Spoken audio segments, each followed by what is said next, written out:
Hello, chat. Hello. I'm all by myself. Mouse abandoned me for a bagel. Didn't tell her I was going to say that, so good luck to me. You don't want to hear me be hangry on your stream. You don't want to hear that.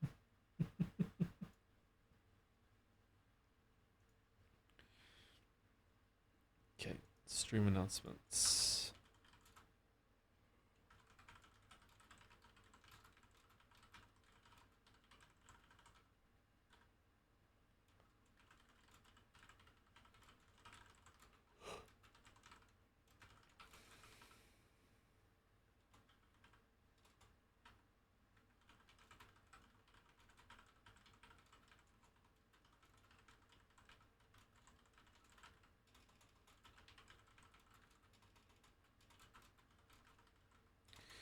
I need a new keyboard, or there's something wrong with the USB ports on this computer again. I don't know what's going on. Anyway, Umineko Saturday it as is weekly tradition. We're starting episode 7 today. Woo!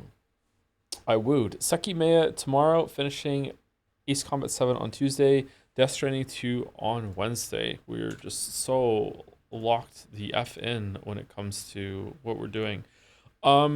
Death Stranding 2 comes out on Thursday, but if you pre-order it, you get it a day before. Is that right? Is that wrong? What a thrill.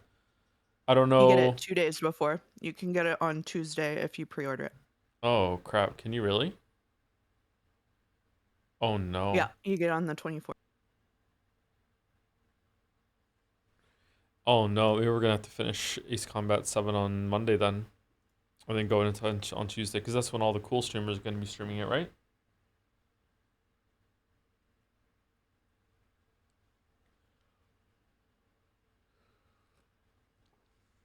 Are there cool streamers?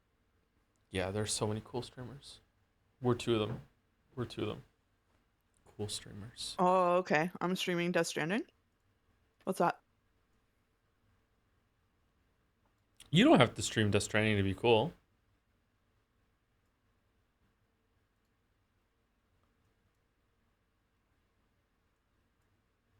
It's not a prerequisite. Sorry, I was talking as an OGCD during Bagel. So give me a minute. So no Umineko Tuesday? Probably not. No, I think it's going to be a Death Stranding week. It's very important.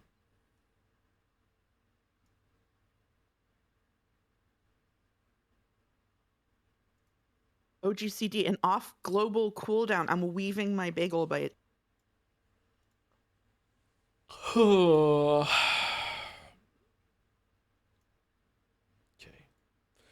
All right, Milink is out.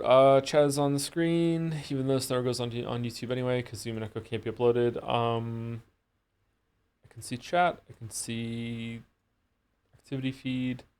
I just need to go window capture, and it should be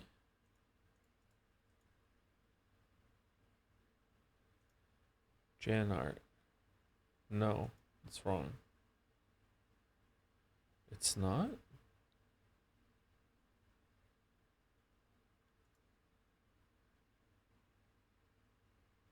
Oh, it's there. Air Marshal Beatrice. Air. Why is there Air Marshal Beatrice in the URL? What's that all about? Or the title? All right, there we go.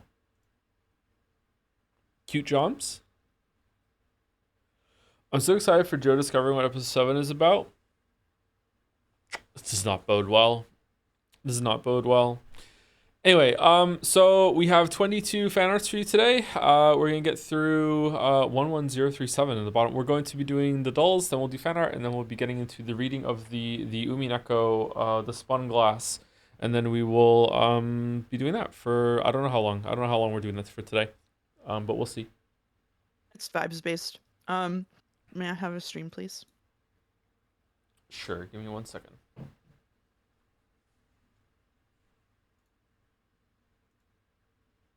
Shout out to the person in the chat who said, "What do you mean there's a 7th episode?" and almost made me choke on my bagel. Got bad news for you, chatter. I got some real bad news for you. There you go. Can you see it? One second.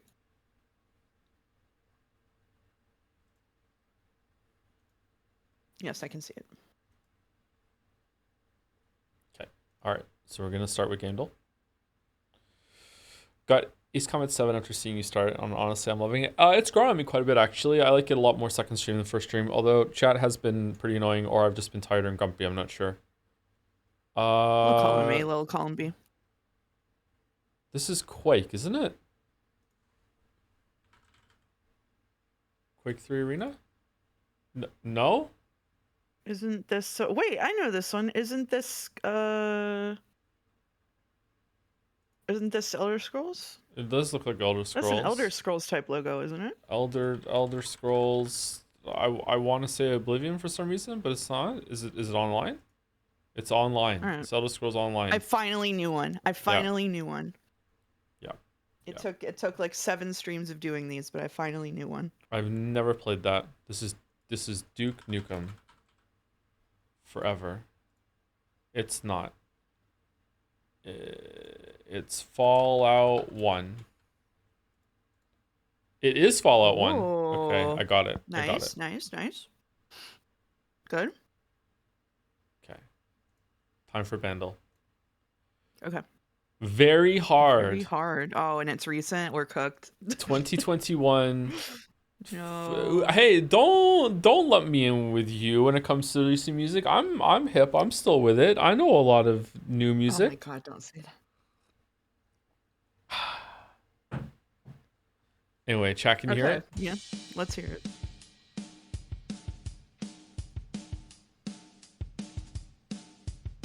Okay, chat's going away. All right.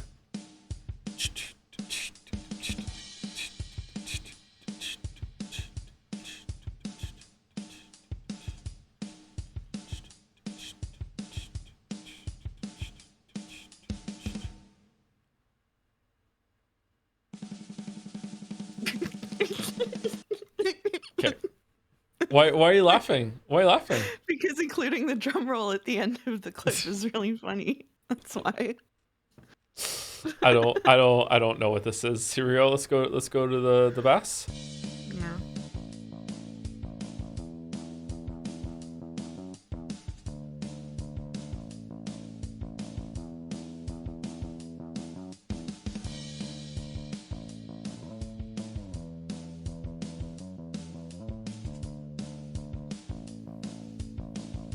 It's not going well, let me tell you.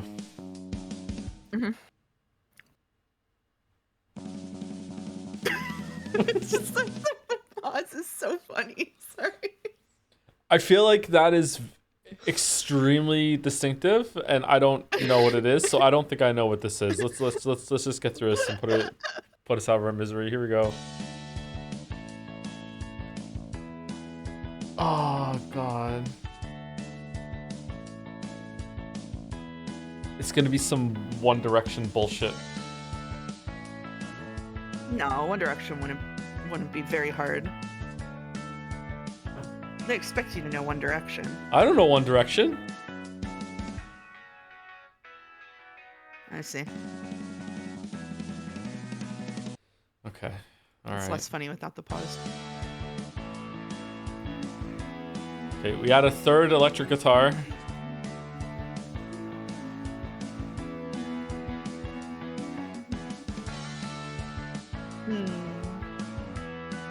All right, we're not getting it. Just fucking glort me. Just glort me. Just glort.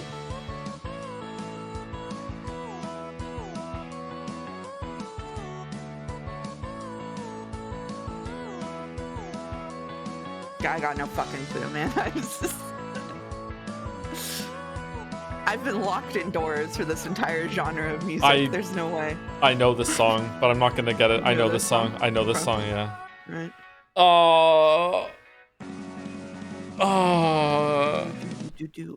Okay, all right. What's the clue? Great for you. Good for you. Good for you. Good for you. No. Good. Oh, there it is. There you go. Olivia Rodrigo. Oh, yeah. Good for you. Okay, I've heard this. This is a name that I've seen around, but I've never listened to a song by her. I've heard this at the gym. Oh, That's there the you only go. that's the only way I know it. Yeah. All right. They play 80s music Hooray. at my gym.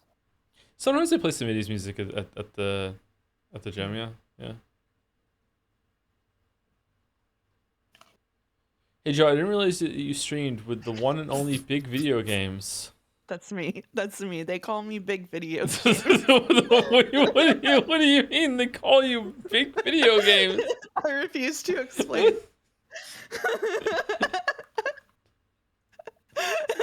What? All right. Okay. All right. We can add something to your goals if you want to get a name for yourself, but it'll take you like 5 minutes to do on stream. What the fuck are you talking about? Anyway, sorry. Hold on. Here, I'll link it to you in DMs. I'll link it to you in DMs. Here you go. Okay. All right. Here All you right. go. Sorry. Here's I'm doing Jodel. One I second. did One this on second. stream. I did this on stream last stream. Here you go. It's not that it's too hard. It's just kind of awkward. If you want to play this game a lot and get really, really good at it, then it's going to be amazing, I'm guessing. Especially if you like the art style. I don't. This is a stream, and this is Pizza Tower. Damn. Yeah. Done. Damn. Done.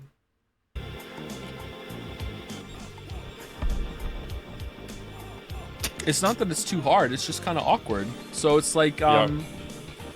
if you also known as it being too hard, if you want to play this game a lot and get really, really good at it, then it's going to be amazing, I'm guessing. Especially if you like the art style. I don't. The art style is dragging.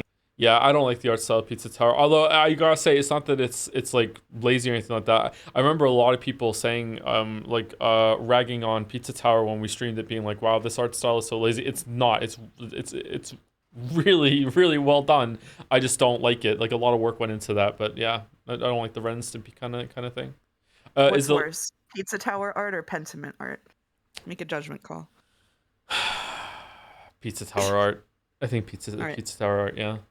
And yet you streamed Pizza Tower. Interesting. I was forced to at Pepperoni Point. Is your thing in your DM? Is it before Scrandle or after Scrandle?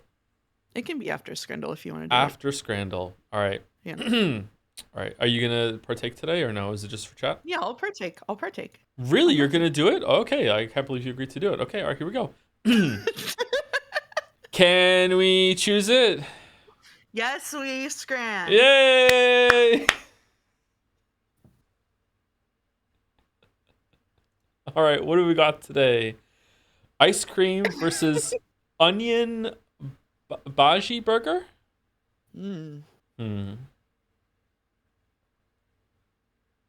Dare I say anyone's scran? I don't know what's going on with the bun. It looks like a squirrel had its way with it. I don't know. It's a multi-grain bun. With like big sesame seed motherfuckers? Yeah. Really? Yeah. Huh. I don't think I can't even see the burger. You can't see the burger. That's true. Yeah, I don't know where the burger is here or if there's supposed to be burger at all. Yeah. Those aren't sesame seeds. They're not sesame seeds. It's pepitas. It's pumpkin seeds. The bhaji is the burger. Okay, so it's not like a burger guest starring bhaji. It is just bhaji in a bun. Okay. I have no idea what that is. I have no idea. I don't know. It looks decent to me. Either way, it clears the ice cream easily. What do you mean? That ice cream looks fine.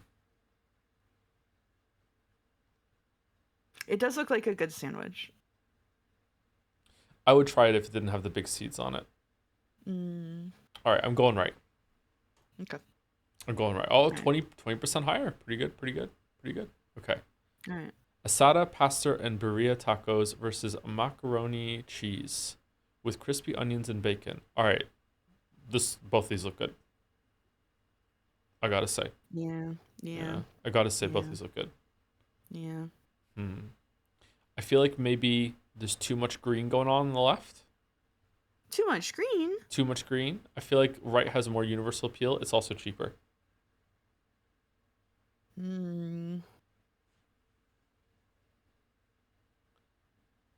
That lemon looks fried, says Chad. What lemon?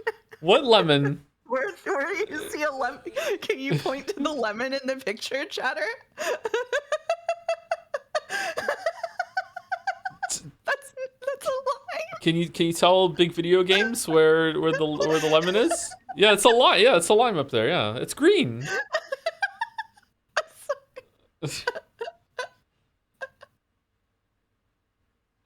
I'm going right. I'm going right. Okay. You can Ah, go right. You can go right. I'm sorry. That stun locked me. I'm worried it's left now. I'm worried it's left. I'm worried it's left. I'm going left because if it's right, I get to be mad. Okay. Oh, it was left. Oh It shit. was left. Okay. Buffalo All chicken right. burger versus steak pie. Okay. That is with a pint and it's 280. It's anyone's grand. It's anyone's grand. Oh, it's gotta be left, right, It's right. got I we feel like a left pint right. can't save It's that. with a pint. It's cheap and also remember it's like pies are just random on Scrandle. But Left is it's Scottish. soggy. Left is Oh, Scottish. I feel like right is unethical. Okay. I'm gonna go left. I'm Okay, gonna go left. that's fine. You were so right. Wow. Wow. Okay, easy right here, right? Easy right? I hope so. Yeah, easy right. Easy right. Again, easy right? Hmm. It's too high for the unknown mystery meat I hate sandwich. meat unknown sandwich. I don't want to look. Oh man. Okay. Mini pizza. I think the pizza looks pretty good actually. 230 for that. It's okay. That Samosas pizza and is sauce. cold, though. Is it? You can tell? That is cold pizza. It's Yeah. cold pizza. Yeah. You can tell the cheese has congealed. Yeah. Hmm. What's all the Mm. bullshit on the left? It's a samosa in sauce. Well, you know what's all the bullshit? Yeah, like what's the sauce on it? What is it? I've never had a samosa with sauce on it like that before. I've had samosas. It's probably tzatziki sauce. I don't know how to spell it. Okay. The TZ sauce. Yeah. The TZ sauce. Yeah, there The you go. TZ sauce, yeah. Hmm. It's like yogurt with dill in it, I think, and garlic, and then maybe hot sauce. I'm not sure. Looks like hot sauce. Okay, we're going left. We're going left. Sorry, Okay. Brazil. We're going left. All right. Yeah. Yorkshire pudding wrap filled with sausages and stuffing with a pot of gravy. Okay, I remember that I thought this was going to score really high and it didn't. And then chat pointed out that this lining is gross inside, even though that's what it's supposed to look like, I think. Currywurst pommes with a pint. Right is really The fries expensive look for what really you're good. getting. That's true. The fries look really good though. You think those fries look good? Yeah, they look okay. Really? I don't think those fries look good.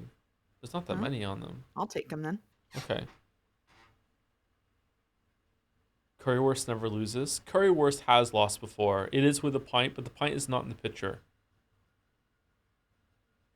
Hmm. The pint is traveling through time is in the left picture, even though it doesn't come with a pint. This makes me want to be a vegetarian. What? What the fuck? What are you talking about? Okay, something is telling me that left scored low, so I'm going right, but maybe I'm wrong now. Do Yeah, we I agree don't with know. right? It's tough. I would pick right, but I don't know if it's the right choice for Scrandle. But Okay, it is we're expensive. we're both unified in going right. Yeah, we can go right. We can be wrong together. Yeah, No, we were it wrong was it together. was it was 92%. it was the opposite of what I was thinking. Is that I thought that the middle looked bad, and it's that's how it's meant to. Wow. No, Wow. I let us down. I'm sorry. I'm sorry. Yeah, I definitely. That was your fault. Totally, not It was mine. my fault. Yeah. 100%. Double cheeseburger burger with bacon. That onion is a bit too thick for my liking, but apart from that, that looks Mhm. really good. Right looks Mhm. even better to me. Like wow, right looks good, and I don't usually eat that. Huh? Right looks good to me. Right looks good to me. Gyros in the UK look fucking disgusting with the actual. This looks disgusting to you, Chatter? What kind of fucking utopia do you come from where the gyros are always good? What are you talking about? This looks great. They're probably used to the usual like beef lamb combo with a dark kind of meat in it. But this is chicken. It's normal for it to be lighter.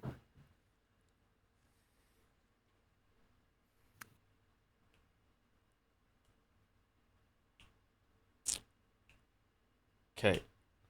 The burger has the burger buff. And also, it's cheaper. I think right has a more impressive like presentation. Like Hmm. it has a commanding girth, don't you think? It's like woo, like look at that. Why are you laughing? Why are you laughing?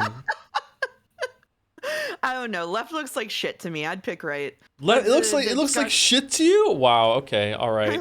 91.6. Wow. This was close. Hmm. This was close. Okay. Chicken tikka kebab versus foot long hot dog. Why With does an it? Xbox code on Why it. does it have an Xbox code on it? 'Cause that it's an Xbox. It's an Xbox. Yeah, that's an Xbox. Score more with Xbox. Damn. Xboxes are weird now. Okay. This is an Xbox. I have a feeling that that's gonna piss people off, and they're just Yeah, I think so. yeah. So I'm going left. No, you were wrong. No, no one cared. Holy shit. No one cared. Pork Oh, that's ramen sad. in a chicken broth with soy Ooh. sauce. It's got the soy boy debuff versus garlic fries and cheese pizza. Mm, I'm It is a not very small ramen. I'm not feeling right, man. I'm not feeling it. Okay. I'm not feeling It's right. 13.50. Yeah, Yeah, fuck that. No yeah. way. No way for 13.50. There's no way. Okay, I think that ketchup packets like that should be banned. I don't think ketchup should come in packets like that anymore. The only acceptable ways to get ketchup are in a bottle that's either plastic or glass, although plastic is better, I think. And a ketchup packet that has like a little like fucking bowl that you take off the top and then you can dip it in or whatever. That's the only acceptable fucking Mm-hmm. thing. I don't love plastic. I just don't like having to, work my forearms getting the fucking ketchup out of the glass bottle because it's just stuck. The best receptacle You for just have to ketchup. decide. Yeah, but it takes too long. It takes too long. Okay. All right. I don't like it. I don't like it. I Okay. thought you worked out. Yeah, and I want to do that at the gym. I don't want to do it with the bottle. I'm going left. I'm going left. I hope it's not All right. right. Okay, Okay. good. All All right. right, There good. you All go. right, 8 There out you of go. 10. 8 out of 10, Scrandle. Not 8 out of bad. 10. Yeah, not Not bad. bad. I'll take Not it. bad. I'll take it. 8 out of 10.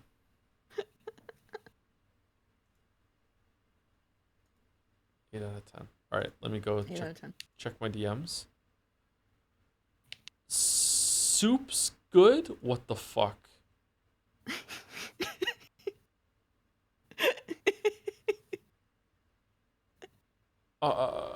Oh my god. I don't want to do this. I don't want to I don't want to I don't want I don't want to I don't want to do this. Why not?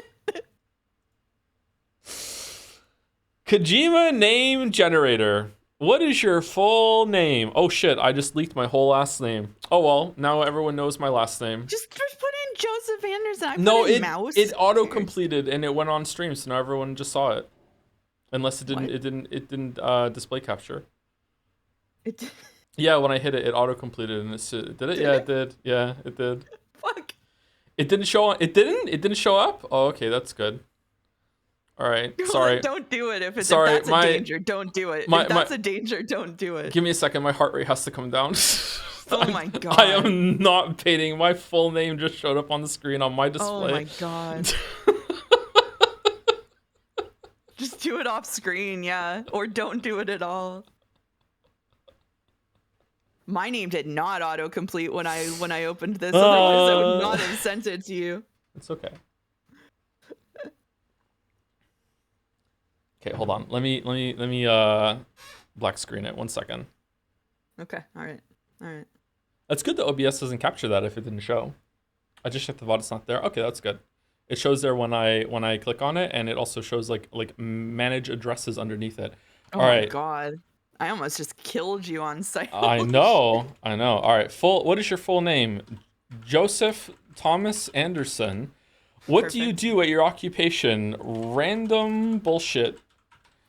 Condense the verb in your answer into a single noun.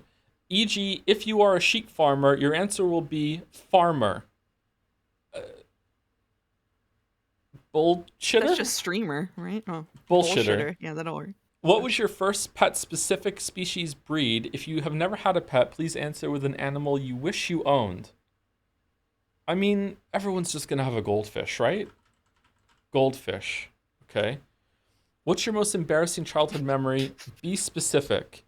One time I was talking to people about tornadoes, and I said that it's fine because after the tornado leaves, it just sets everything back down where it picked it up gently, and everyone laughed at me because my mom had told me a lie about tornadoes to make me not scared of them Oh my god. because I was afraid of a tornado that was in the area, and I thought she was telling me the truth.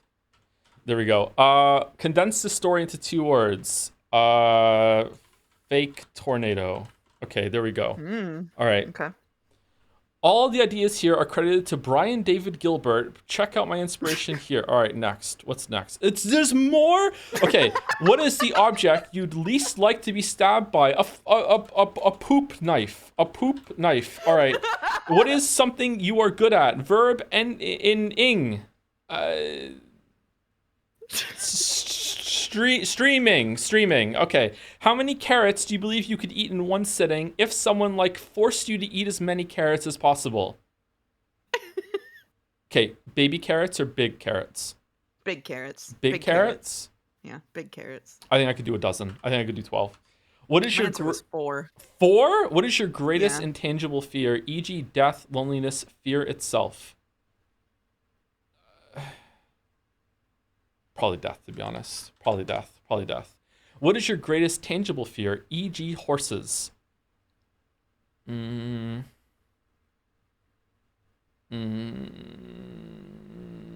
honestly, very large insects. I don't like very large Mm. insects. What is the last thing you did before starting this form? Scrandle. Okay. What condition is your body currently in? That's spelled wrong, isn't it? Currently in. It is, Single yeah. word answer. Sitting. Favorite state of matter. Solid. A word Hmm. your name kind of sounds like. E.g., Brian Brain.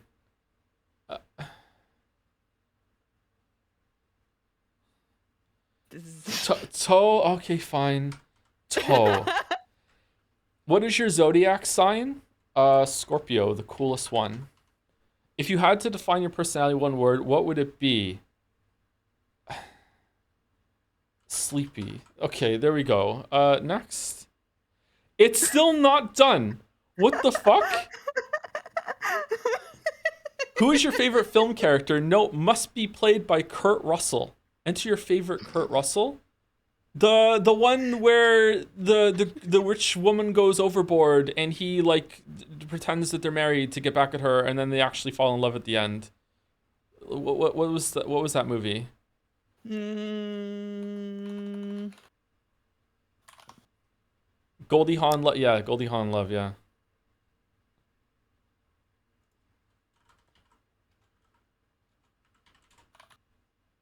Overboard. They remade it. Dean Profit. There we go. Dean Profit.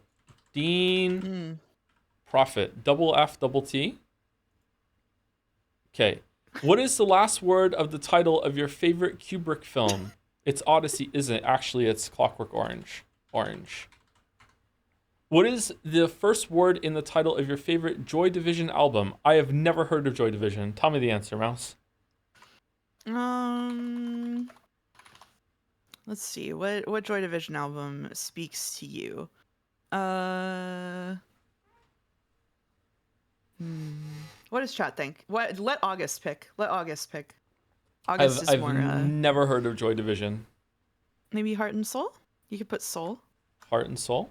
or Heart and Soul, so it would be Heart. Heart. Yeah. Okay. Yeah. Die Hard, man. What is a scientific term you picked up from listening to NPR once? I've never listened to NPR, I don't think. What's a scientific term you've picked up from chat that you don't understand? Um, Infinity. There we go. Infinity. There you What go. is a piece of military hardware you think looks cool even though war is bad? A missile. Missiles. Missile. Missile. Missile. Yeah. What is Missile. something you'd enjoy watching Mads Mikkelsen do? Eat a huge plate of chicken wings. Please condense into one word. Wings. Okay. Calculate Kojima name. Your Kojima name is Wings Orange. What was the point of everything before this page then? What was the point? You can hit it again and get a different one. It uses different stuff every time, I think. Streaming Goldfish Man. Okay, streaming Goldfish Man goes kind of hard. Horny name? That's my horny name. Okay, my horny name is Streaming Goldfish Man. My normal name is Joseph Thomas Anderson.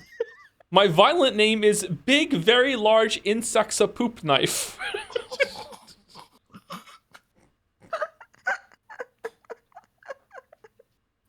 I clicked it once and got big video games and stopped. Just for the record. The name is the Very Large Insects Man. There you go. Horny name, Big Naked Goldfish. Just pick any you want to go with and go with it. Occupational name, Toe Bullshitter. Okay, there we go. All right. Sorry, I almost doxed you. We're done. It's okay. It's all right. My heart rate's down again now. I'm okay. I'm okay. It didn't do that whenever I opened it. Oh man. I apologize. Oh man. All right. There we go. All right. This is why I need a computer that's just for streaming and nothing else. That's what I need to do. Yeah. Did you hear the Dream Settler Hypnospace sequel? Yeah, it was a big announcement yesterday on stream. Yeah. Where were you when Dream Settler was kill? Yeah, I'm sad about that. Yeah. Hopefully something else comes of it. I hope. Window capture versus display capture just saved you. Rodney saved me. Thank you very much, Rodney. Thank you. So you need three computers? I only have one computer at the moment. Although I could probably jury rig another computer together with some of the other stuff.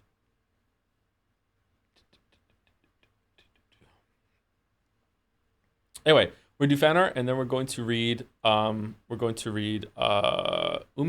That's what we're doing today, right? Yeah, we're doing Umineko. Yeah. Yeah. All right. Yeah.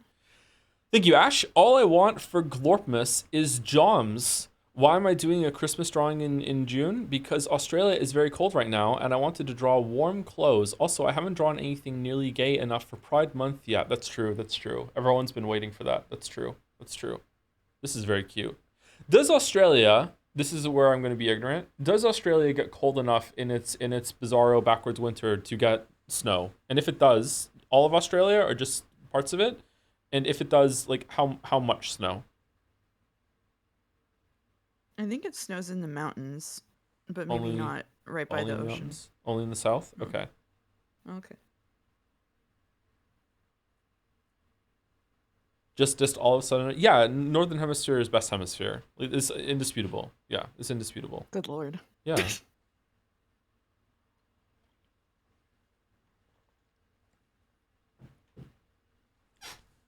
Sorry. Hates the global south? Hates it. Good Lord, I'm keeping my mouth shut right now. This is nuts.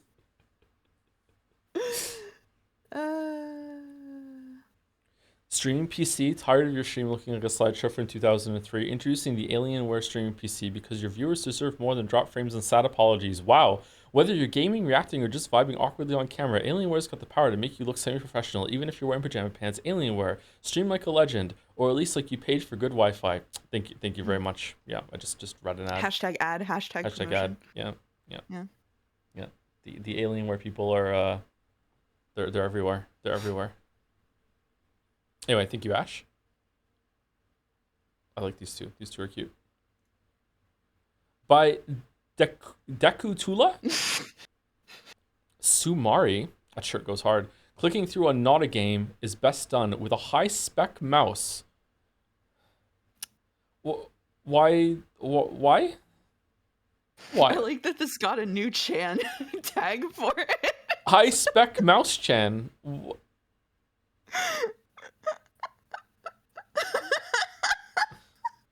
I don't know how to feel about that. He's so happy about it too, isn't he? He's like, yeah, I'm just gonna look at my mouse. What is this? This is fan art of the game Date Everything. Can we get a rundown of your mouse specs again, please? It's a Steel Series something. It has 2 buttons on the side. It has a button below the scroll wheel. That's it. I quite like it. I'm fond of this mouse. My keyboard, I like the keyboard too, but I think the keyboard has to be replaced. It keeps triplicating the H inputs and all the keys around the H. Razer Naga. I do not have a Razer mouse. No, I did have one for a while, but it's a Steel Series now.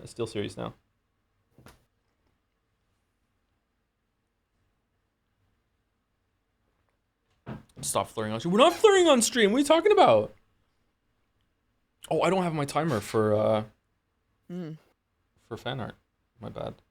I have a Logitech G705, mostly for the aesthetics because it's a light color, and then I have a keyboard that has like a cherry blossom design on it, and then I've got a little cloud for my wrist rest. So it's a very coherent kind of setup. That's good. Me. Cohesive. I like cherry blossoms. Yeah, cherry blossom Chan. Fuck. Why'd you have to bring her up? Why'd you have to bring her up? Why'd you have to bring up Cherry Blossom Chan? Yeah, because that's her only name. Cherry Blossom Chan. Speaking of Cherry Blossom Chan, thank you to Big Allen Gaming for the resub. Nearing 1 year of weight loss, and I am down 85 pounds. Holy shit, good job. To those looking to lose weight, can you do it? Yes, use Scran. Oh, thank you very much, Big Allen Gaming. That was 4 hours ago, like a good solid 3 hours before the stream started. Congratulations, keep at it. Yeah, congrats. That is really good for a year. Holy shit, really well done. Thank you, Junie Daydreamer, for the resub as well. Hi, Jodler. Haven't been able to watch live as of late, but I am very excited for you to finally be able to get to episode 7. I think overall this is the episode that everyone just really, really wants to see your thoughts on. Oh, God. I'm just excited to finally get to experience it again too. Great streams, Glorp. Oh, we ended with a Glorp. Thank you very much, Junie Daydreamer. Junie Daydreamer. I think this is a lot of people's favorite episode, isn't it? It is, yeah. It's high up there. It's high up there? So is 5. So... That's what we're in for. That's what we're in for. Anyway, thank you, Dekutula. By C8, it's Fido and Sido looking good. Perfectly innocent Sido and Fido art. Perfectly innocent. It's so innocent.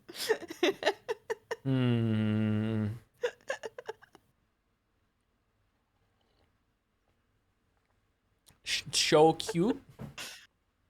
Don't do that.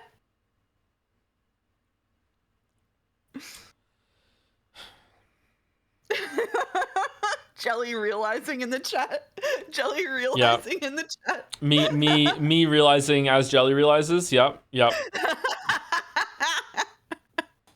Well, they look better like this. Let's put it that way. They look better like this.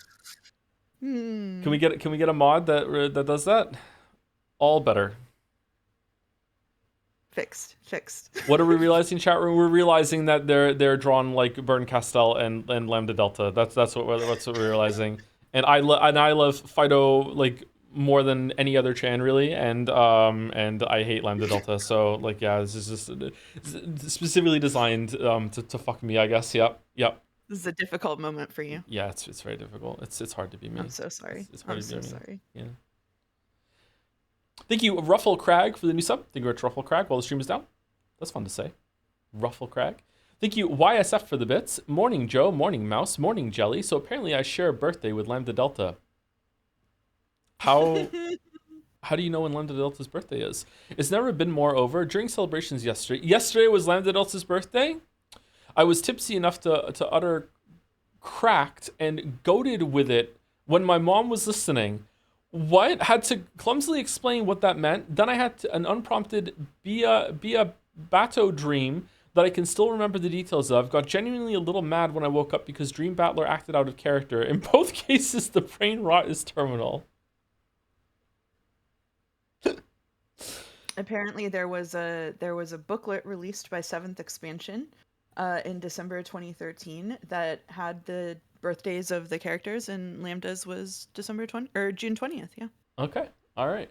Sorry, I said December 20th because I'm already thinking about Sekimea. Okay. All right. It's tough for me. Yeah. It's tough to be. Are you missing him? Yeah.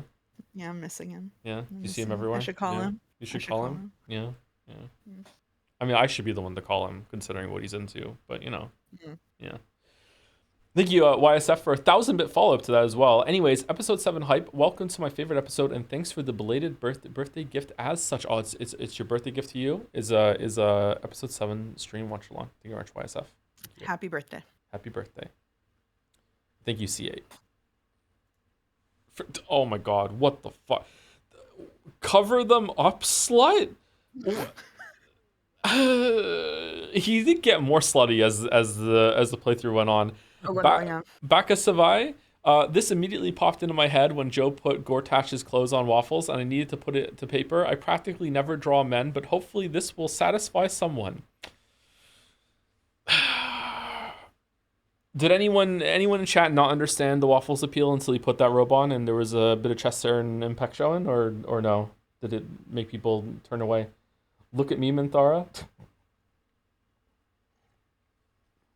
Waffles, big naturals. Going back through the Baldur's Gate VODs to get them on YouTube, I have to scroll through them and everything, and it's like Waffles just looks so different and innocent at the beginning of the playthrough compared to where we got. Yeah. You okay, Mouse? You doing okay? You okay? Yeah, I'm totally fine. Why? You're fine? Yeah, okay. All right. We're good. Yep. I'm fine over here. Thank you. It's Jesus, one of those for the resub. Isn't it Epic's birthday? Is it Epic's birthday as well? Happy birthday, Epic. Is it? Happy birthday, Epic. Happy birthday, Epic. What did we make chat say to Dalmek? Happy birthday, pervert.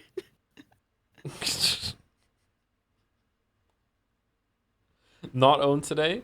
Big video games is fine. Thank you, Claire Plus, for the resub. Umi Scrandle, Rudolph face pie with gravy and mushy peas versus tub of small bombs. Oh, the Rudolph face pie.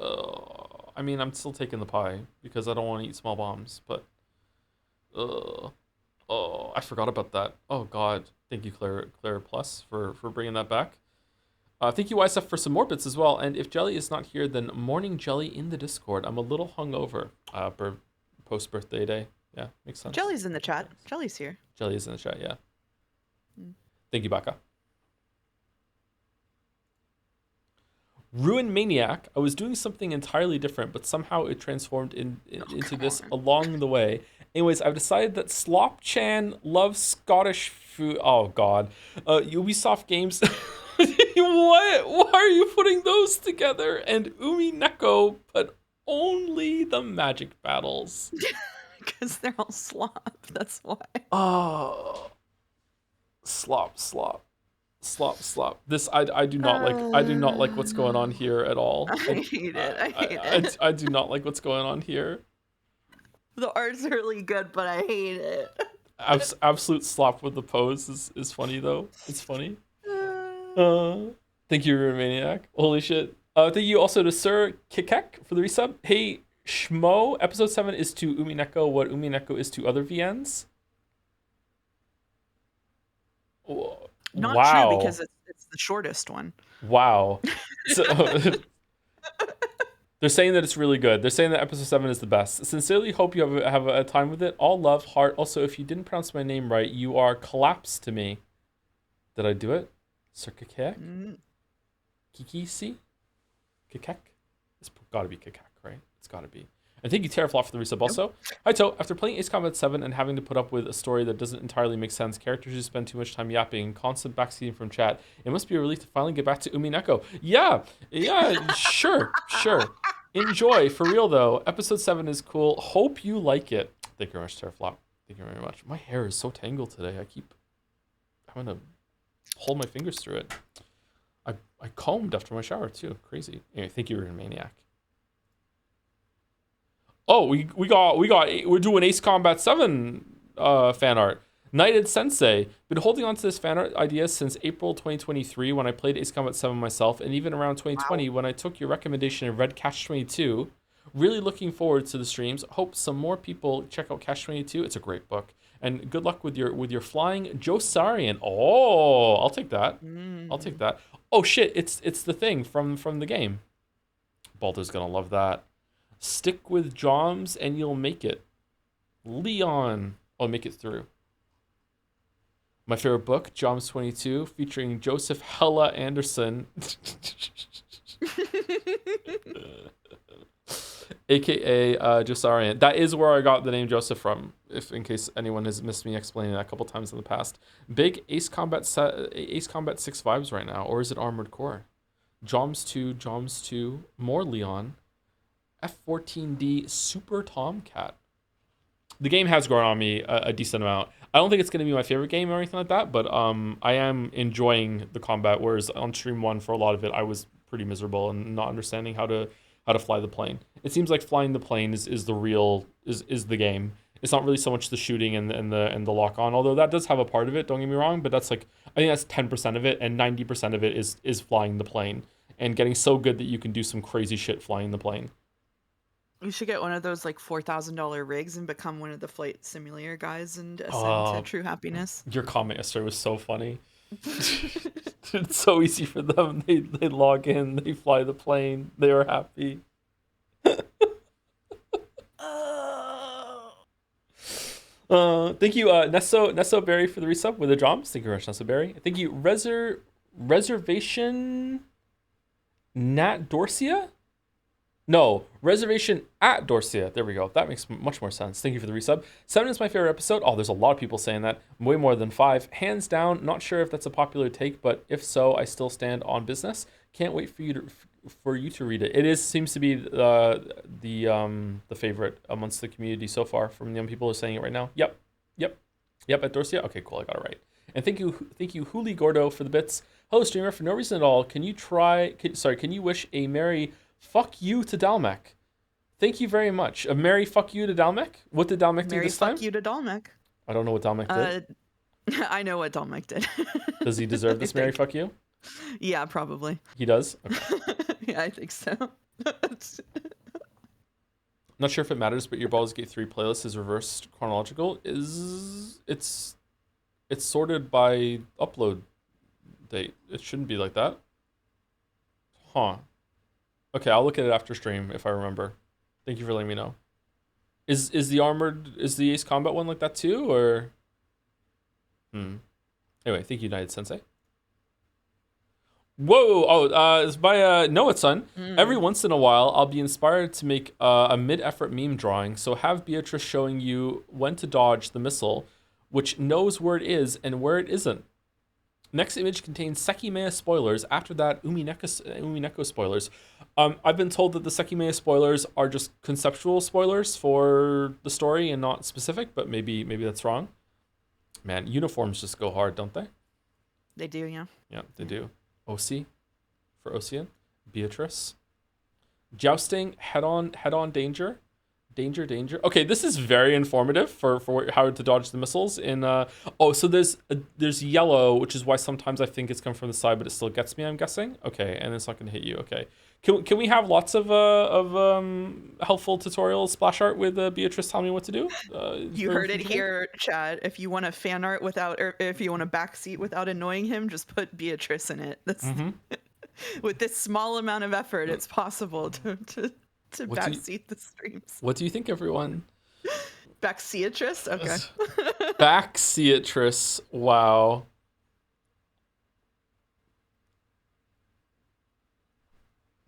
Good. Thank you, Sleeping Pliskin. Oh, did you do the Kajina meme too? For the resub? Thanks for coming this far. If you would have told me that Umineko would get a nice resurgence through a streamer 5 years ago, I would have thought you were lying. Hope you sincerely enjoy the rest of Umineko. Cheers. I hope I do too. I think we're past the worst of it now that I've. Oh, it's a Joms plane.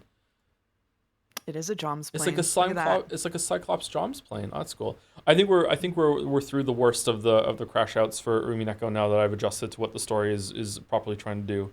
Um, I, Mm. I'm still going to have some issues with it looking back, but yeah, I think we're past the worst of it.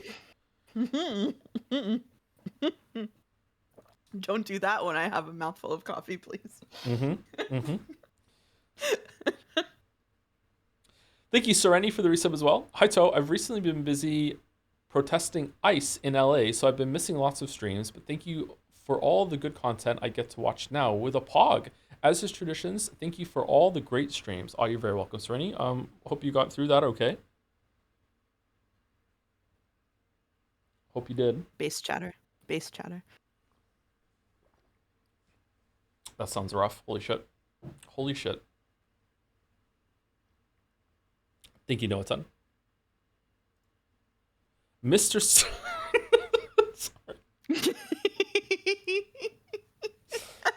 Mr. Sunrise, it's always sunny in Ashia Tower, just a glimpse into the madness of Sekimeya Sundays. Do you think that you can just knock hallways off the tower like Jenga?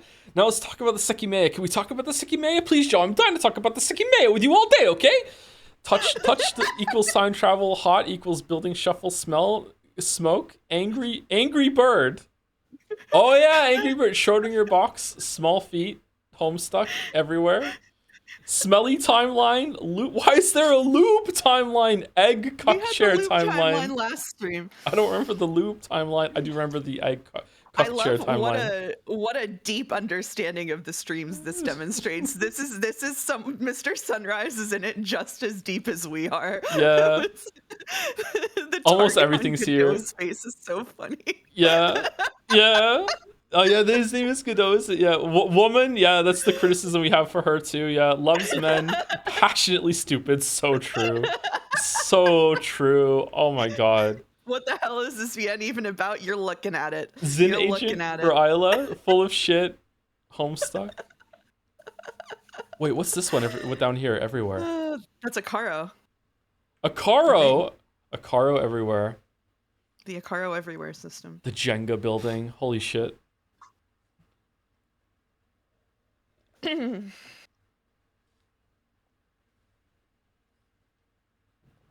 Wow.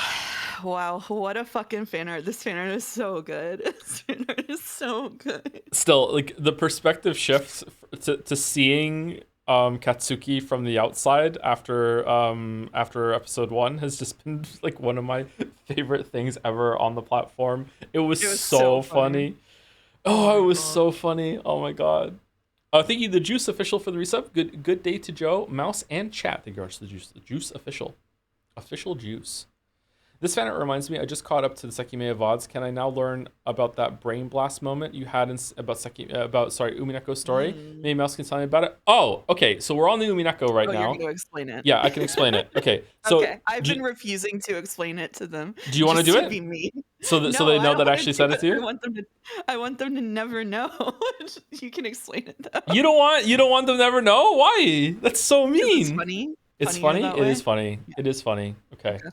All right, so during Sekimeya, there was a part where we were discussing that someone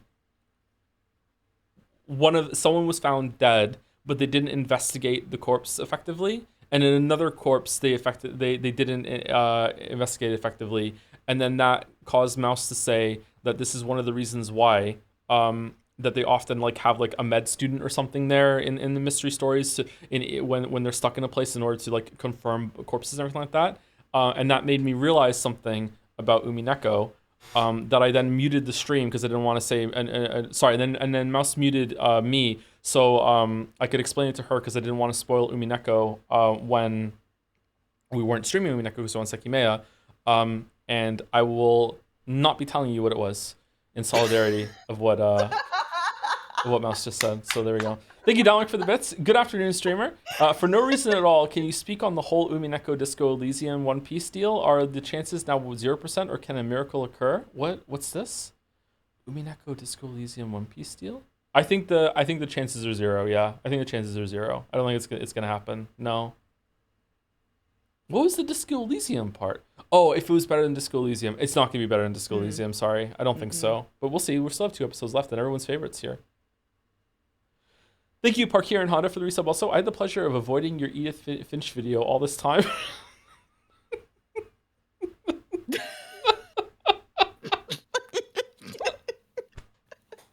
Sorry. And I took your spoiler warning. Yeah, I finally get through the game last week and really enjoy it very much. It feels like I'm forgetting something. Oh yeah, your video. Maybe later with a dance. It's one of my best videos. One of my best videos. Hope you enjoy it if you ever get to it. Edith Finch is a really good experience. I like it a lot. Can I be nice and tell them I feel bad now? I feel Okay, bad. go for it. Go for I it. feel bad. Okay, so basically I muted him and he just said that because and we're into Umineko spoilers now, but you're on the Umineko stream, so that should be okay. He basically just said that there's a pretty good chance that Nanjo has to be in on it, on like some or all of the murders, because Nanjo is constantly the one verifying people's bodies and whether they're hurt or not. Or dead, and so there's like a non-zero chance that Nanjo is not in on it. So he had that revelation during the Sekimea. Specifically because of what we learned about Shannon and Canon is that they have been found dead, and they are obviously, their bodies are not. So like he must be in league with that, whatever that is. I think. Unless there's some unreliableness going there. I don't know. Who is canon? Exactly. Oh, for fuck's sake. All right, it's today's emo goth versions of Umineko characters. This week's we've got 3. We're starting off with Erica. Erica has 30 pieces of fan art. How does that make you feel? Disappointed. Yeah, disappointed. Mm-hmm. Yeah. Mm-hmm. Yeah. The second most I've ever been disappointed in this community. Giving Erica attention and fan art. Umi 6, before their relevance fades, have these emo edits. Erica for Fruto. The emo edit. 17 tags for the emo edit. All right, so that's Erica. Yes, I gave Delana a skirt. Thank God. Thank you, Crystal. Thank you, Crystal. Thank you so much. Pants mod real. She doesn't look that different to me, actually. Huh? Maybe it's just the hair is just going well with the rest of the outfit already. The eyeliner is a big difference. Yeah. Yeah. That looks like a huge pain in the ass to put on. Wow, a twofer. Oh, the two-tone hair is nice. I like this. Gertrude and Bertrude. I can't remember the other one. Gertrude and Bertrude? What do you mean by that? I can't remember. What was Cornelia. Cornelia. Yeah, okay, there we go. I can't remember them. Does this still count as a singular butt fang down here, or what? Like, what's going on? I'm not a butt fang legislator. You'll have to hire one. I'm sorry. You need someone different to do that work. Are these both half blonde? Is this blonde, or is this orange and it just looks more blonde? This is blonde. I think it's just the lighting. This looks lighter than that too. Cool design.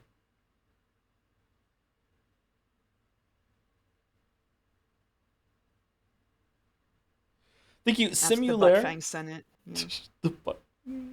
Thank you, Simulaire, for the resub. Hey, Mouse's boyfriend, thanks for playing Ace Combat 7. It made me want to try it, and I love it. Oh, that's good. I always like it when people discover games through the streams and the videos. That's cool. Hope you enjoy it. Hope the DLC is the best part. Thank you, Infatuated Hades, for the 100 bits as well.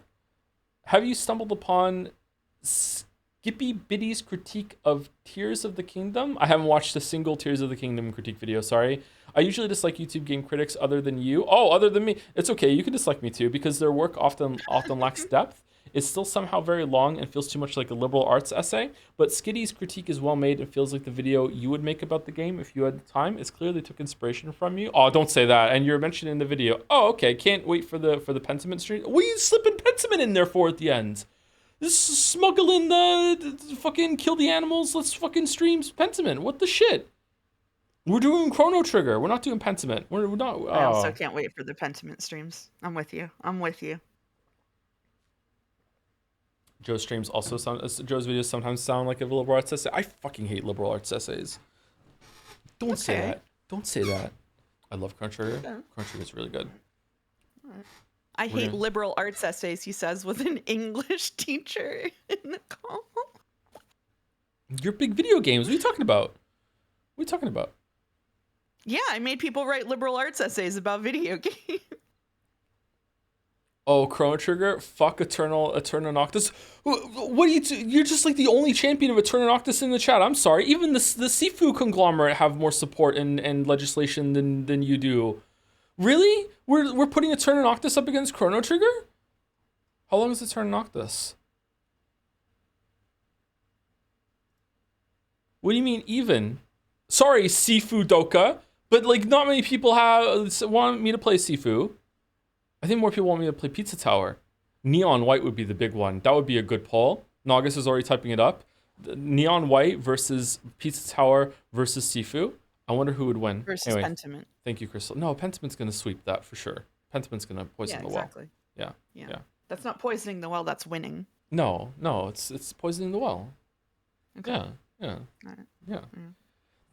Thank you, Noah. I saw this line pop on screen, and I have never grabbed my tablet so fast in my life. It still took me the entire stream and an additional 2 hours and a half. But also, return of Angie Burger, kinda? Angie Burger?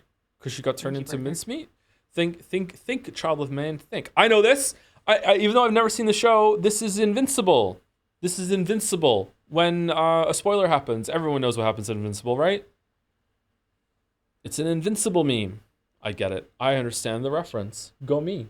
So many books. I've watched one episode of Invincible and don't know this meme.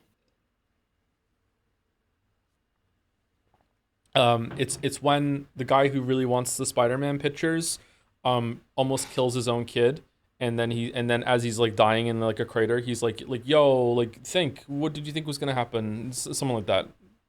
Oh, okay. I have also never seen any Invisible. Just know that. Maybe that doesn't even happen. Maybe Chat says, what? You're not terminally online, Mouse? I am, just differently. maybe what? maybe something else happened. Maybe he didn't beat him up. I don't know. Maybe he's just in a crater. Maybe he just like flies into the moon or something and falls down. I don't know. Thank you, UTemp6 for the resub with episode 7 with a pog. Everyone is crazy for episode 7. I'm starting to get a little nervous. So I'm not gonna like it. Thank you, Bevel Doy, for the resub also. Thank you very much. And Apollo XP, one of those, for the resub. VOD Watcher here on episode 2. Thank you for the streams with a flip the chessboard. Wow, that was a while ago. Episode 2? How many months back is that? 4? So many months. Has to be 4 months, yeah. Has to be 4 months. Can we get a marble for Invincible? It's not anime. You can't have a non-anime marble. It's not allowed. Also, thank you, The Last Curry Rice, for the resub. Also, yes, we... I love the delayed sub that's always yes, we scran. It's like the whole audience says it, and then someone says it late, and you can hear them and only them after the fact. Yes, we scran. From the very back of the room. Thank you, Noah. I like Featherine. I hope Featherine comes back. By Ripco. Oh, reversal here. Finally finished this. Quite happy how it turned out. I hope Mouse enjoys it too. I'm here to contribute to the Mouse fan art and Jom based off the Beatrice portrait and the painting Lady with an Ermine by Leonardo da Vinci. Love the Mets. I hope this is a good contrast to the Jap fan art. No nipple tape in this piece, lol. Yeah, so this is absolutely gorgeous. I love this. I think I do enjoy it. This is so pretty. Someone sent this to me when I was not looking at the stream art channel, and I was just like blown away by this. This is amazing. Love Tiny Joe. Yeah. Tiny Joe. It's a reversal. Are the ears real? You can't ask a lady if her ears are real. What do you mean by this? I just did. I love the expression on this. Is so good. Like everything about this is absolutely gorgeous. The Gap fan art was you doing as Gap doing a high kick. Yeah, I thought it was Gap. I couldn't place exactly what it was though. Whoa, we can zoom in. Mm. Just happy to be here. Wow.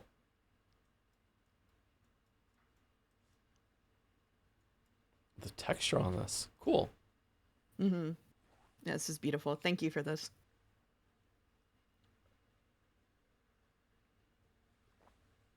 Thank you, Loner Archon, as well for the resub. 58 months. And thank you, Elaram, for the resub also. When you said that burger bun looks like a squirrel had its way with it, I was wondering what the hell it means for a bun to look like it's been fucked by a squirrel. I didn't. What are you making it sexual for? Nothing sexual. You know, just squirreling away some nuts for winter. That's all I meant. Then I understood that you just meant it had a lot of seeds on it. Yeah, there we go. See, there we go. There we go. Yeah, yeah, yeah. Let's be real. It was a sexual joke. Let's be real. Let's be real. It was. No, it was. It's being unfair to this chatter. Is it Ribco or Ribco, by the way? Ribco? No, they're in chat to explain. First one, Ribco. First one, Ribco. Ribco. Okay, I'll try to remember Ribco. Thank you, Ribco. Okay. By Luna Panda, 1 out of 5. Comic book time. This is really good. Happy Pride Part 2. This is heavily inspired by Umineko manga, and I strongly encourage everyone to read it. The way they draw expressions and composition is so good. Anyway, this will make as much sense as any Umineko magic battle. If you don't get it, you have no love. You can't kill me. I am Furuto Erika. While you were distracted by your closed room bullshit, I engaged in homosexual partnership with Delanor, and it's Pride Month. You can't bury your gays during Pride Month or fans will cancel you on Reddit. Check, you fucking heteros. Oh, so she thinks she's invincible via gay sex. Okay, all right.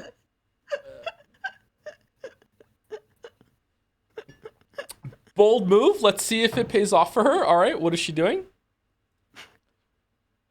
Ha. Cackle, aha, cackle, cackle, cackle, e, ha, ha, ha. Uh-oh. Uh-oh. What's going on? Why? Why are they laughing? I agree. Why are they laughing? Are we reading right to left? Oh, you don't have a clue, do you? We can kill you because neither of us is straight. In red? Temporary red? What?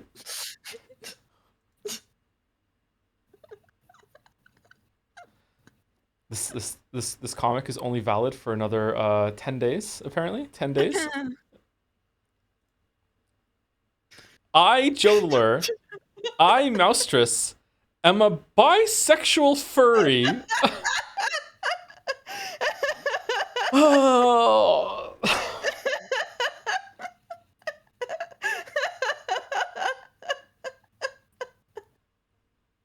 You said it. You said it, not me. You said it, not me. I didn't say it.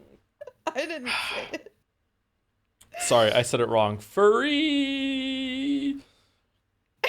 Useless. Truth nuke. Fuck.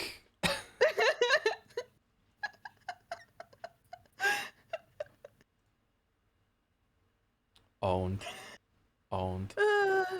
Wow. Thank you, Luna. Thank you, Luna.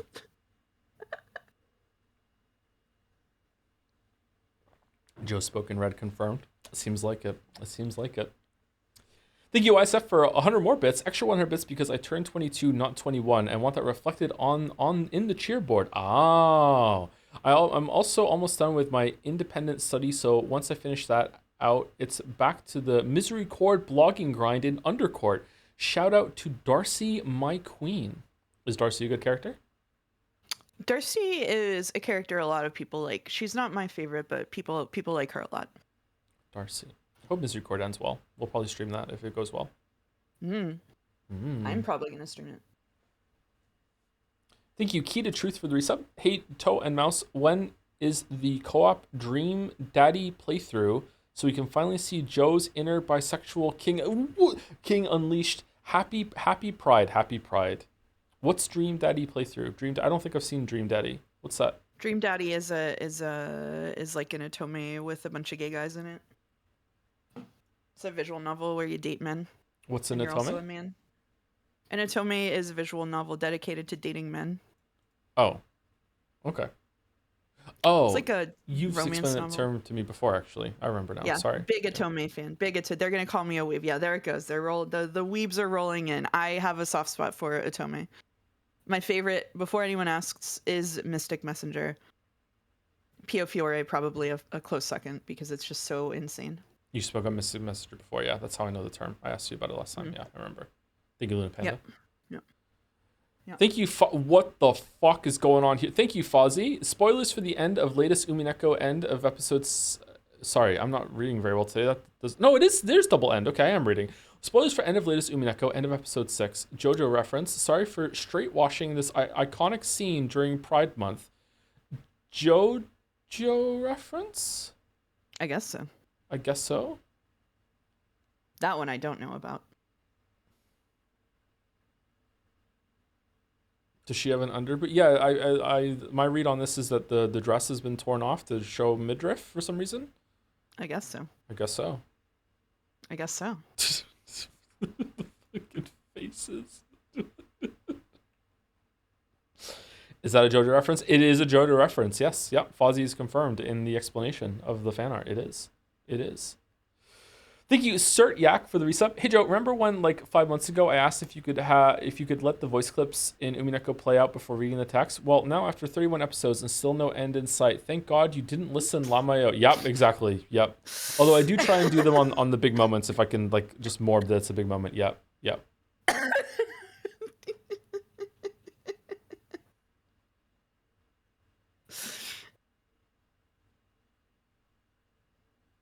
Someone is correcting you on Atome in chat. They're saying it's typically pro tag girl with dateable men, but I think that that's a limitation of the genre definition, and it's shitty to limit it to that during Pride Month. Like, it's been a big complaint among the queer community that Atome have not had like selectable gender and pronouns and stuff for a long time. Like, this is actually a battlefield. This isn't a correction. This is a battlefield, and I don't really want to get into it right now. But I Interesting. think that I don't think you should police calling things Atome just because of the pro tag gender. So. Interesting. You can if you want, though, Chatter. That's your life to live. Drama and tension. Thank you. Isaac does stuff for the bits as well. Hey Joe, I heard you were going to try and play all the potential award-winning games this year, and I think Eterna Noctis 2021 has a really good chance. Oh, now there's 2 of them. They've doubled. Okay. All right. Fuck me, I guess. This came in before I singled that chatter out earlier too, so that doesn't bode well at all. I am terrified that Mario Kart World and or Donkey Kong game is going to be nominated. Oh, I really don't want that. Anyway, thank you, Fozzie. Holy fuck! By crumbs. God damn. Yeah, I saw this one today.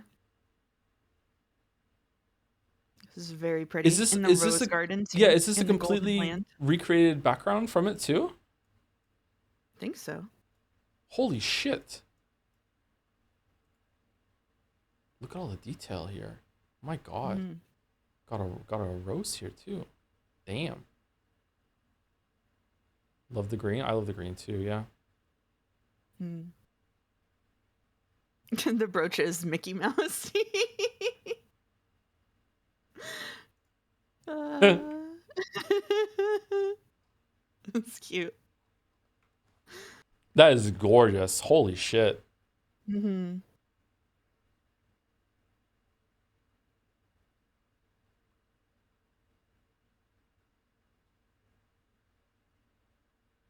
A hidden Mickey and Toast. No, it's it's not exactly Mickey. Don't say that. Don't say that. We don't want that heat. We don't want that heat. Yeah, Mickey like.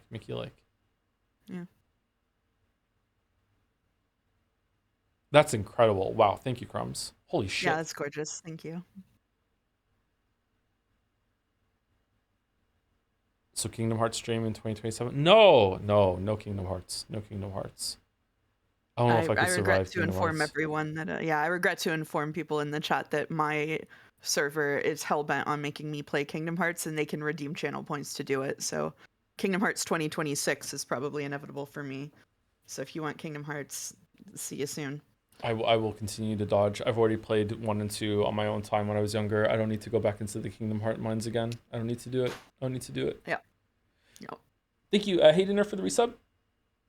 Hoy, it's me, Mr. Poopy Butthole. Oh, Erica, I've been here the whole time, 84 months. Wow, I can't do a Poopy Butthole voice, sorry. You can do hoo-wee. So I can't.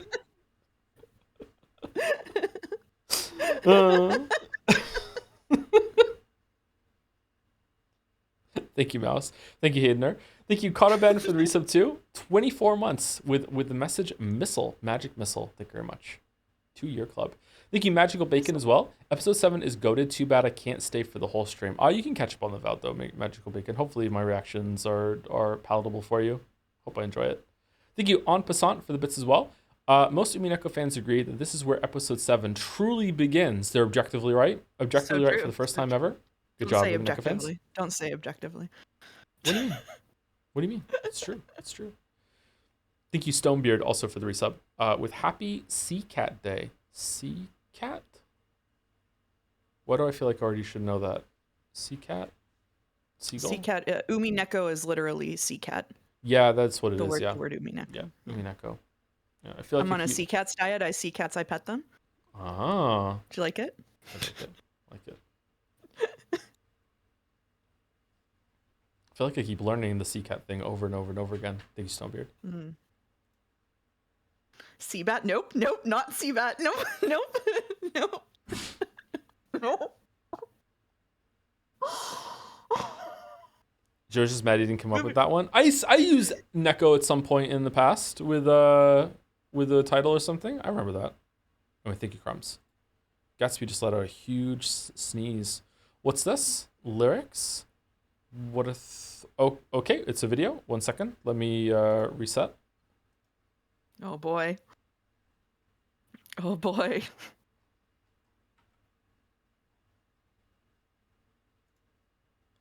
Flashbang warning. Okay, how's the sound? Oh boy, I can't wait to watch the new Joseph Anderson stream. Oh boy. I hear he's gonna play Ace Combat. Here we go. Whoop. Click.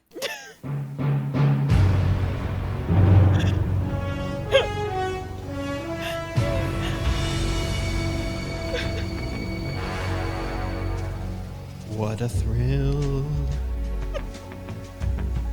With darkness. Oh, I see. Okay, so this is about fucking Tuesday specifically. Okay. Coins flipping as the mods vote on you. Wow. Oh, you're asleep in my heart. No, I want to jump. But your streams are cream. I give my views, not for marbles, but for you. Late streamer in my VODs. There'll be no Johns. Subs from Ace Combat fans to you. Late streamer. You're still in your dreams. Late streamer. Someday you go through BG3. Yeah. And someday you beat on a war drum. It's ordeal, the cliffs we survive. Oh, man. For the peaks we clip each time. I give my views, not for marbles, but for you. What a moment. What a moment. Streamer in my VODs, there'll be no Jamels. Subs as the weeb games grow on you. Late streamer, you're still in your dreams. late streamer.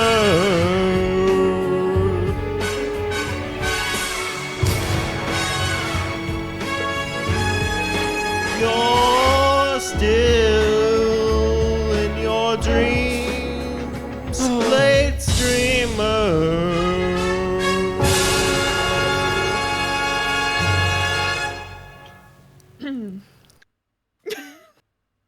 My face hurts. My face hurts. So we're in agreement that when I call you because you're running late to make sure you've woken up, that I need to serenade you with this, right? Yeah, Every time. every time. Late streamer. Late streamer. Late streamer. Oh man, I can't believe someone actually made the whole song. This has been in the community for so long. Oh my god. Oh. Holy shit. Thank you that NTM. Holy shit. Oh my god. By the way, during that day, your pre-stream chat was around 5 hours or so. Yep. We actually did Illusion of the Streamers bit where we imagined you were actually live. It was crazy. Fucking really? August sent them over to my stream chat in an unofficial raid before my stream started. God damn. I'm sorry. I was completely out of it. I should have said that I wasn't coming, but like I wasn't even awake. I tanked so many alarms and shit. I was gone. It was last Wednesday? Was that Wednesday? This Wednesday? It was Wednesday. It was right? Wednesday. Yeah, it wasn't Tuesday. Yeah. Right. I can't believe this is about Wednesday specifically. What the fuck? You have such a wonderful community that they make fan art even when it's about you not being there. Yeah, Isn't that wholesome actually? Yeah, it's so end game is I don't even have to show up. It's just like they did just You have so many wonderful creative people in the community. Sorry, I know I'm like kind of mean on stream a lot of the time, but genuinely people here are so cool. Yeah, we do. I've been a little irritable lately too, and I feel bad about that considering the community that we have. But yeah, we really do. Thank you, everyone. Thank you. Sorry, I get grumpy when I'm tired, and sleep through entire streams.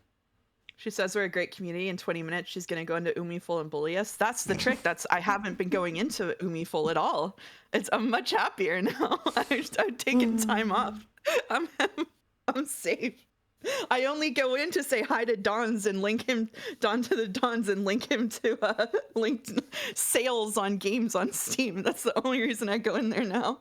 Hello.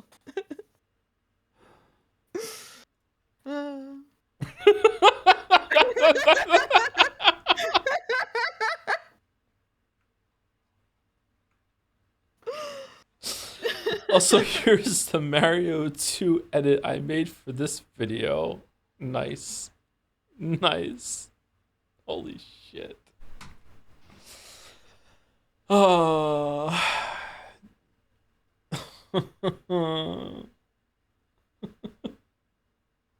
New emote. Are people gonna use it? I would like this to be an emote. An emote has to die for it. What emote has to die? Are you gonna be late almost every day? Yeah, almost every day. Yeah, it happens. Thank you, Thank you. And that is fan art for this week. Thank you very much, all the fan artists. Yeah, thank you. A lot of really, really gorgeous stuff this week. Every week, but this week was amazing. Oh, I didn't get through bits and subs. Usually I get through it during the fan art. Stonebeard, right? Thank you, Snot Girl, for the resub. Can't believe we already made it to the Force Awakens episode stuff. Very nice. That would have been a good joke. Maybe I can do that for next week. Thank you, Snot Girl. Thank you, Zorgox, for the bits. Do you prefer the stinky timeline or the lube timeline? I don't remember the lube timeline. What's the lube timeline in Sekimea? I deleted the whole joke from my head. Yeah, I don't remember I remember the joke, but I don't remember what it was about. I think it was a one-off. It was a quick one. Oh,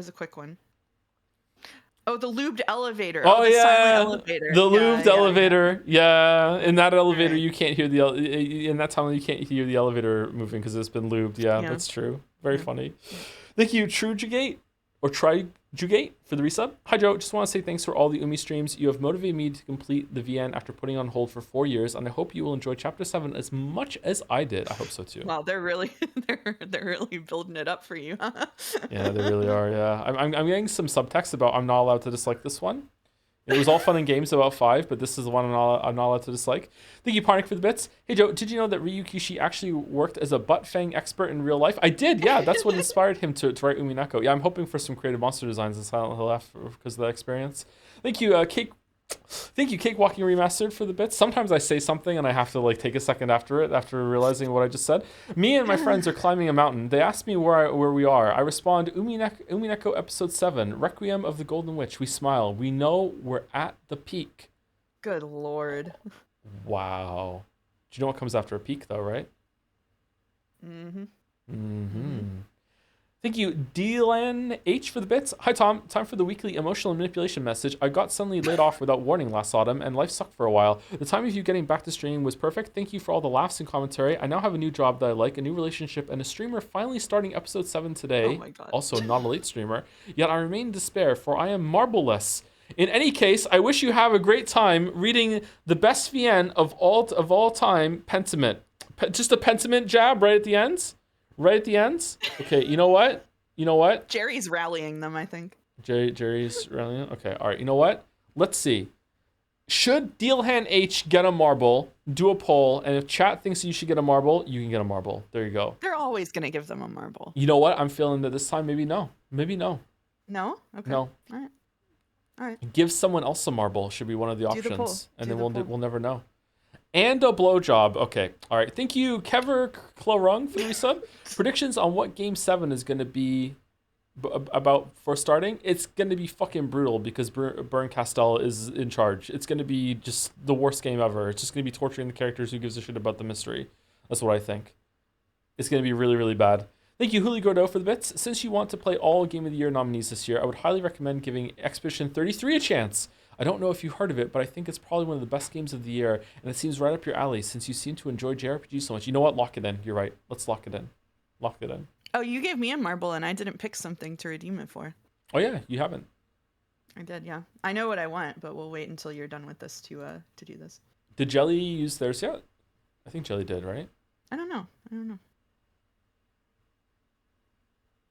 The marble's being given to someone else. Yep. Sure I is. think Master Elia should get a marble for bothering to sit down and watch every single concurrent Marble anime I watch. That takes dedication. And after that marble goes in, they get another marble. Marbles forever. As long as they're willing to watch the anime. Thank you, Job PT, for the resub. Thank you for the Fortnite background audio. Oh, you're playing Fortnite. Okay, I understand. Chat with the chat. Okay, I understand. Good luck with your matches. Hope you get a chicken dinner. Thank you, Dominic, for some more bits. I'm here to act as a counterbalance to all the people gassing up episode 7. I thought it was just okay. If I had to graph my emotional response, it would have almost been a flat line. Am I being genuine, or am I doing my bullshit again? We may never know. Pentiment is better. My vote is to save the animals, and we're almost halfway to a new yeek. We are almost halfway to a new yeek. Shit. And a happy new year. Fucking hell. Halfway to Christmas, everyone. Halfway to Christmas. Thank you, Dominic. Thank you, Last Seasons, for the resub. I love Christmas, too. 4 years of being Joe's sub. This is the right time to tell you that the E in Isis is pronounced like Nay-chan, and you've been saying my name wrong the whole time. So much hate. So last Asus? Asus. There we go. Last Asus. I will try my best to remember. Asus. Okay. Like the motherboard. Thank you, Arjun Design, for the bits. Pronounced Arjun. Love the pronunciation guide bit. Oh, my favorite bit. Caught up minutes before the stream started, so excited to hear your thoughts on this episode. We haven't started yet, but we're getting close to it. I think I can see the top of my list right now. Thank you, Arjun Design. Thank you, Dork Moonblade Gwendolyn, for the resub 2 with Glorp. Glorp Moonblade, thank you very much. Thank you, Master Elia, for some more bits to say. Sorry for this, as I'm about to use this message to shill something I made. Hello, chat. Are you interested in learning more about the anime marble race? If you are, I made a video ranking 63 of the anime from the marble race and the gimmick marbles. Sometimes it's nice to put a face on a random marble and also learn about some horrible shows. Find it on Reddit or Jads. Wow. All of them? Okay, you know what? You can have a marble. You can have a marble. There you go. Marble given out. We're giving out marbles today. We're giving out marbles. Thank you, Tora3Tron, for the bits. Our late streamer. Thank you, Iron Wrath, for gifting a bunch of subs in a row for full stream ahead. Choo choo, Nanjo. All right. Snap to Nanjo. Thank you very much, Iron Wrath. We're almost at the end of Umineko. Are you excited? Found the video? There it is.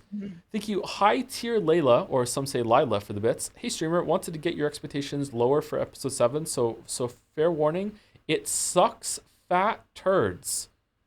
Ew. All right. Expectations have been adjusted. Thank you, Iron Wrath, for gifting a sub to episode. Full stream ahead, choo choo, Nanjo episode. Oh, there was a thing in there. Okay, I understand. I understand. Nanjo episode. Is it Nanjo episode? I would be curious to see. We're gonna find out. Thank you, Mike. Hunt is for Timmy for gifting out a sub. That pause is very important whenever I say that, or else this VOD won't make it onto YouTube for anyone. Thank you, Rodney, for the bits as well. Hey, Joe, episode 7 sucks shit. I hope you'll hate it. Thank you, Rodney. Just no subtlety whatsoever. Thank you, Mike, for some follow-up bits. Hey, I know you're busy with games, but have you heard of the new game Expedition 60? Especially with all the time in the gym. This one is right up your alley. Also, episode 7 is dog water. Smiley face, have fun. Oh, I would still be alive. They're reversing course so fast. I would still be alive in Expedition 60. That's good. Oh, that's true. I'm going to sneeze. Okay. Phew. Sorry, that took a while. Thank you, Rainbow Road DUI. That's an amazing name for the resub. I'm here to backseat the book. That's a great name. Holy shit. Backseating enabled. And last four on my list are Shambi with the resub. Hey Joe, big fan of the streams. I think I speak on behalf of chat when I say you shouldn't play Pentiment Pizza Tower. Fill in any other game you don't want to play. Happy to help. I accept compensation in either shoutouts or half marbles. All right, you can have a half marble. Sure. Thank you, Sir Shambi. Thank you, Moo Nelly, for the resub. Pronounce moo like the cow, Nelly. I did it right. I didn't even read the message first with the Joms. Thank you. Joms buff. Thank you, Parnik, for the bits. Hey, Joe, I know that people are hyping up your expectations for episode 7, so I just want to temper them a bit. Episode 7 is my favorite one, which means it's the best one. And I'm not implying anything, but only a really dumb person wouldn't like it. Remember this. All right. All right. Thank you, Parnik. Thank you, Mark326, for gifting a sub to 50 subs. I think that is the amount. Thank you very much, Mark326. And also to Single Dom right afterwards, too. 50 subs, Single Dom. Thank you. Thank you, Mark. Thank you. It took me a second to get that. Thank you. Thank you, Skunky Emerson, for the bits, too. I want to be the neutral one here and say that episode 7 is going to be whatever you think it is. So have fun. And then GoPod as well. Oh, no.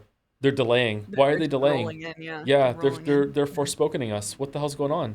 To everyone who is glazing episode 7, you don't like Umineko. You like a well-written story with good plot and logical connections. Ooh. Okay, don't hype it up that much. It's not even a joke now. It's not even a joke.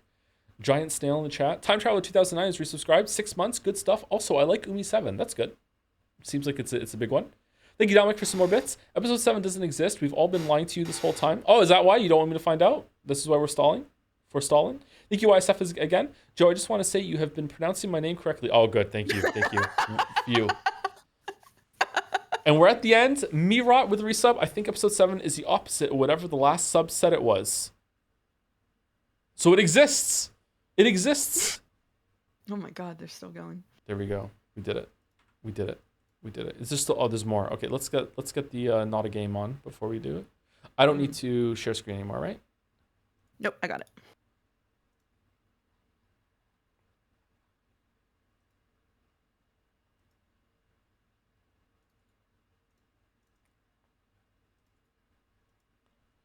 Run as and this is actually administrator. This is actually fine timing. We can read the prologue and then go on break.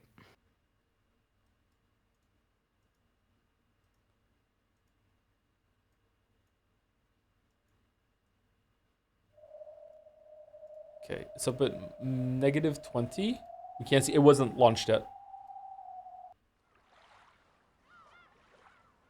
Shall I read my my anime marbles to you?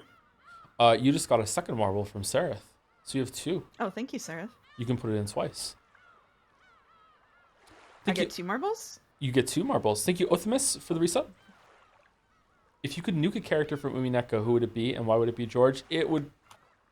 that's hard to say. Okay. Probably... I have 2 picked out. You have 2? Probably Burn I do? Castle. Probably Burn Castle. Okay. Oh, shit. Thank you, White Wolf, for the new sub as well. Welcome, White Wolf. 378, specifically.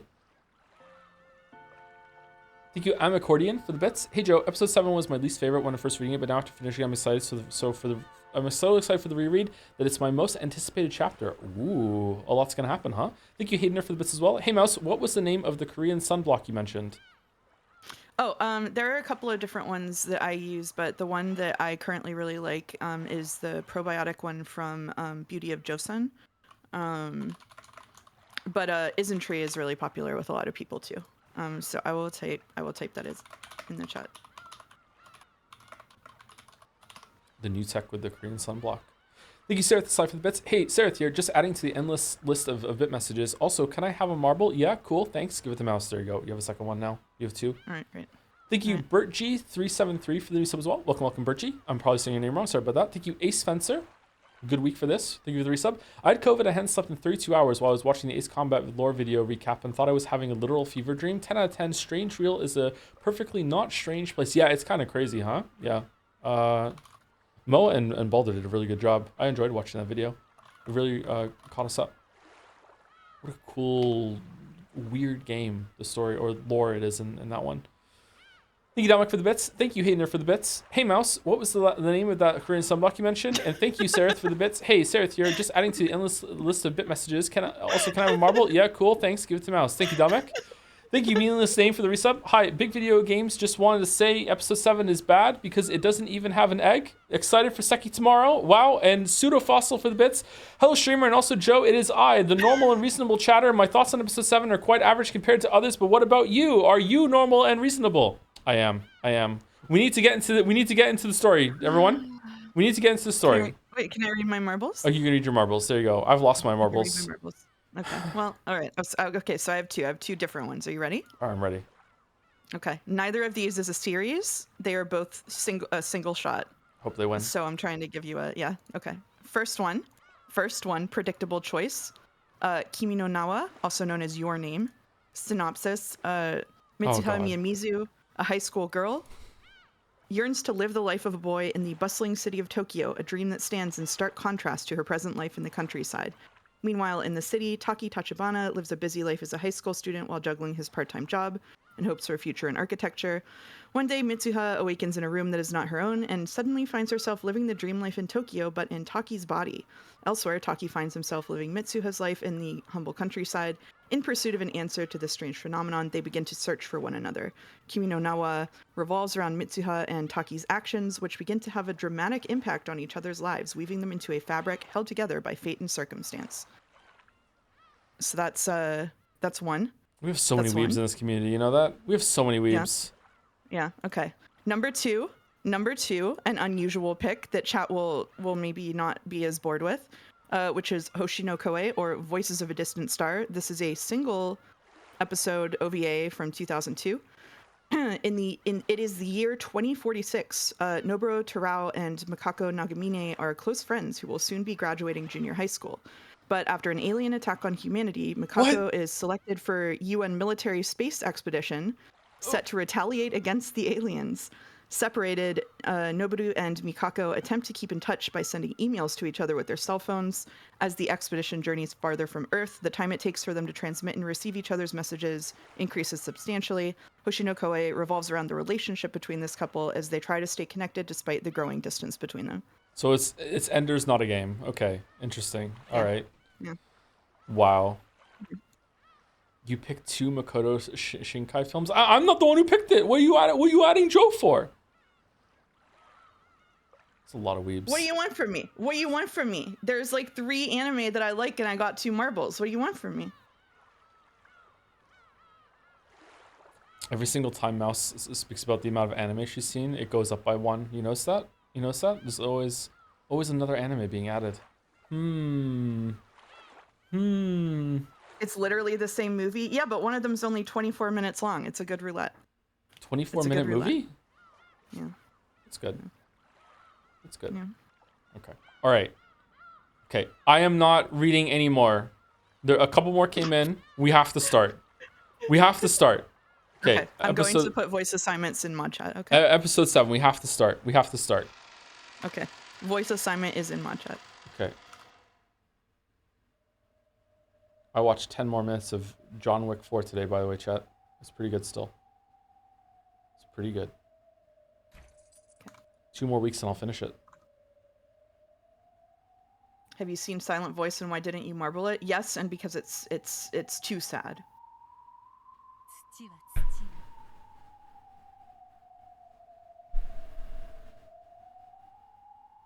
No title card read, so much hate. Oh, we're gonna get the music today, aren't we? All right, how is the sound? We good? Oh, I have to do it, don't I? You do have to do it. Yeah.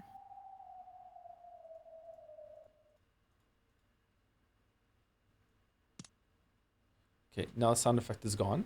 That's great. Okay. Yeah, it's just gone. We have to wait until we go forward. Okay. Did you just start? We just started episode 7. Yeah, we're gonna read the prologue, then we're gonna go on break, and then we'll come back and we'll go through it. Yeah. This is you, I think. It is. Yep, it is. Okay. Go for it.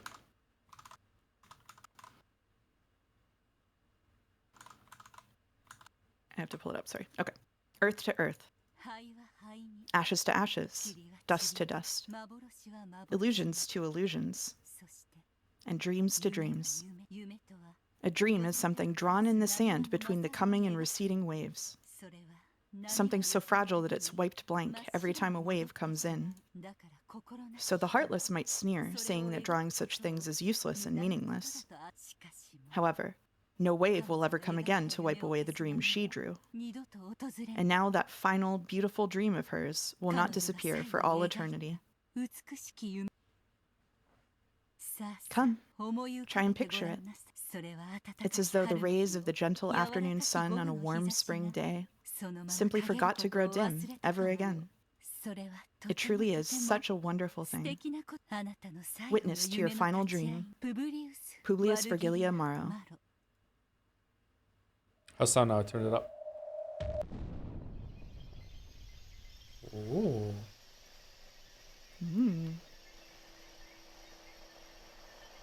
It's good? Okay, let's continue. The suspects were gathered in a room, and several inquisitors of heresy were reporting on the results of their investigation. Their uniforms closely resembled those of Eisern Jungfrau, but they were slightly different. Also different were the badges signifying their department. Then came the sound of someone clapping their hands once. It was the lead female inquisitor. She was announcing that all reasoning had been completed. As has been shown, it is all quite clear. Know that the preceding logic has proven the non-existence of your alibi. At the other end of her pointing finger was a quivering maid with frightened eyes.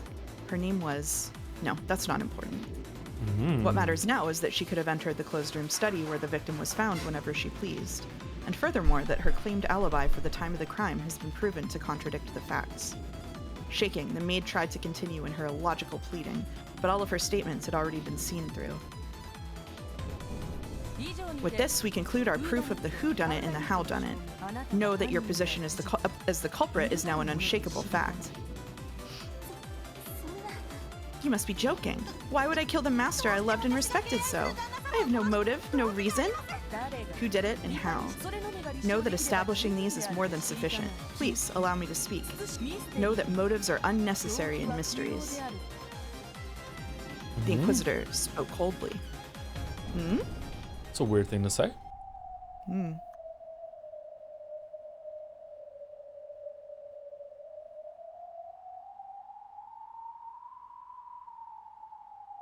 After finishing her witch's prayer, Virgilia stepped back from the coffin, which lay on an altar bedecked with many beautiful roses. In her place, Battler moved to the front of the coffin wearing his territory lord's cape. Though the cape was supposed to represent dignity and majesty, it somehow made Battler look smaller. Battler held a book with a majestic binding in his hand. It was a game record that had just been written. Or perhaps it was a tale, a game, or else a fragment. Written in it was the dream that would be more enjoyable for her than any other. Battler pressed it against his forehead and contemplated for some time.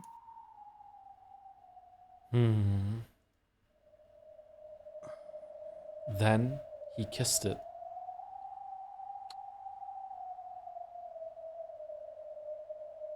And laid it gently in the coffin. His eyes It are rested blank upon there. her chest. Yeah, it was weird. She looked like a little girl clutching her favorite stuffed animal as she drifted off to sleep. これは This 唯一 is の物語 the sole tale I have to offer up to you. This tale will be shut up with you in your coffin for all eternity. So no one will be able to read it except for you there in your coffin. Shut away in that cat box, the only, unchanging, inviolable, eternal tale. だから誰 This にも way, 物語を no one will 聞かせ be able to defile it. 否定できない No one can deny it, 反論でき and ない no one can argue against 俺 it. とこいつだけの This is just between me and 二人 her, だけの just the two of 唯一 us. 絶対 Our の one and only certain 真実 truth.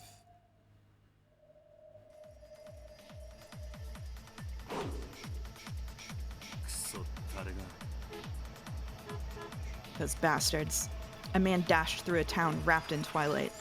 The daytime hustle and bustle of this beautiful village, which combined the traditional with the orderly and the classic style of the last century, now seemed like a mere dream. The orange setting sun was already hidden behind the clock tower, and the narrow alleyway was rapidly descending into darkness. As the gaslights began to turn on, they only made the darkness of the twilight stand out all the more. The man sprinted. There was no time. He had to hurry. He'd had several experiments to do and things he had to check, and it had all taken longer than he'd expected. Yes, there's no mistake there. The whodunit and howdunit are more than enough in the mystery genre. In the mystery genre, the motive, or the whydunit, is given to the lowest priority. To have a murder, you need to have a culprit, and he needs to commit a crime. Motive isn't required for that, so it's usually the most ignored element. In fact, these days, there are even some who call it unnecessary. If you find the culprit with nothing but the whydunit, that's no mystery. That's propaganda. However, just because of that fact, it doesn't mean you can neglect the motive, the heart. I think the motive is the most interesting part, but fuck me, I guess. Then you agree with him. We both know how much fun she'll be having in her final sleep, so I doubt anyone could disturb it. After all, who could possibly disturb a sleeping child smiling at a happy dream?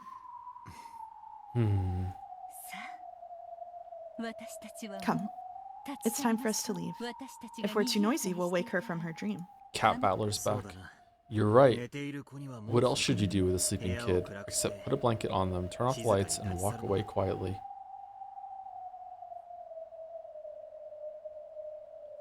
After looking at the coffin one last time, Virgilia turned around quietly. Battler did the same, but then he stopped and turned to face the rose-covered altar.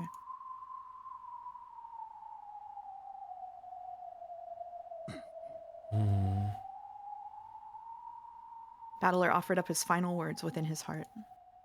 As long as those words didn't leave his mouth, no one would be able to know what they were. However, those words of the heart caused Battler's expression to change several times. At first, he frowned sadly, then his face clouded with remorse, and then changed to a bitter, exasperated smile. It flashed through several varied expressions. Then the final expression that crossed his face was, surprisingly, a gentle smile. A gentle smile. Something rose to Battler's lips. However, he bit it back down. There could certainly be no words to describe the many feelings he kept in his chest. Sorry, is this intentionally bleeding from narration to character, or is it glitched? I think some of it is glitch and some of it is intentional. Okay. So saying anything aloud would probably be crude. Battler understood this and stopped himself from speaking once more with a wry smile.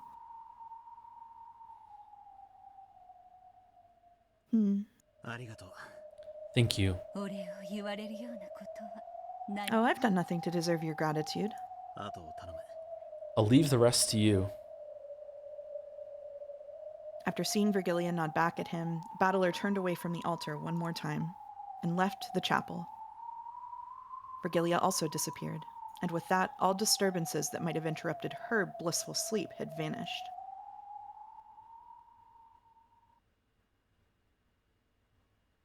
The Inquisitors of Heresy listened with calm, no, scornful gazes. They listened to the frantic babbling of the maid accused of murdering her master.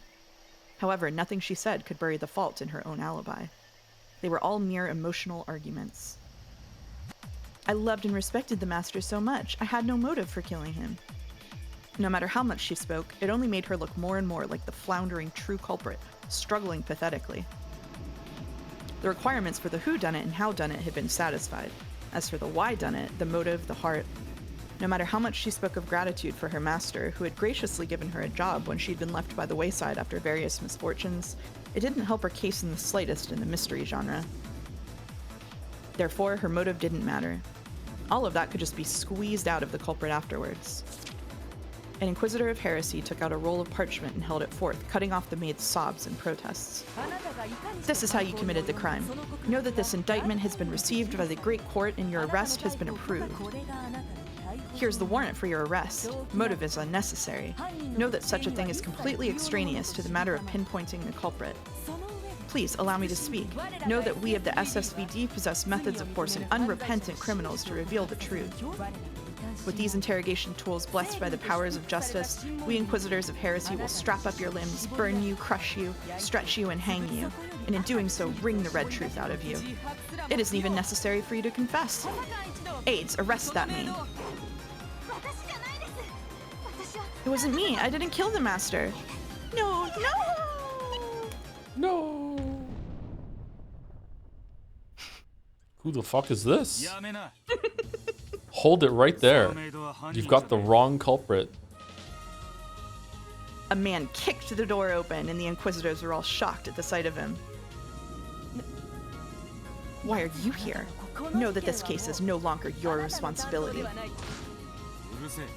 Oh, shit. My gamepad's still plugged in for this combat. 1 second. Quiet. You find one person without an alibi and just assume that she's the culprit? Do you really think there's no need for a motive, for a heart in crime? Crimes are committed by people. There are no crimes without a heart. I'll never accept the theory that neglects the heart.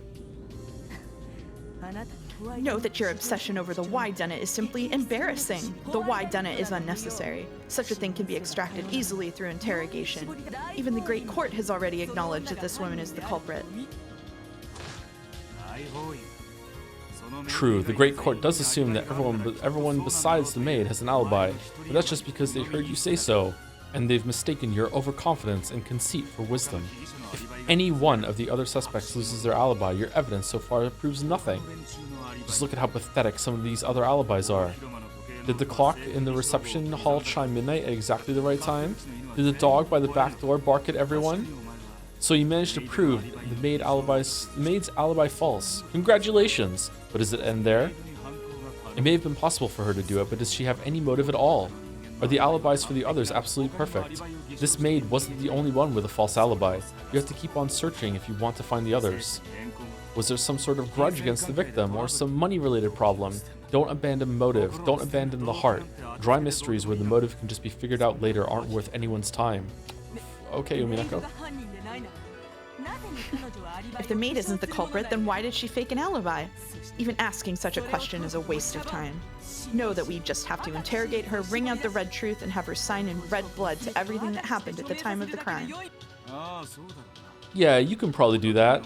You can just use that torture of yours to squeeze out everything frankly and objectively, as seen from the eyes of God. But you know what? I'll never accept mysteries and theories that lack heart. I have already taken over responsibility for this case. I even have a decree right here. Come now, aides. Know that there is no reason to hesitate. I order you to arrest this maid. When she gave this order, her subordinates hesitated, looking back and forth between their superior and that man. Well, enjoy that one, chat. I won't let you. The real culprit's a different person. It's possible to use motive to find them. And their alibi trick is an old one. You can't neglect the heart. There's no need for that. We just have to find the suspicious ones who could have committed the crime, interrogate them, and squeeze out the red truth. On the off chance that they aren't the culprit, then we just have to interrogate the next suspect. You call that reasoning? Stand back. We will arrest that woman. Know that this maid is the culprit.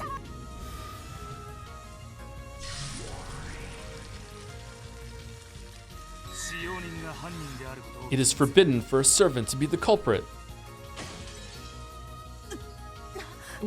What did you say? The words of power blasted away the aides trying to arrest the maid. Van Dyne's 20 rules, rule number 11. If you want to torture why is that in red? If you link back to what you just said, maybe? If you want to torture this maid, make sure you double check the alibis for the second wife and her lover first. Those two already have a clear alibi for the time of the crime. That, an alibi? Damn it, I feel like you couldn't understand no matter how easy I make it for you. If you want to call yourself the head inquisitor, try and figure out at least that much for yourself. Until then, I'll be taking that maid's arrest warrant. Then what about you? Can you prove that this maid didn't commit the crime? Know that she was clearly away from the kitchen at the time of the crime. What was she doing then and where? She can't prove it, I can't prove it, and you can't prove it. No one can. That's why we have no choice but to use these torture devices to interrogate her until the red truth is squeezed out. You can squeeze as much blood and truth from the true culprit as you damn well please. However, I won't let you interrogate or torture anyone who isn't that culprit. This is why everyone says you're too soft. All the suspicious must be interrogated. That's how we Inquisitors of Heresy conduct our witch trials. That's right, we are Inquisitors of Heresy. Felling evil witches is our job, and I'm not soft at all. However, we mustn't risk hurting the innocent. We mustn't put them under suspicion. All humans have their own personal truths. Those should only be exposed when they commit crimes. We've been given the right to expose them, but there's one thing we can't do. What? No one, not even God, has the right to expose the innocent truths of those who have not sinned. The maid finally realized he was trying to protect her. I don't know who you are, but thank you very much. I'm really not the culprit. Yeah, I know. Your boyfriend said he'd be willing to give up everything to prove your alibi, but I don't have a boyfriend. Ah, thank you for telling me. You should thank him. That kid said that honor and reputation are worth nothing compared to you. But if he does that, he'll... It won't come to that. Exposing the secrets between lovers is a job for third-rate magazines. That's not mystery. I'll never allow for heartless reasoning. Then, for the first time, the man's sullen expression relaxed, and he patted the maid's head roughly. I'm sure you two will be happy together. Still, meeting together in secret while on the job is hardly praiseworthy. Try to keep that to a minimum. Thank you so much. Thank you so much. These words were heard only by the two of them. The man had learned of her innocence, which could only be proven by exposing the secrets of a pair of young lovers, and he had rushed about in search of a solution, resentful of the arrogance of those trying to expose this by forcible means. Someone said, please pat me in chat, and for some reason my brain read it in the Thara voice. Please pat me. The point of theory making is not to create a culprit, or to trample the truths that lie in the hearts of those who have not sinned. If you want to play the detective, don't neglect the heart. Otherwise, we're just intellectual Redditors.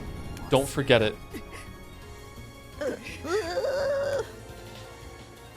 When the man spoke, the Inquisitors no longer had any way to argue back. This man's name is Will, and yet that's not what everyone used to call him. Head Inquisitor of Heresy of the SSVD, the 8th District Repentance Enforcement Agency of the Great Court of Heaven. Wizard hunting Wright. Oh my god. Willard H. Wright.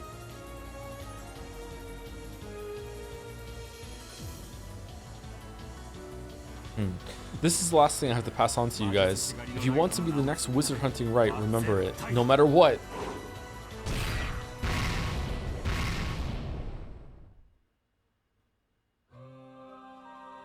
Ooh. He's not stubborn, he's right. Is this a different song?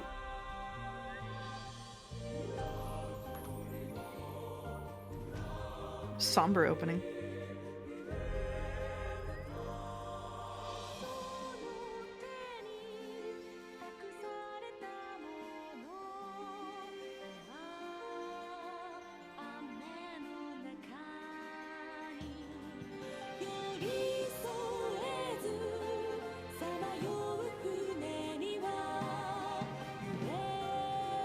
Oh, Beatrice is in the window there. Oh,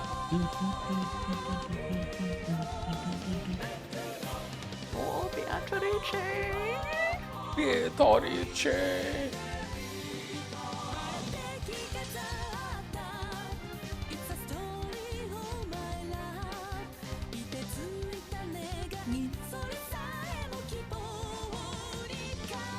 Yeah, me?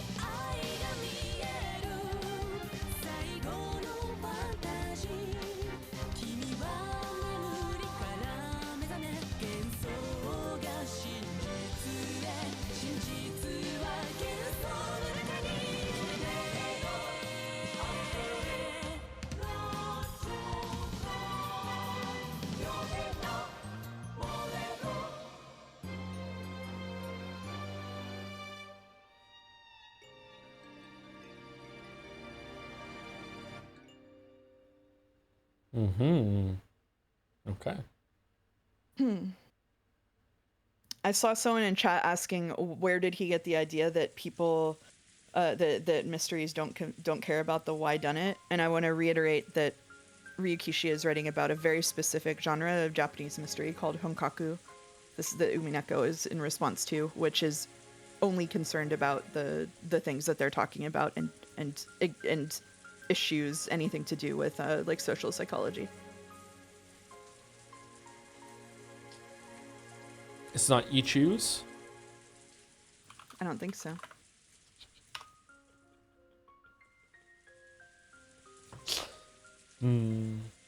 I gotta It's say, stays all the way down. Yep. I gotta say, this isn't criticism. Well, I'm gonna be saying a lot today.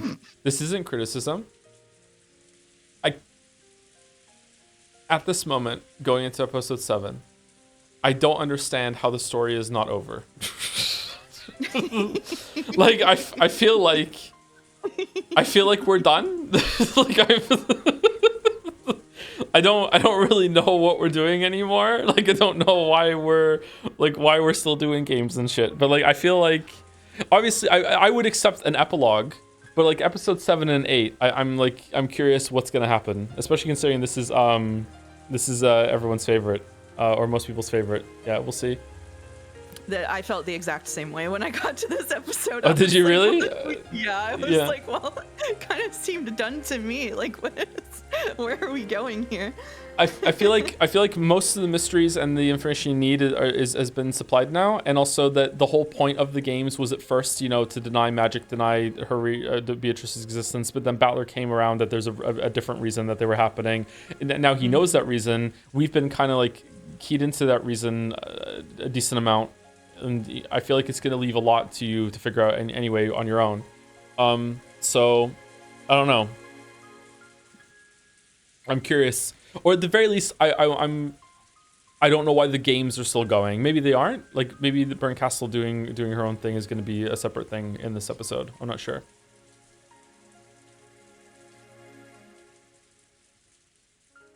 Do you have an explanation for everything that's been going on? I'm not expecting to get an explanation for everything that's going on.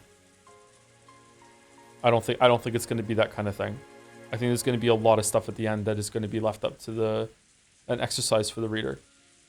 Or just won't have an answer. But that's my expectation.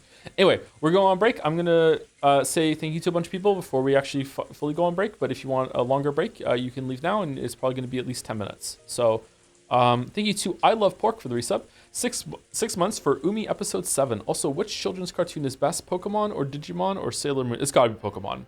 Pokemon is... I loved that show when I was a kid. I never actually watched much Digimon. I did watch a couple episodes of Sailor Moon here and there. Like I like the animation style, but I didn't really. The story was kind of crazy.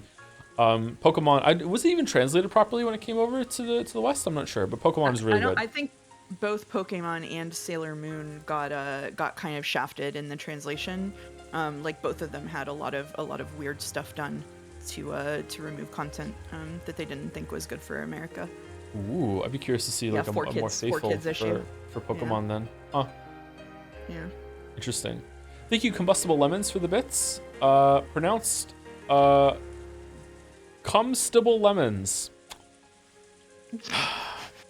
No, it's not. Hey, To, I haven't been watching the streams, but episode 7 is the opposite in quality of whatever you thought of the Answers arc so far. Oh, man. Oh, man. What the hell does that mean? We're going to find out. Thank you, Kami Mummy, for gifting us up to Pentiment for Lifeu. Loves Pentiment. Loves Pentiment. Thank you, Sir Kekiek. Sir Keki Kick, again, for the gifting us up. Just say your name a bunch of times. Hopefully I get it close. Thank you, Metanix for the resub as well. And Ecto Sun with a smile. Thank you very much. Thank you, Terraflop, for giving out 10 gift subs in celebration for starting episode 7. Thank you very much, Terraflop. Thank you, Nelly Orion, for the resub with You Done? No, we're just getting started. Thank you, Forgetosaurus, for the resub. Here's to the rest of Umipiko. We're at the end. The end is in sight. The end is in sight until Umineko 2 comes out in 10 years. The end is in sight. The end is in sight, meaning like there are over 300,000 words still to read. 2 novels left. 2 novels. 2 novels left.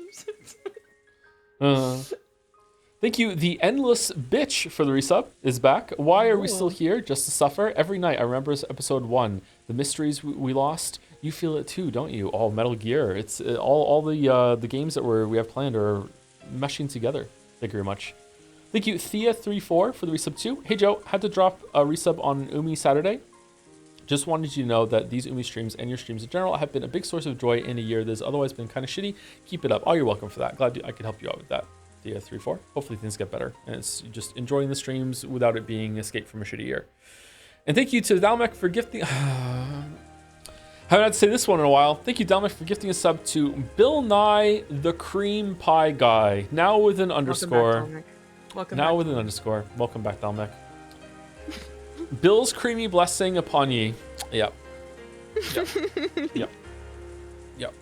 Hopefully not literally. Thank you, Dalmec. Thank you very much. All right. Anyway, we're on break. Be back in about 5 minutes or so. Break. Enjoy the rain, chat. ASMR.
Hello, hello. Hello, hello.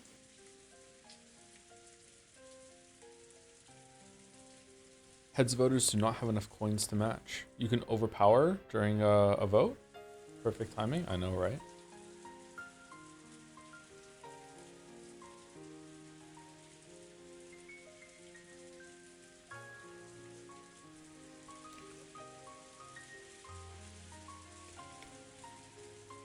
One hello is I enough. don't know why, right? but one hello isn't enough for me. It's because you're a weeb, Dominic. Moshi moshi. Is this a chapter change, by the way? This is a chapter change. Yep. Okay, so I'm narration now. Okay, all right, cool. Thank you to Job or Gob PT for the bits. Thank you for the Expedition 33 background audio. I'm looking forward to playing that. Hope I have a good time. I've been playing Expedition 33 on stream and Final Fantasy 6 off stream, and it's been an interesting set of parallels. I'm at a similar place in both of the games, and it's a different execution, and it's making me think a lot about it. And I can talk not at all about it on this stream. Do you think that Final Fantasy VI would be improved if that when you're fighting Ultimate Weapon, every single time it attacked you, you would have to hit a button 14 times in a row in order to not take damage? Yeah, absolutely. Actually, I've been streaming it to some of my friends on Discord, and one of the things that we've noticed is that Final Fantasy VI would be greatly improved with contemporary JRPG party banter. And so, like, I would be fighting like an enemy, and it'd be like, it seems like it might be weak to ice. Uh-oh, I think that we should dodge. It seems like it's charging up a big attack. Like, we're just doing that like would, yeah. endless party banter. That would be improved. Yep. Oh no, it looks like it's preparing its ultimate attack. Maybe we should be on the defensive. Expedition 33 doesn't do that. Really? Does it? Does it really? I mean, you'll find out. No. No. No. No.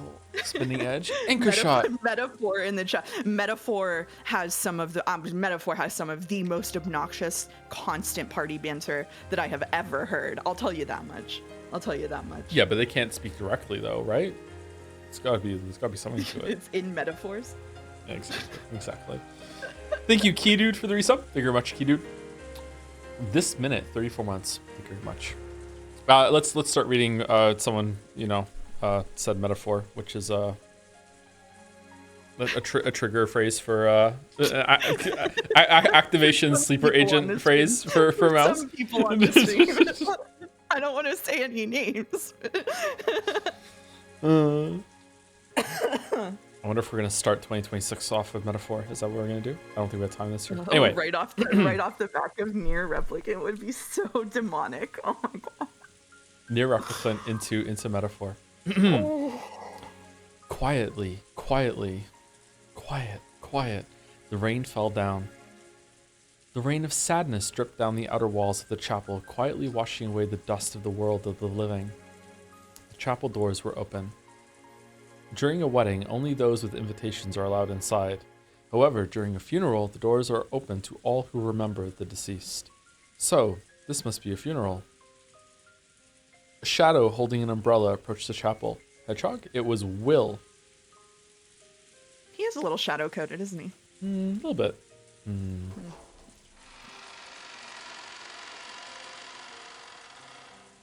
A reception desk had been set up at the chapel's entrance. As the shadow approached, Cannon, who had been sitting at this desk, stood up and welcomed him with a bow. This is the reception desk, said the guy behind the reception desk. We are collecting the names of all mourners. If you would sign in here. Sorry, but I'm not a mourner. I'm here to meet with someone. You came to a funeral to meet someone? A dubious expression rose to Cannon's face. Will pulled an envelope from his pocket and showed him the sender's name. My apologies. Please enter. Thanks. Could I at least have one of those? Thank you very much. I'm sure she will be pleased. Cannon handed him one of a set of golden roses which were being handed out to all the mourners. Will took it, silently bowed his head, and entered the chapel. Does he have a sword? What is the sash over his chest? Inside the chapel, several people who appeared to be the family of the deceased were gathered, and they all seemed to be recalling memories of the departed. Oh, Bitorichi!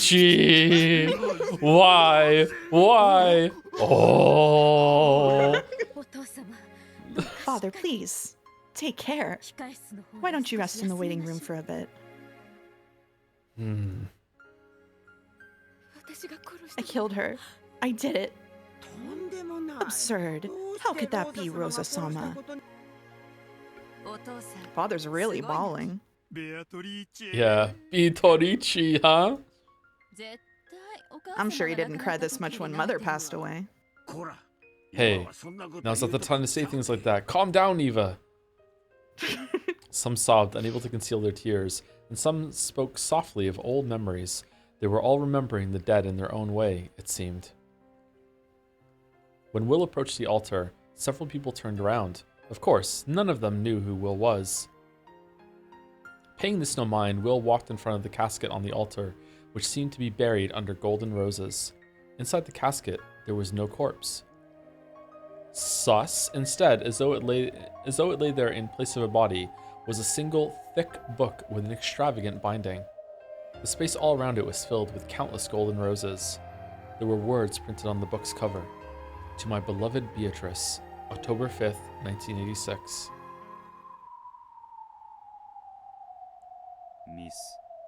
Miss Beatrici. If it was Mrs., then forgive me. I've never met you. However, allow me to express my condolences. He took the rose he had received from the reception area and placed it in the casket. He had absolutely no connection to the woman called Beatrice. However, since he had come to visit a funeral, he had to show this minimum amount of respect for the dead. As a part of this, Will prayed for the passage of the dead into the next world.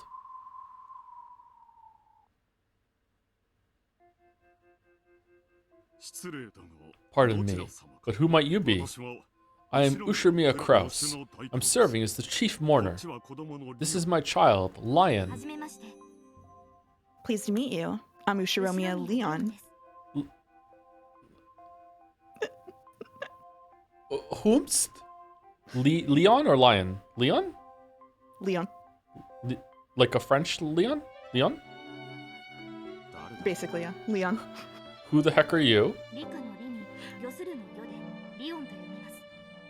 Leon. It's written as Leon, but pronounced Leon. I guess it is a bit strange for a Japanese name.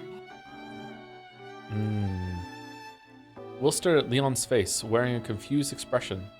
He hadn't seemed particularly interested in Kraus, but Leon had apparently drawn some sort of reaction from him. Rather than interest, it was more as though he felt like something was out of place. Kraus-sama, Madam says it's about time. Ah, I see. Ladies and gentlemen, if we're too noisy in here, it may disturb the dead. I've been told that the waiting room has been readied. Shall we move over there? Are any of these characters in the thing?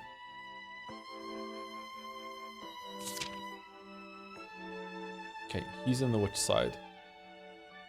Willard H. Wright, a member of the SSVD, the 8th District Repentance Enforcement Agency of the Great Court of Heaven, Inquisitor, ranked Archbishop First Class, goes by the name Wright of the 20 Wedges, or Wizard Hunting Wright.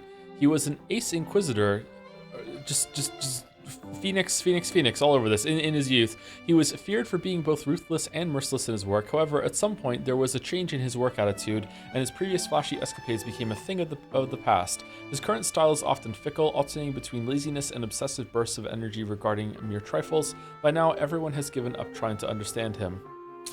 Awesome. He has already submitted his resignation and had it accepted. Only a few days remain before he will lose the name of Wright. All right, so he's going to be dead soon? Willard H. Wright is the name of a real person who wrote under the pen name Van Dyne, by the way. Ah, all right. Thank you for telling me that. I didn't know that. Yep. So we're Van Dyne versus Knox. Ushimiya Leon is the first child of Kraus and Netsui. Jessica is their second child, was given the silver ring of the head successor, and will succeed the position of family head upon turning 20. Mild, polite, and without any clear faults. Excuse me? Except for being too young, this youth is more suitable to become the next head than any other and is adored by Kinzo. Interesting. Okay. When Kraus called out to everyone, they began to move towards the chapel waiting room. My apologies. Leon, could you entertain our guests for now? I will guide the others to the waiting room. Yes, father. It looked like a natural conversation with no awkwardness for either father or child. Father and child, is it? Yes, but why do you ask? Ushimiya Kraus's child is supposed to be Jessica. Jessica's my little sister. Do you need me to call for her? No, that won't be necessary. Apparently, some sort of game was already being played right off the bat. Scratching at his head with an irritated look on his face, Will glanced around. Pardon me, but what sort of relation did you have with the deceased? None at all. It's a real pain. Then why did you come to this funeral? Since Leon was a fairly mild person, Will's behavior was met with nothing more than a blank expression. A normal person would probably have put on a dubious look long before this. Will scratched his head again and yelled angrily at someone other than Leon. I'm here. Isn't it about time you showed your face? The members of the Ushimiya family had already followed Kraus's instructions and moved to the waiting room. By now, no one could be seen in this cold, vast chapel decorated with gold roses except for Will and Leon. So you've come. Ooh. Wizard hunting, right? Inquisitor of heresy. The girl's voice came suddenly from behind the pair. It's Berncastel. Yay. Yay. When Leon turned around in surprise, a girl had appeared out of nowhere and drifted down on top of the altar. She landed softly on the sacred funeral altar as though this was perfectly normal, crushing the golden roses under her shoes. Of course, Leon didn't know this girl. Just why on earth were all of these people unrelated to the funeral, popping up one after another? I'm already retired. If you have a job you need doing, go ask the new right. No. You're the one I want to ask. I'm giving this case to you. Did you read the tale I sent you? I skimmed it. I don't know who you are, but please get down from there. That's a sacred altar. Snapping out of a daze, Leon told the girl to get down from the altar, but she ignored this completely. On top of that, Will kept on talking to the girl as though Leon wasn't even there. I hear this is Leon. Who is that exactly? You've already heard who. Ushimiya Leon. There's no case of a person with that name appearing in any of the previous games. Is this your piece? No. It's a true and proper piece of this game board. A character appearing in this story. You're the game master. That means it's your piece. I've just moved from Beato's cat box into a larger cat box. Leon is one of the pieces who has a possibility of appearing inside it. Ah, I see. In other words, Sumari, it's your piece. It's a piece I've placed would be the correct way to say it. So you're saying this piece isn't your subordinate like Erica? Erica, who's that?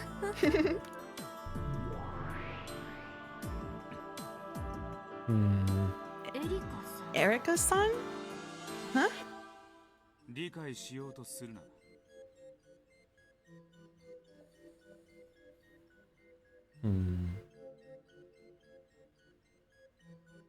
Do I believe Berncastel? If I believe Berncastel, then this has to be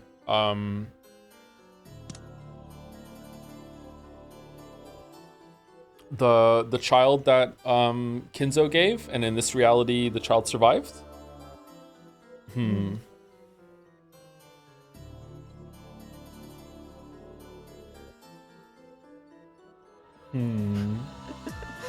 Leon is the first time chatter who joins 32 streams into Umineko. Yeah, Leon shows up and says, Will, can you summarize the plot so far?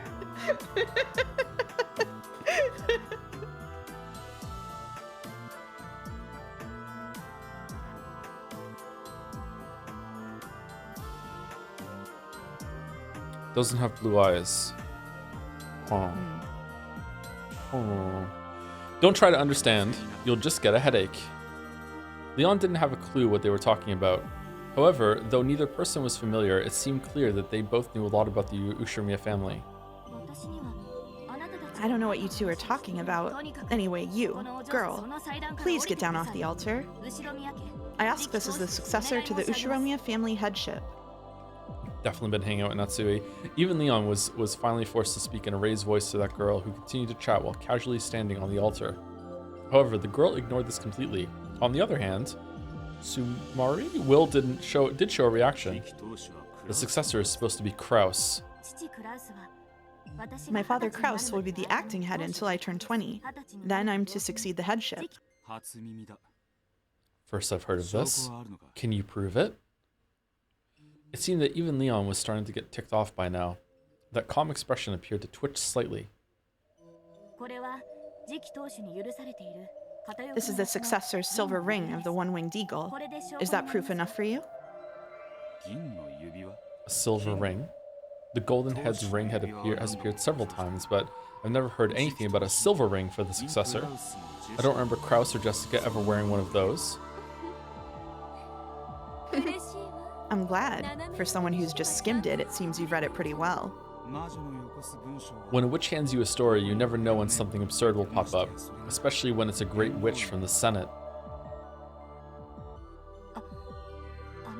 Well, who in the world are you two?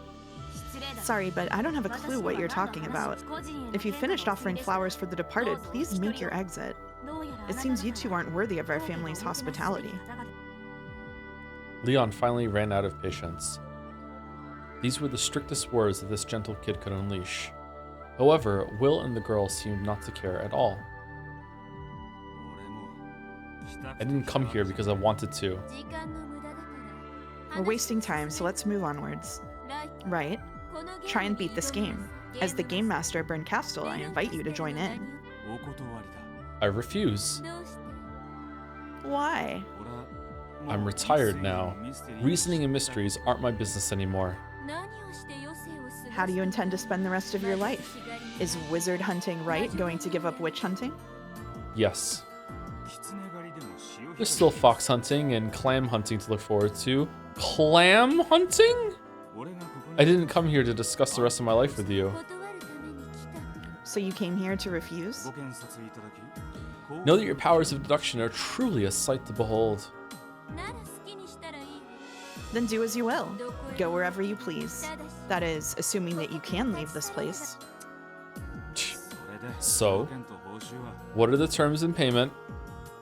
In truth, Will had resigned himself from the beginning.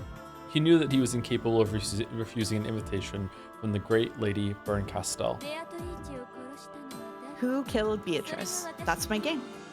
In payment, I'll forgive you for your insolence and let you leave this chapel.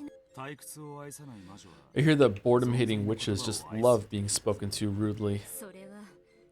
That's only for hags who are tired of life after 1,000 years. I'm still plenty young, so I love thinking up horrible fates in which to trap rude men like you. So, who's my enemy? There is none. There's no one to stand in your way. I just want to sit back and watch you make your beautiful checkmate in this game. I've even found you an ally. That's what this Leon is for. Huh? After hearing that name spoken out of the blue, Leon frowned once more. Apparently, they were moving things along without Leon's knowledge or understanding, which the latter seemed to find truly irritating. Leon is a member of the Ushirimiya family, and should prove to be a useful ally, seeing as no one in the family knows you. I'm not sure what all this is about, but I can hardly be of assistance until I know what's going on here. There, see? With help like this, it'll be a piece of cake. Entertain me and my master, wizard hunting right. Ow may be a polite theater goer, but I might throw popcorn at you if I get bored, okay? Will scratched at his head with a displeased look on his face. He wasn't at all interested in getting involved, but by now he realized that he couldn't disobey Berncastel's orders. Then he approached the casket and pointed at its rose-filled insides. You asked me to solve the case of Beatrice's murder, but Van Dyne's 20 rules, Rule 7, it is forbidden to have a crime without a corpse. That's a devil's proof. Maybe it just isn't inside the casket. Unless you can prove that no corpse exists. This is mystery. Rule 1, it is forbidden to have a crime without all clues presented. Don't worry. Everything is gathered here. There was no change in Will's unsatisfied expression, he seemed to have understood the general pattern of this place. The simple fact that a mere inquisitor of heresy had been summoned by an uninhibited, fickle, cruel great witch of the Senate meant that he'd be treated as no more than a mere underling. All along, he had possessed no way to refuse her. So, who killed the owner of this empty coffin? I'll answer that question. However, you'll let me do things my way. As you like.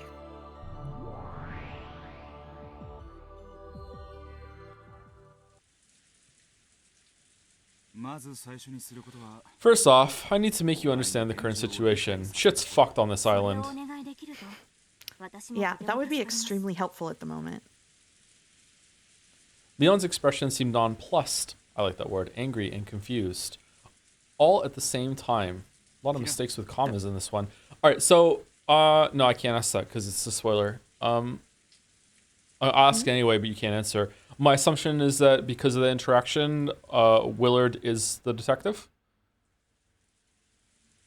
Maybe there's another rule for Van Dyne's bullshit that is different than Nox's. That the detective's perspective is not guaranteed, like in Nox.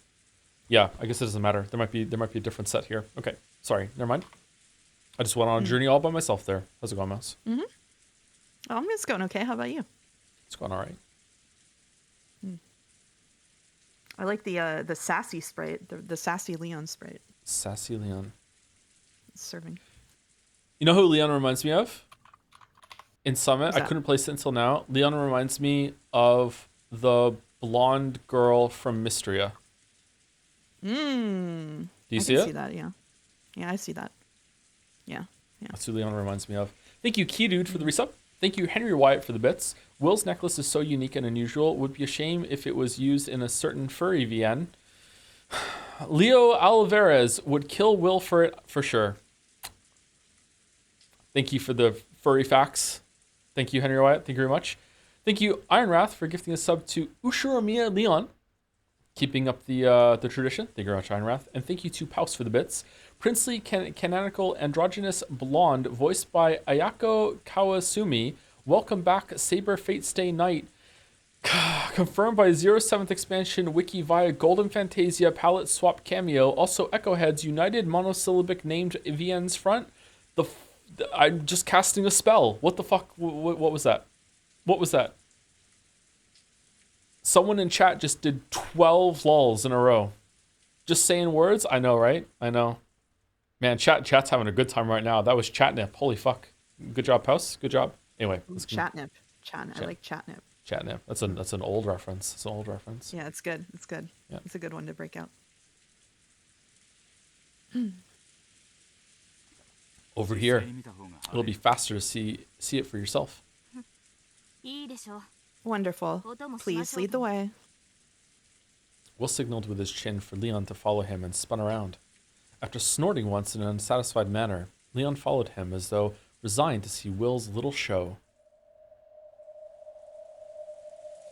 As she watched him leave the chapel, Berncastel sneered silently at them, a cold smile on her face.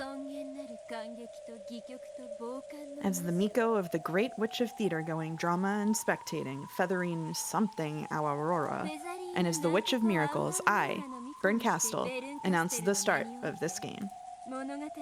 The tale's title is Requiem of the Golden Witch. Spin a tale fitting for Beato's funeral.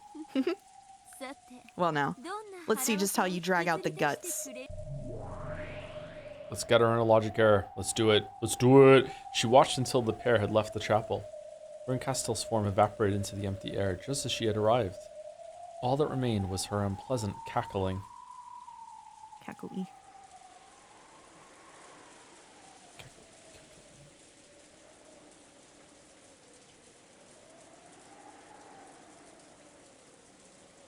Where's this?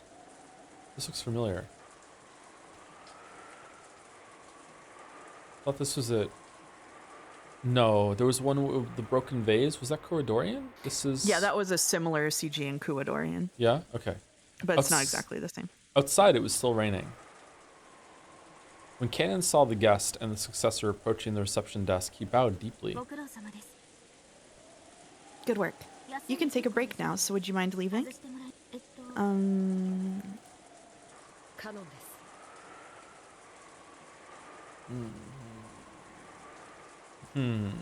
What? It's Canon. Yes, as you wish. Canon bowed deeply, then disappeared. Don't you remember the names of all your servants? Our family has had many young servants coming in and out, and they're usually replaced quite frequently. Well now, what are you trying to explain to me? Who are you, and what business do you have with this family? Of course, there's no need to convince me. Feel free to head on home if you want. There is no going home. Not for me. Not for anyone. Could you please give that a rest? Stop speaking in confusing riddles like that all the time. Even I have limits to my patience. If you don't want me to see you off, should I call Genji or Goda? Don't freak out. Look at this. Yes, I can see that. It's one of the memorial roses. Are you going to show me some kind of magic trick? Will took one of the flower offerings, then showed it to Leon as though pointing out that there was no mechanisms or tricks. Then he slowly lifted it upwards. Watch. Yes, I'm watching. Is a duck going to fly out of it? Or is it going to be flags and fireworks? Huh? Will threw the rose. Anyone would have expected it to fly in an arc and land in some puddle. It didn't, which is why Leon had been struck dumb. The rose thrown by Will certainly had flown in an arc. It should have... Okay. It should have sped on rapidly through the air. However, as soon as it passed out from the shade of the eaves and was about to reach the rain, it stopped right in midair, as though the air surrounding it had turned into syrup. That wasn't all. As it hung in midair, the rose's beautiful golden petals began to darken one after another. It's like Cabin in the Woods, and it became a black husk like burnt charcoal. And even after this happened, it remained suspended there in the air. What sort of trick is this? Don't move. Leon had moved closer to try and touch the remains of the rose, which still hung in the air. Will had roughly blocked the way with his arm. It was as though he was telling Leon that leaving this place meant certain death. This chapel has been cut off from the fragment. We're currently locked in a concentrated loop of time. What do you mean by that? I don't fucking know, but it's bad. Explaining is a pain, so I'll just give you the short version. Basically, Sumari, unless we play along with that witch's game, no one can leave this place. What? The funeral is already over. I'm sure some people will want to return to the mansion or the guest house. We can't be locked up in here. You've got a bone to pick. That witch is the one you're looking for. Being stuck in a place like this isn't any more pleasant for me. That girl's your friend, right? Make her stop all this weirdness. She's probably sitting in a spectator's seat with a bucket of popcorn about now. She won't come if we just call her. What on earth is going on? That short sentence described all of Leon's feelings at that moment. Thanks, Ryukishi. However, Leon had seen the rose Will threw wither in an instant in the rainy darkness. Leon tried doing the same thing with another rose, but the effect was exactly the same. No one would want to use their own body to test this fearsome something that could make roses crumble instantly.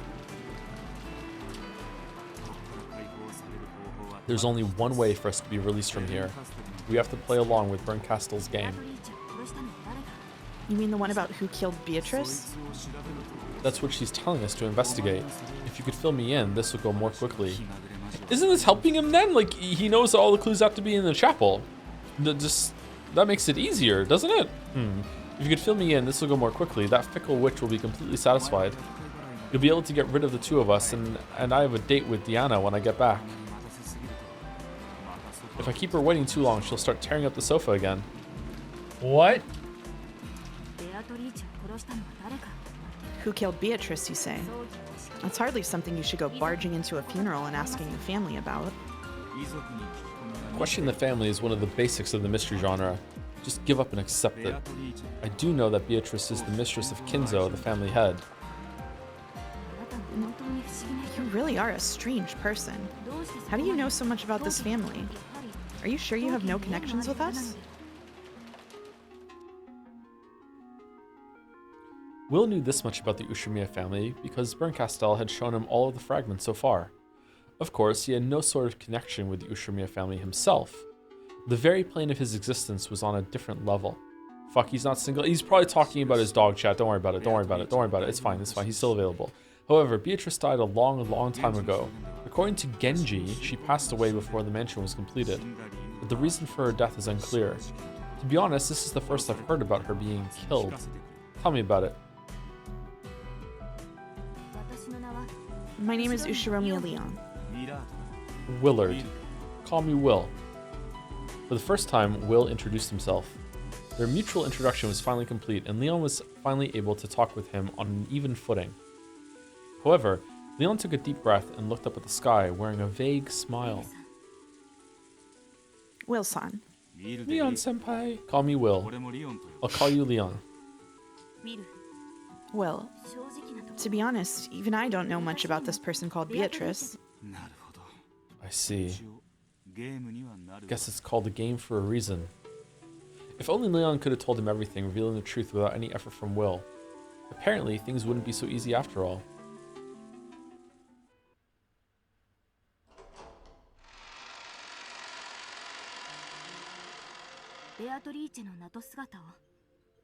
Everyone who enters the Ushiromiya family knows the name and image of Beatrice.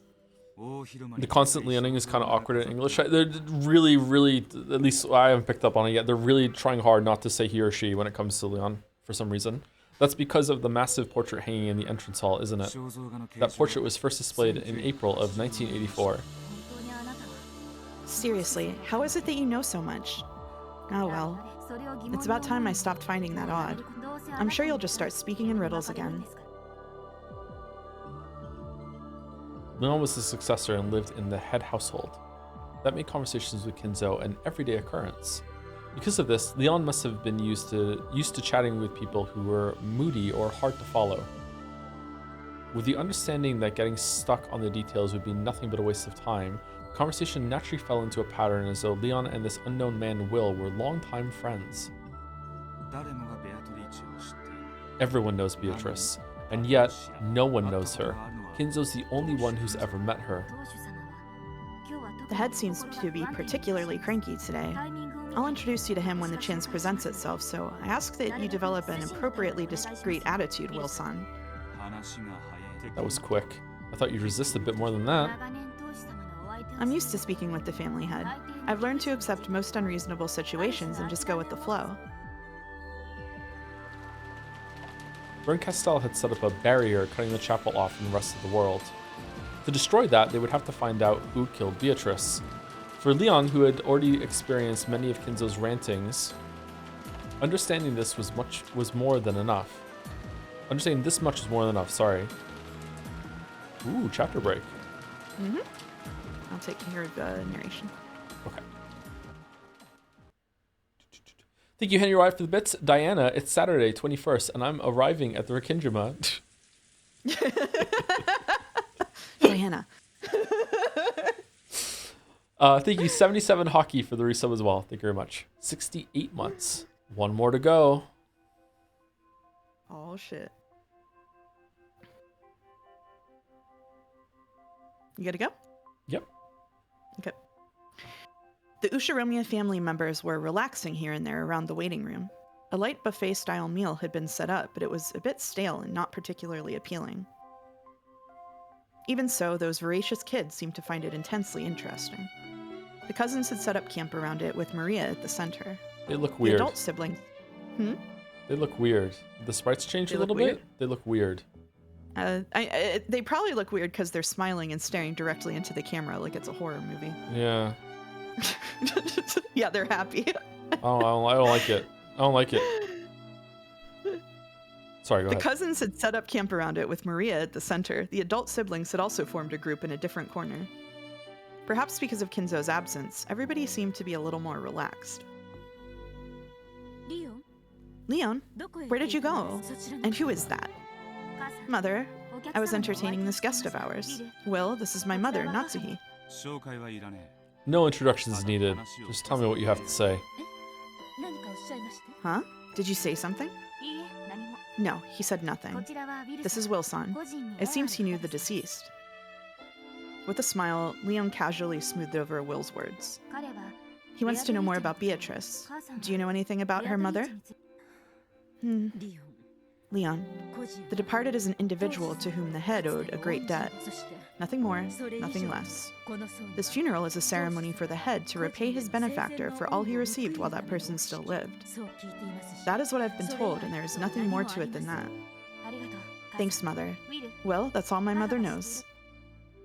Natsuhi was eager to destroy the scandal about Beatrice being Kinzo's mistress. However, she also had enough sense to realize that the scandal was probably true.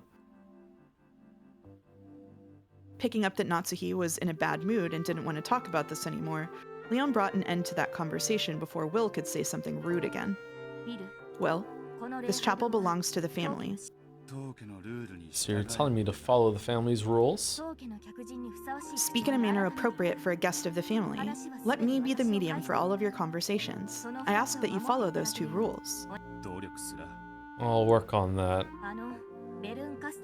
The mess this Bernkastel witch or whatever has dragged us into is a real pain. Because of that, I'm willing to help you. But we're equal partners in this job, and you'd best not forget that. This dude just shows up at the funeral, takes you outside, there's a witch, throws a rose into a barrier, and you're just like, okay, guess we're just solving the mystery. Fuck it. Like, really? You just go, just immediately, like, fine? Okay. And here I thought you were just some well-bred rich kid. Seems you can speak up after all. I must be prepared to shoulder the Ushiromiya family's future, after all. Got it.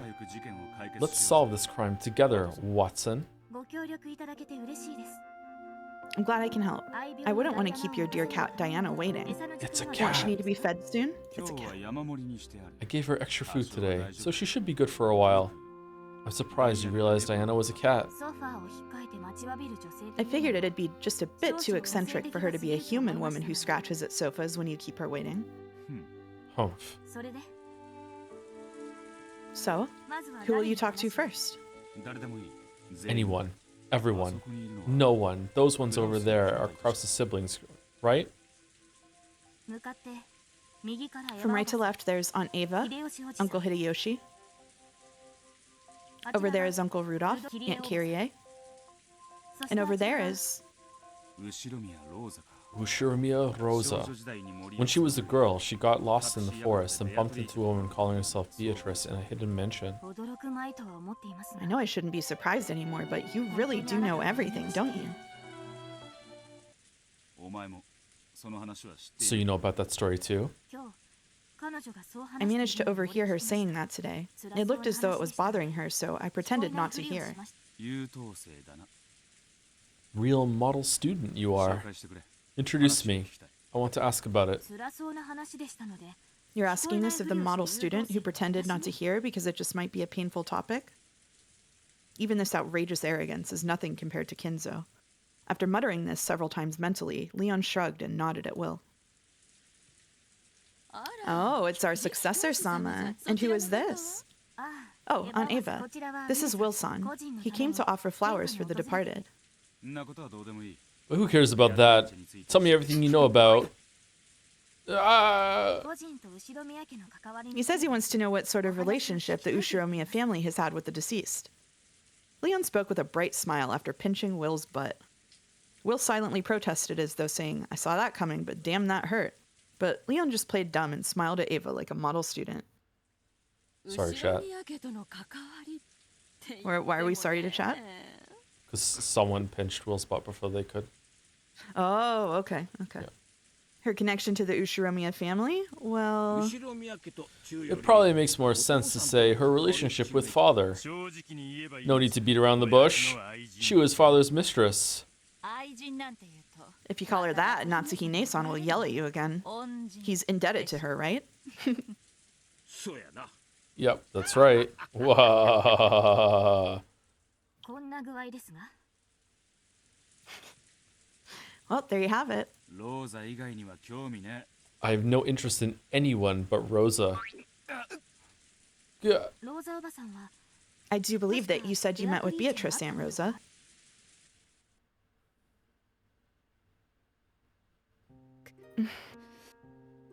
This whole time, Rosa had been hanging her head.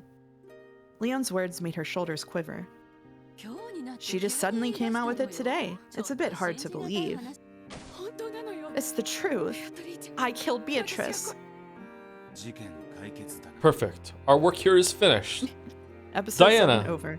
To the Catmobile. Don't get ahead of yourself. Rosa broke down crying and laid her head on the table. Kirie and Hideyoshi tried to console her. Rikkenjima is covered by a dense forest. We only know about one tiny portion of it. Just the mansion, the rose garden, and the little path that leads to the harbor. For years, there's been stories about how Dad built a hidden mansion somewhere in the vast forest that no one knew about, and that he had a mistress living there. Rosa-san probably stumbled on the hidden mansion by chance. But Aunt Rosa, why would you say you killed Beatrice?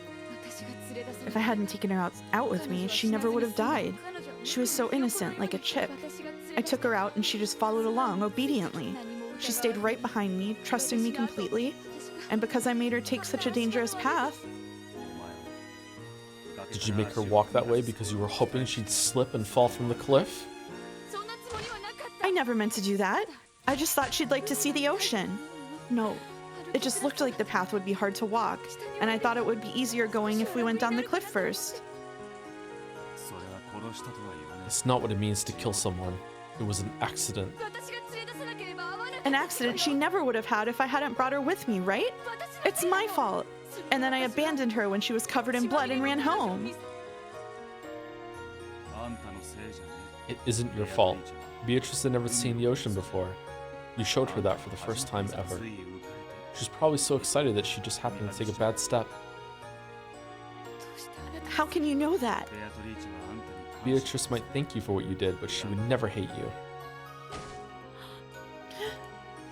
Really? Is that really true? Oh, big Beatrice. She's the one who begged to see the world outside the fence, right? Though it was only for a short while, you made that dream of hers come true. If I were Beatrice, I'd thank you for that short bit of time. If she knew that you've been suffering all this time for it, she'd probably feel sorry for you. Beatrice is grateful for what you did. You're the one who taught her that the sea is blue. Is that true? I guarantee it. Will made that statement openly and boldly. It wasn't clear how Rosa took those words. However, it had apparently been enough to remind Rosa to take a handkerchief out of her pocket and wipe her eyes with it. Thank you. Those are the words Beatrice is whispering to you even now. Thank you. Rosa wiped her eyes with the handkerchief one more time and hung her head. It no longer looked like a fit of sobbing, but more as though she was speaking with the Beatrice of that day within her heart. One last time. You really have no problem making claims you could never back up, don't you? Back up? Is that really necessary to comfort a woman? It seems I underestimated you. How many years did it torment Rosa? Now, finally, she would probably be able to face that innocently smiling Beatrice who had seen the ocean for the first time in her life. She was the only one who could forgive Rosa. Now the two of them could finally speak together. I don't know who you are, but thank you. I wonder if she'll forgive me. I'm learning a lot about my chat today. You've worried about it for nearly 20 years. That's far too long. I should tell you that you've suffered more than enough already. That's right, Aunt Rosa. The sadder you are, the sadder Beatrice would be. You too. Thank you. I don't know if I'll be forgiven, but I'll keep on speaking to my heart to see whether she'll forgive me or not. Thanks, you too.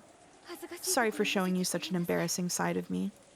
And I'm sorry to say this right after saying something so pretty, but I want you to talk to me. Tell me what happened back then. Wilson.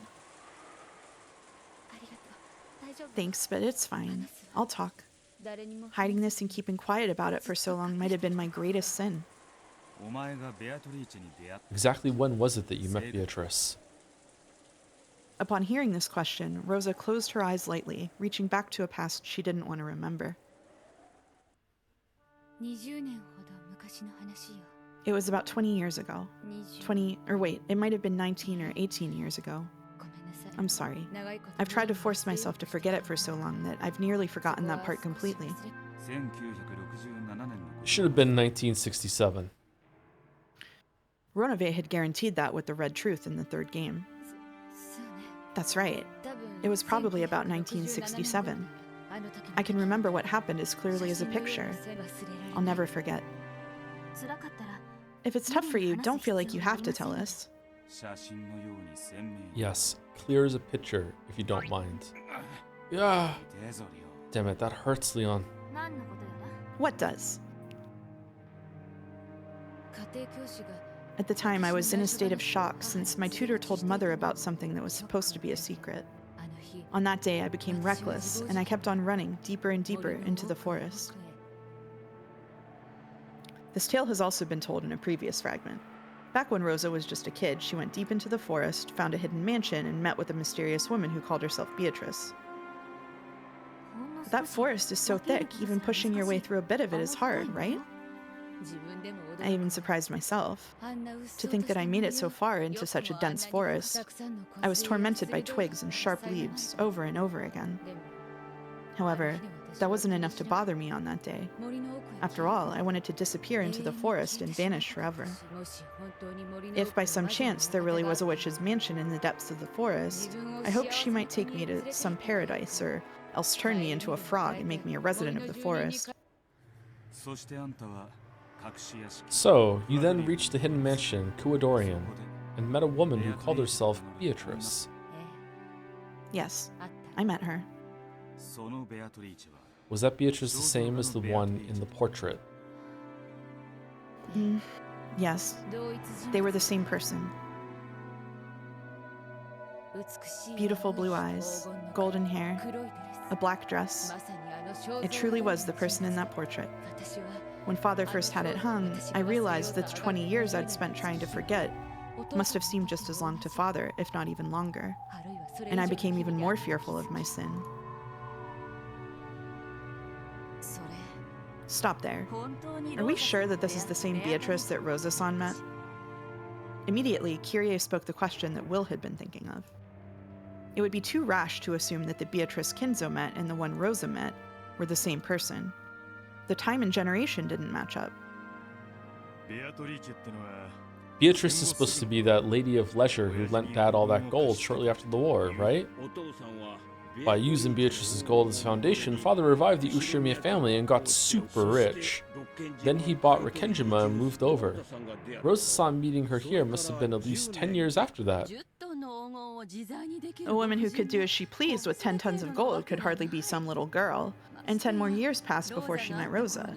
Rosa? About how old did the Beatrice you met look? She looked older than I was at the time, but even so, it looked like as though she might just be reaching adulthood. Yes, just the sort of age of the Beatrice in the portrait. Did she look middle-aged or past her prime? If I had to call her an adult or a child, she was clearly closer to being a child. There's no way she was middle-aged. And isn't that strange?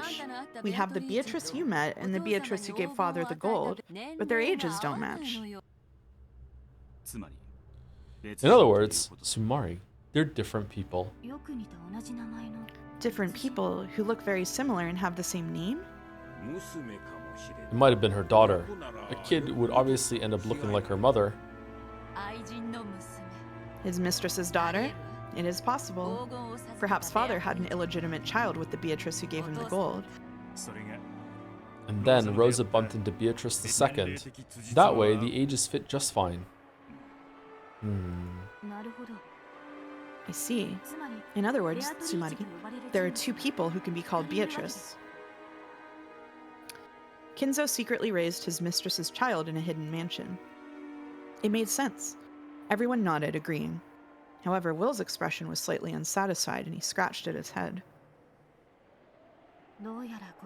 So it would seem that this funeral exists for the two Beatrices he couldn't mourn because they were kept secret. Rosa, I know you probably don't want to remember, but tell me about that accident. After Beatrice fell, was she still breathing? No. Her eyes were open wide. She fell upside down, head first, and knocked her head against a sharp crag on the rocky beach. And she fell from such a height. Her skull had split and caved inwards. That beautiful golden hair was stained red with blood almost instantly. Was it the sort of wound that clearly showed that she was dead? Yes.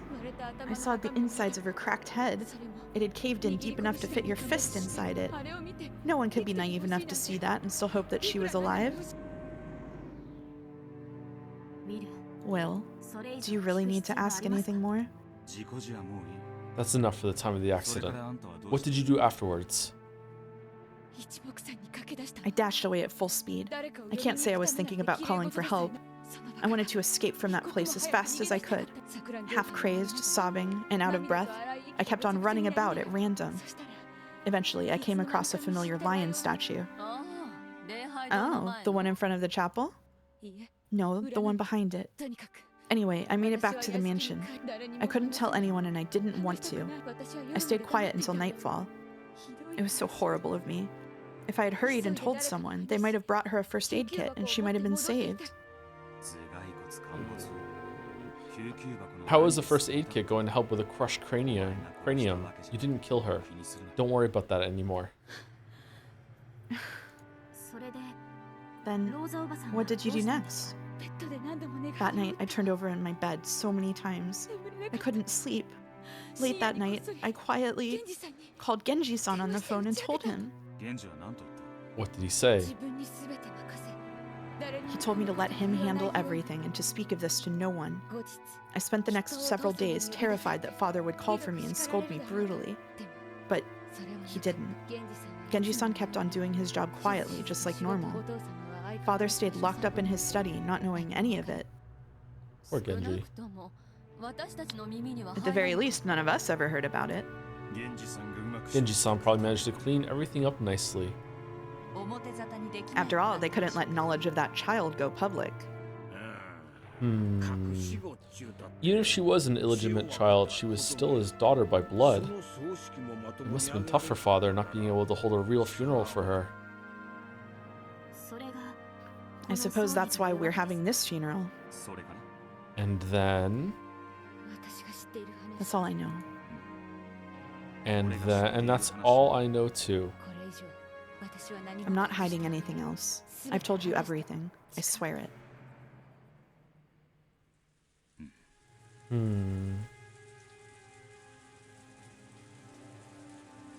Will scratched at his head, letting his gaze wander. It had taken Rosa a lot of determination to make this confession, but it was nothing particularly special for Will. It had apparently been little more than a review of information he already knew. Thanks, Aunt Rosa. Is that enough for you, Will? Are you satisfied? You want to read it, or should I? It's so fascinating how this not quite right fragment has the cast all acting just a tiny bit out of character. Really eerie to see Rosa express remorse for how her actions harmed a kid. Thank you, Koru. That's enough. It was a nice review. To Will, Rosa's memories gave only information that was already known. This was the first time he'd heard all that about her running back to the mansion after Beatrice fell to her death, but none of it was particularly surprising. Apparently, Rosa didn't know any more than this. If he wanted to learn more than what was in the fragments Bernkastel gave him, he would need to find new testimony. Leon, tell Kinzo that I want to talk to him. It looks like we won't get anywhere without asking the man himself. Where are you going? Off to cool my head and organize my thoughts. Don't follow. Well then, pardon me. Please, take your time. After giving an elegant bow, Leon made a face, tongue sticking out. Unless Will had eyes on the back of his head, he couldn't have seen this last bit.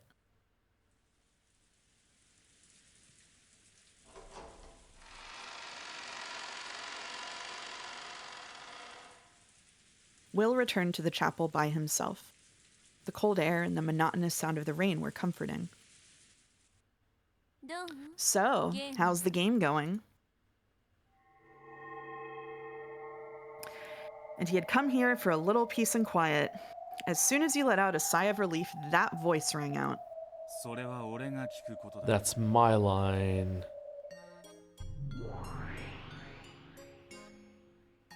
It was as though she had been sitting there all along. Bernkastel appeared on top of the altar once more. Beatrice's altar must have been extremely comfortable. Battler annoyed me over and over with his incompetence. You're quite competent compared to him, so it's much more relaxing to watch you work. Unlike Ushimiya Battler's games, I have nothing standing in my way. It's easy. That sort of game is already ended. Tales can be enjoyed twice. First you love them, then you tear out their guts.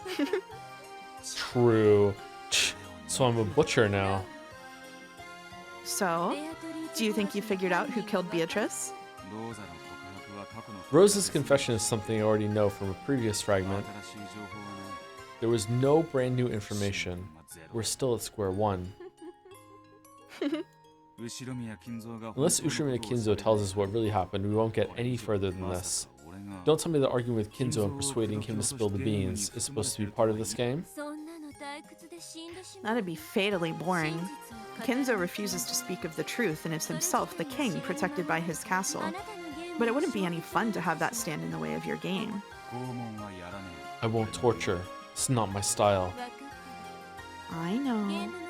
As the game master, I will grant you power, so that you can get the truth from Kinzo, of course.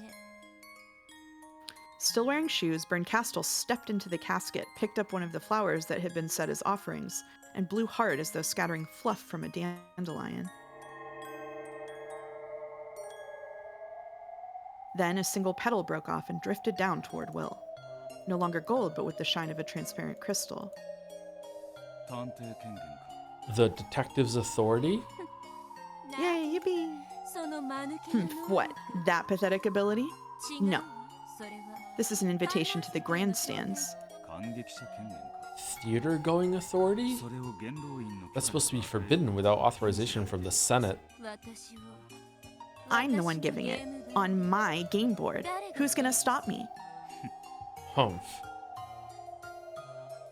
Though the crystal flower petal danced in the wind, it wouldn't fly away until Will accepted it. He remembered how useless it was to argue with witches and snatched it up. When he did, the petal flashed brightly for an instant, melted into Will's palm, and disappeared. Entertain me if you can, and try and enjoy yourself. You must also be interested in seeing what the guts of Beatrice's game board look like, right? Not really. After Will's rude answer, Bernkastel vanished into thin air, leaving behind an obnoxious laugh.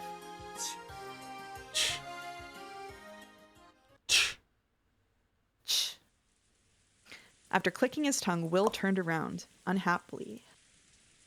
When he did, it felt as though his gaze had crossed that of a shadow standing right in front of him, near the door that led outside. Battler? Who is it? Pardon me. I heard a voice, so I wondered who it was. Ah, Shannon. So you're running the reception desk this time? Yes, I've been taking it in turns with Canon-kun to run the reception desk. Yeah. And Cannon? A short while ago, he was ordered by, Leon-sama to take a break, so he's resting now. So you don't know Leon either? Huh? No, that's not... Ushirimiya Leon is the successor, the one who wears the silver ring. Why are you stumbling over that name when you've worked here for 10 years? That's... Don't worry, I don't recognize Leon either. Kraus is supposed to be the successor. Jessica is supposed to be his only child. There hasn't been a single fragment with anyone named Leon in the Ushirimiya family. When she realized that Will didn't recognize Leon either, Shannon relaxed. Apparently, she was a bit relieved to find she wasn't going crazy by herself. However, her expression quickly grew uncertain once more. Where is this place? I think it's the Ushirimiya family chapel. However, something feels different about it. Also, I never knew that someone named Leon-sama existed. And yet, Madam, Kraus-sama, the master, milady, and all the relatives all talk as though it's perfectly natural. I just don't understand what's happening. So, is this the second or more time that Shannon and Cannon have demonstrated that they're aware of the fragment loops, whatever, the resets? Definitely in episode 4 when they were in prison. Was there? I wonder if there's another one that you can catch earlier than that. I think that's the earliest one that I remember. Leon is a piece placed by Bryn Castell. She also said that in order to place that piece, she switched over to a larger cat box. On top of that, it seems this world isn't a proper world, but one made out of several different fragments sewn together. Okay. It's as though this is a special stage set up specifically for this game. I'm sure she's nodding at my thoughts right now, laughing and chomping down popcorn. How long have you worked here in this world? 10 years. I see. So it really is a special stage. After all, right when I entered the chapel, I spotted Kinzo. Since Shannon has been working here for 10 years, this world takes place in 1986, the stage of Beato's game. In that case, Kinzo shouldn't exist. However, he definitely was here a few minutes ago. Unless... Bryn Castell promised that all of the information needed for reasoning was gathered here. She really must have packed it together to fit everything in. I see, so it really is a special stage. You've served the Ushirimiya family for many years, so just how much do you know about Beatrice? I know the master loved her deeply, but other than that... Is that all? And, they say that she's the master of Rikenjima's knight. He has shark eyes. That's right. The name of the ghost rumored to wander the mansion night after night is also Beatrice. That brings the number of Beatrices to 3. The first is the Beatrice for more than... Yeah, Threatrice. The first is the Beatrice from more than 30 years ago, who is said to have given Kinzo the gold. The second is the Beatrice from 20 years ago, who met Rosa. The third is the Beatrice of the ghost stories, who is rumored to be the master of the night on Rikenjima. Furudo Erika's reasoning was probably correct. It started out as a legend of evil spirits in Rikenjima. Later on, elements such as Kinzo's occult hobbies, the name and portrait of the mysterious woman Beatrice, and the epitaph got mixed in, and it was all integrated into the legend of the Golden Witch. Then, the darkness of the night gained the personality of a witch. That's the third Beatrice. This became the veil for the serial murderers. Yeah, heartbreaking. I was waiting for him to be done talking to make the joke heartbreaking. Worst person you know makes a good point. And chat beat me to it because I was being polite. Happens all the time. Sucks. I'm sorry. Apparently she didn't understand a word of Will's sudden monologue. Shannon tried to follow along, but she seemed to be having difficulty. Don't waste your time trying to understand. You'll just get a headache. My apologies. What if Shannon's dumb? Kennen doesn't know Leon either, right? Yes, Canon-kun was the same as me. Shannon and Canon, is it? Call Kennen over here. I want to talk to the pair of you about something. When Will said these words, Shannon's face went blank and her eyes went wide.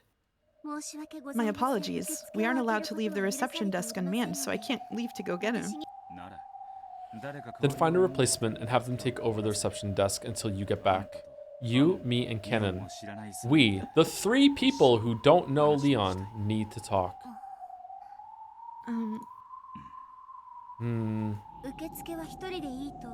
We've been told that one person is enough to run the reception desk. But no one told you there was anything wrong with 2 people manning it, right? We're low on helpers today, so we were told that having 2 people at the reception desk would be unnecessary. Who gave you that order? Kinzo, Kraus, or was it Leon? I will check with them. It was the one who orders me. I cannot disobey orders. Who is this person? I'll negotiate with them. You cannot negotiate. It is the one who orders us. Call Kennen over here. I hate theater going just as much as I hate torture. Slowly, Will pulled his right hand out of his pocket. When he slowly opened his fist, a small, bright glow emanated from it. The flower petal given to him by Berncastel had become a glowing, sparkling mark on his hand. He held that hand out towards Shannon and slowly approached her. Call Kennen. I want to check something with you too. I cannot call him. Do you still want me to? If you don't call him, I'm going to use my authority. If you insist, I can call him, especially for you, but...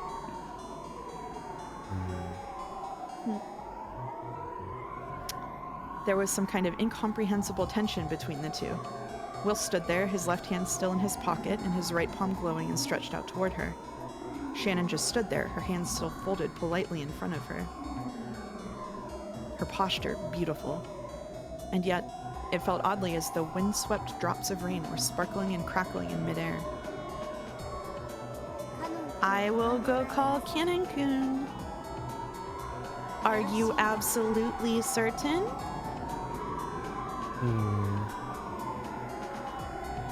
Will's expression had remained unchanged the whole time.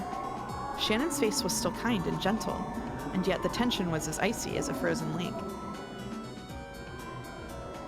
Beginners in chess will sometimes move their king into check without noticing it. One might mercilessly capture the king in this situation, but high-level players are supposed to calmly tell their opponent about their mistake. If you take one more step, you'll get captured. This was similar to that.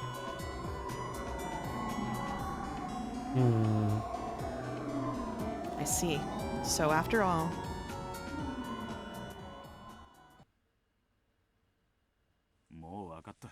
I get it. That's enough. You guys can take it in turns to run the reception desk. Slowly, Will lowered his hand. Thank you for understanding. The glow slowly vanished from Will's palm. That completely incomprehensible tension melted away, like a sugar cube in water. However, nothing had changed since the beginning. Will's expression and Shannon's expression were the same as they always had been. Oh, are you leaving? Footsteps approached them. It was Leon. Just having a casual conversation. I want to ask her something. What could that be? Did you find what you were looking for?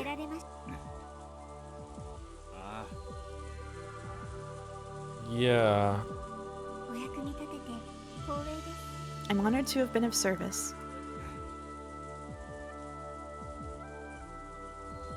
That's a Okay, shame.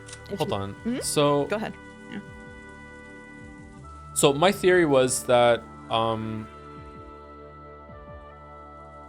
the child from 19 years ago or whatever it's called, was probably Sayo, was connected to Shannon and Canon.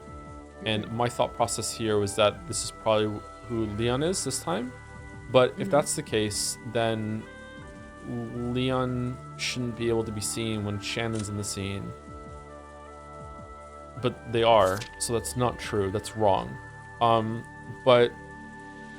And that's reinforced by the fact that Shannon and Cannon couldn't be in the same scene right now with Leon there. Sorry, with Will there. So that implies that there is some amount of reliability or authority, detective vision, or whatever the fuck from Will. So I'm surprised that's wrong. Okay, so in this one they managed to have a child before Jessica.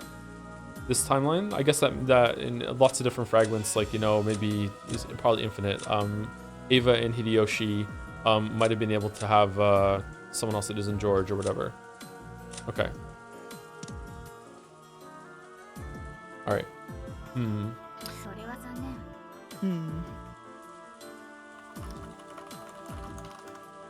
That's a shame. If you were looking for an umbrella, I could have gotten you one right away. Did you convince Kinzo? I told him that a rare guest wanted to greet him. He says he'll meet with you. Did you tell him that I wanted to ask about Beatrice? Isn't that your job? With a slightly mischievous look, Leon turned away. Will scratched his head and shrugged, looking annoyed. Oh, well, guess I'll get a chance to try this out at least. Will opened his right hand and showed it to Leon. It was just a hand without anything remotely remarkable about it. Leon's head tilted to the side in bafflement at this strange gesture. Good work. Wait, your name was... It's Shannon. That's right, Shannon. Please take over at the reception desk, and make sure you keep warm. Thank you very much, Leon-sama. Shannon bowed deeply in response to Leon's kind words. There was not even a trace of tension in her manner. Let's go, Will. You don't want to miss this chance. The head's mood changes quicker than the autumn sky. Good luck. Here we go. Smash. Smash. So the next chapter will take us like a little bit over the normal break time. That's fine. Okay. He has a Witcher sign. He got Axie. That's cool. Witcher. Thank you, Henry Wyatt, for the bits with, oh my gosh, look at his butt. Thank you very much, Henry Wyatt. Thank you, Timaeus T, for the new sub. Welcome, Timaeus T. Thank you very much. Clawfest. And thank you, Kiramal, for the resub too. Who is the best robot made, 2B or Shannon? Gotta be 2B for me, sorry. Gotta be 2B. Saw a headline that just said, key choice at heart of hit game sequel. Something needs to be done about these editors. You won't believe. Yeah, those articles exist, yeah, for sure. For sure. What do you think of Willard so far? Sorry, what was it? No, go ahead. I like Willard for finally teaching me that most of my community likes men more than women. So, yeah, I just finally... That's finally, not true. Finally figured it out. The male part of your community likes men, and the female part of your community likes women. It's Pride Month. I don't think Pride Month has anything to do with that. I think that's just permanent. Even when we're not proud, it's like that, yeah. Every month is Pride Month. In your community. Every month's Pride Month in our community. Yeah, that's true. Yeah.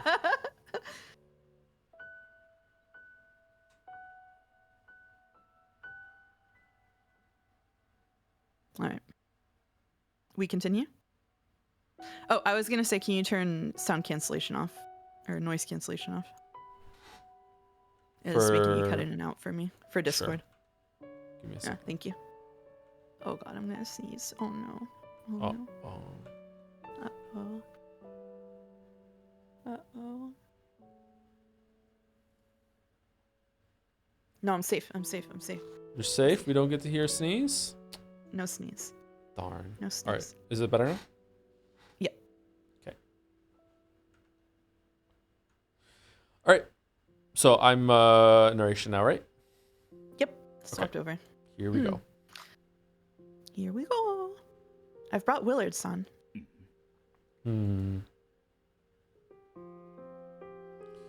Kinzo and Genji can be seen in the VIP room. Kinzo was sitting back in a chair, his eyes closed as though in a troubled sleep. Master, the guest has come to see you. He fell off a pleasure boat. Kinzo slowly opened his eyes. Those eyes were red from crying. They regained their focus and slowly fell on Will.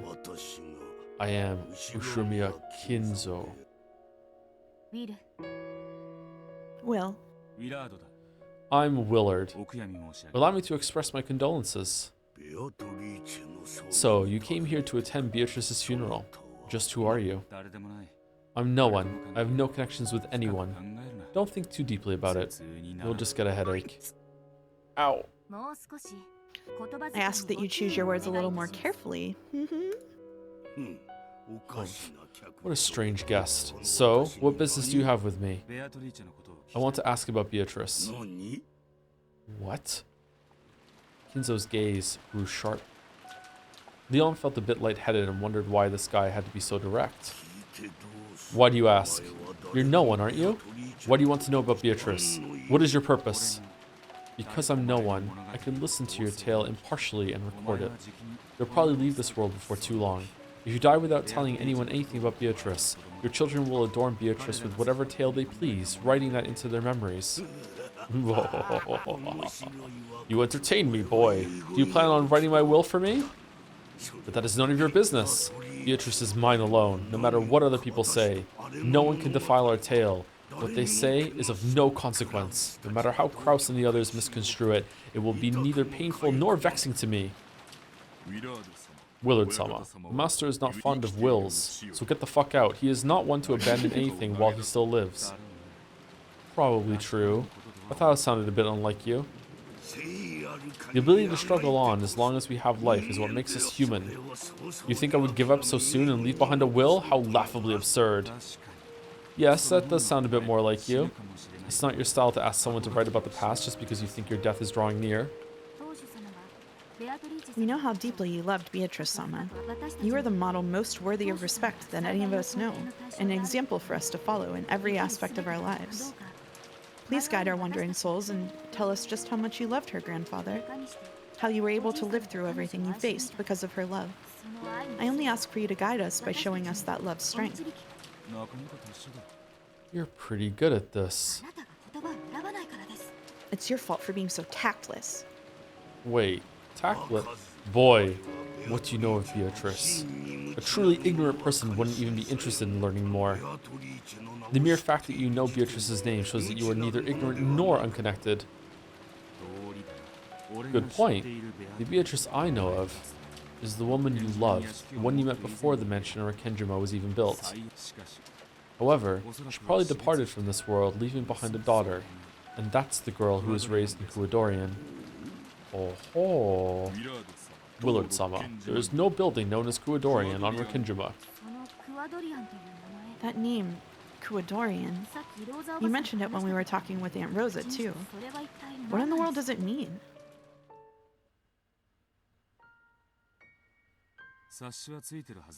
You should have an idea by now. It's the name of the hidden mansion deep in the forest where his mistress's daughter lived. Interesting. So, you actually know the name of Kuadorian. Continue, you have sparked my interest. Kinzo shrugged and grinned. Oh, here it is. It is like, the sprites are similar, aren't they? Yeah. Yeah, it's very similar. Yeah, the angle of it. The one living in Kuadorian was probably Beatrice's daughter. However, it seems that you, at least, didn't think of her that way. Oh, then how did I think of her? When Ushumiya Rosa went to Kuadorian, Beatrice told her a little about herself. In that conversation, she referred to you as Kinzo. It was the same when she spoke to you directly. Though she said she thought of you as a father, she didn't call you father. She either chose not to call you that, or she wasn't allowed to call you that. That could only mean one thing. That it's fucked up. And what might that be? Reincarnation. You didn't think of your daughter as a child Beatrice left behind. You believed that the dead Beatrice had revived into a new body. Genji. Once in the past, you spoke in front of Natsui and several other family members, stating that there had never been a child between Kinzo and Beatrice. I have no memory of saying this. Of course, this game's Genji probably wouldn't remember that. However, near the end of the first game, when the survivors had all gathered in Kinzo's study, Genji was asked whether Kinzo and Beatrice ever had a child together, and he denied it, saying, "I have not heard of anything like that." That may have been a lie, but in a way, it was a model answer for one of Kinzo's confidants. After all, in Kinzo's eyes, she wasn't a daughter, but Beatrice reborn.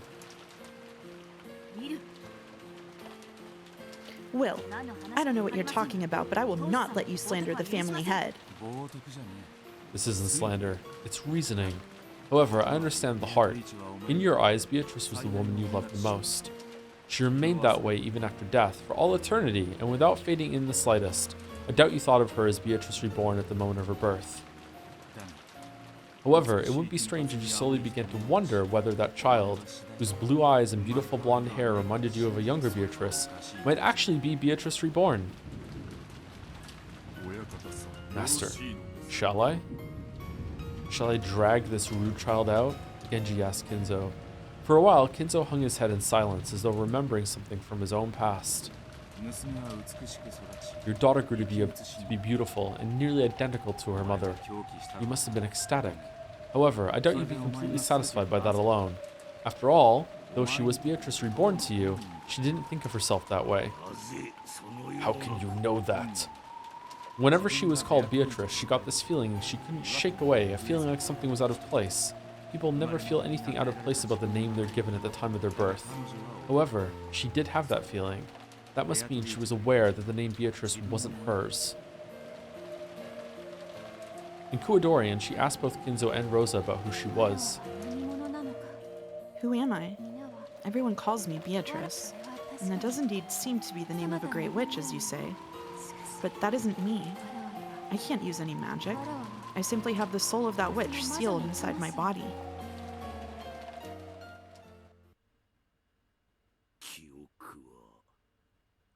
Her memory would have returned eventually. She must truly have been Beatrice reborn. Her memory was coming back bit by bit. My magical ceremonies were helping her regain her memories one little bit at a time. Head-sama? Head-sama? There's no need to be surprised. If you line up the information in all the games so far, this is the obvious answer you get. The high-level Beatrice talked about this. By metaphor, she said that Kinzo refused to let the witch's soul escape even after death, and instead caught it and locked it up in a body of flesh. She also said that her power and memory had been sealed. If you match that interpretation of hers to this theory, it all makes sense. Willard-sama.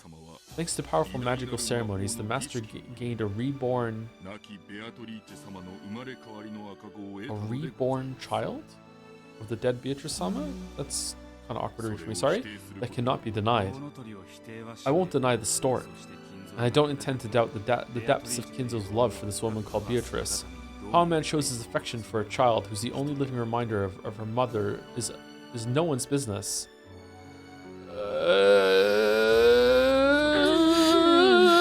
If she grew to look more and more like Beatrice and Kinzo's love gave rise to a new special emotion, I find that a very human reaction. I hope that you're just appeasing him so he talks more. You think you can understand my love? I'm not qualified to understand it. However, I'm also not qualified to deny it. Oh, Beatrice, please forgive me. Kinzo sobbed quietly for a while, wiping away his tears. Because of love, he believed she was Beatrice reborn and raised her that way. You know what? Maybe Erica's got it right. No love. However, somewhere in his heart, he might have felt pangs of conscience, telling him that he might be forcing his emotions on someone who wasn't really Beatrice. Nah. Then the Beatrice of Kuadorian had an unexpected guest, Rosa. That woman simply couldn't believe that she was the Beatrice Kinzo desired. She couldn't stand the fact that she didn't understand who she was, and she wanted to escape to the outside world.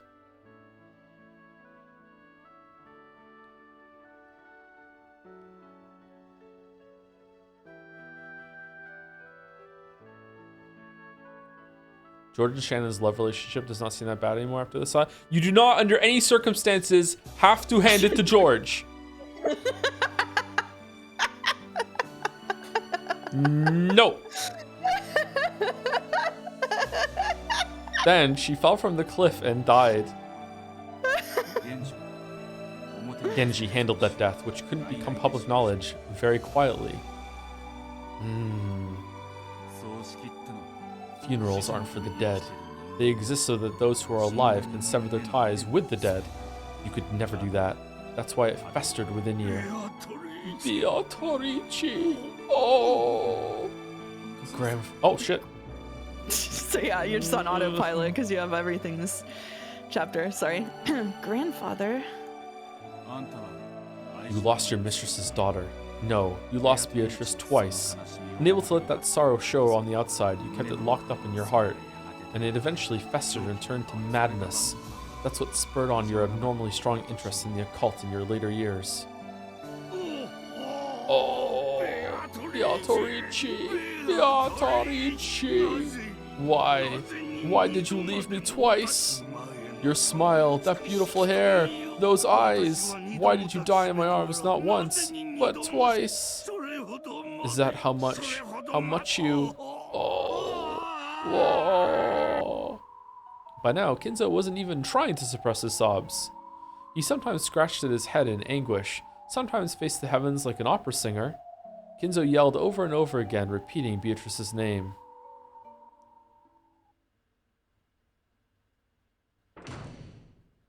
At that moment, there was a quiet sound of a door closing. When they turned around, she was already there. Kumasawa had appeared. If they already know that much, perhaps we can tell them the rest. Though if they know that much, I don't believe there's anything more to tell. Nope, we should tell them. As a woman, I've always thought that the heart of Kuadorian's Beatrice is a story that should be told. And now, someone has appeared who is worthy to hear it. I believe that now is the time to tell all without holding back. Was she spidering on the door while this was going on?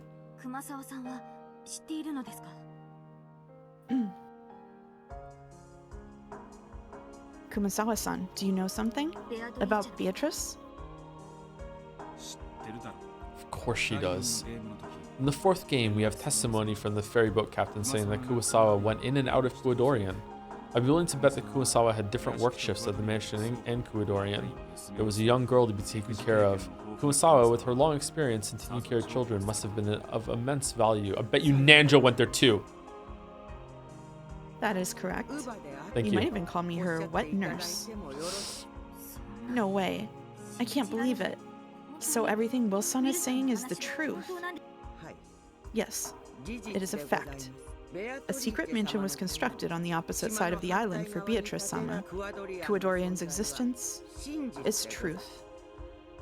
I don't know when Kinzo married his official wife, but at that time he already had an enormous store of wealth and had bought Rikinjima whole. He then built 2 mansions and set up 2 separate lives. Kinzo's children had also been aware of Kinzo's clandestine eccentricities, thank you, at the time. Oh. It probably hadn't been easy to maintain 2 separate lives. Moreover, Kinzo's wife had been suspicious and had sniffed around all the time. Posture check, chat. Yep. The master stayed in Kuadorian as much as time allowed. He would sometimes pretend to go on a business trip and stay there for several days, treasuring the time he spent with Beatrice-sama. It was not a father-daughter relationship. You could sometimes catch a glimpse of his great love for the dead Beatrice-sama, and it was a heartwarming thing. What the fuck, Kumasawa? Will, are you gonna say it's not our place to judge someone cheating on his wife with his mistress's fucking daughter that is also his daughter too? The way you say it makes it sound like he sometimes treated her as a substitute for the dead Beatrice. Oh, if it sounded that way, my apologies. Beatrice-sama probably accepted her father's love. However, I will not deny that she was sometimes forced to bear a love she didn't understand. Kuwasawa's tone made it sound as though she was scolding Kinzo. As a mother who had raised many kids, Kumasawa had probably spotted that Kinzo's love was sometimes misplaced. However, the more she grew to look like her mother, the more distorted and twisted Kinzo's heart became. Because of his deep love, it grew very, very twisted. Very, very twisted. You are right to scold me, my friend. I understand. My love is eternal and undying. However, I must acknowledge that I poured that affection onto the wrong person. Grandfather, wait. You don't mean... Leon-sama, all humans in this world are tied to each other. Even if they do not notice, there is always some sort of tie. Those ties wrap themselves around people and bring them together. No way. Grandfather. Just as Kinzo had done, Leon also wiped away tears and stared down at the floor. Apparently, the truth had been too much of a shock for the young successor to handle.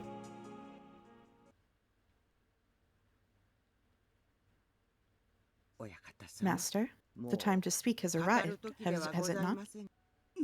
Wait.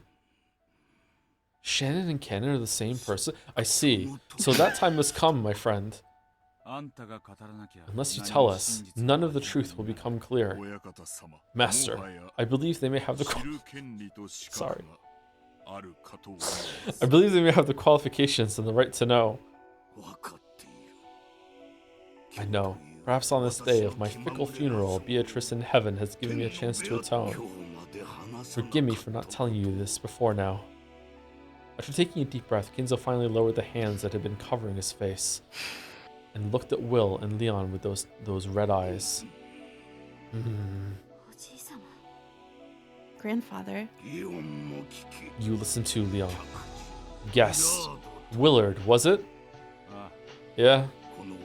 I thank you for giving me a chance to speak the truth while I am still able. You must surely be a messenger from heaven sent by Beatrice. You have my gratitude. Do you want to fuck him too? But Beatrice isn't the one you have to thank. It was just a witch. Well, I guess they're both witches. Humph. I do not care who it was. I have been given a chance.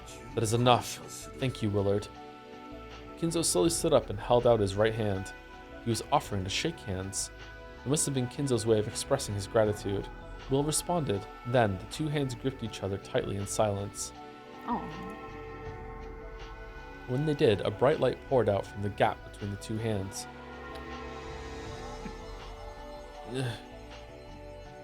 Will felt as though something the size of a grain had burned itself into his palm.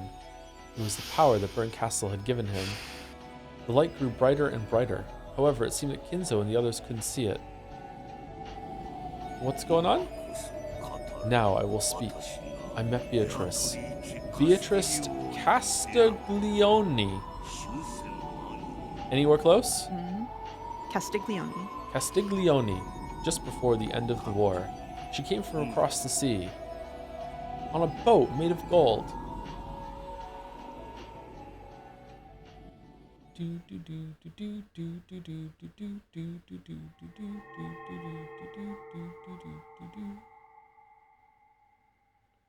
Whoa.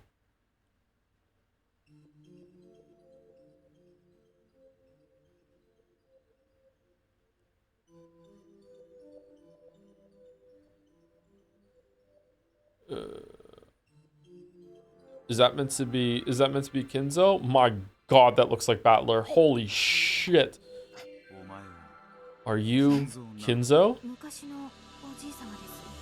It's how grandfather looked in the past. I've seen photos. Just what on earth? It's the theater going power that Burncastle gave me. Don't try to understand. I'll just get a headache. You're getting the hang of this. At one time, Genji told Battler that he looked like Kinzo in his youth. Sure enough, though the young Kinzo wasn't exactly the same as Battler, they looked very similar. Fuck yeah, they do, yeah.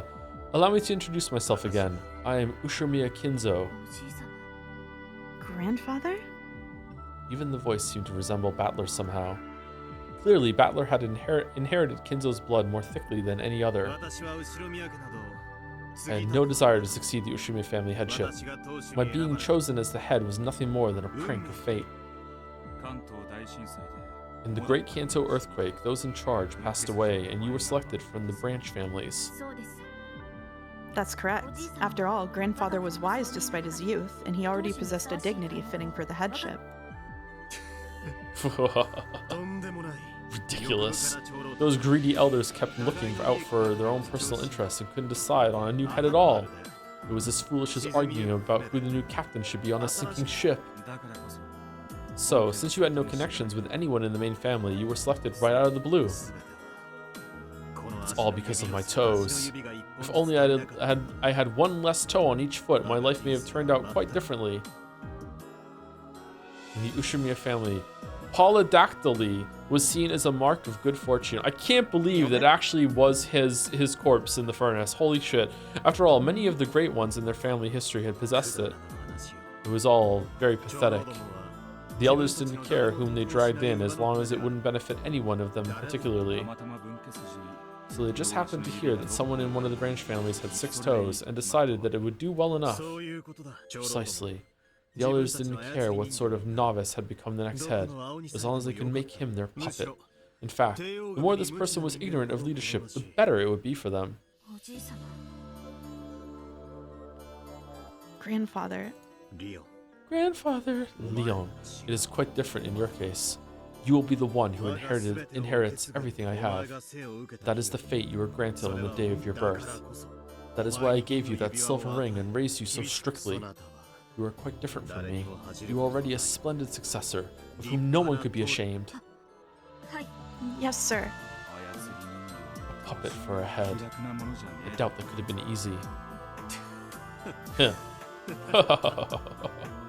As he pondered about where to begin, Kinzo laughed bitterly. It would probably bring back painful memories no matter where he started from. It lasted for so long, that span of gray days. That dizzying stretch of time I spent dead like moss growing on a rock. I became the rope in the tug-of-war between the elders who thought of nothing but their own profit, and I probably could have snapped at any moment. However, people are far more resilient than one would think. Though I spent so many days as though I had been killed, I was not killed, so I was forced to search for death on my own.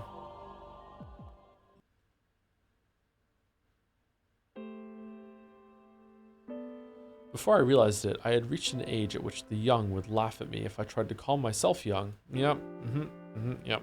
That dizzyingly long stretch of gray days was left completely empty. It lasted for a full 20 years.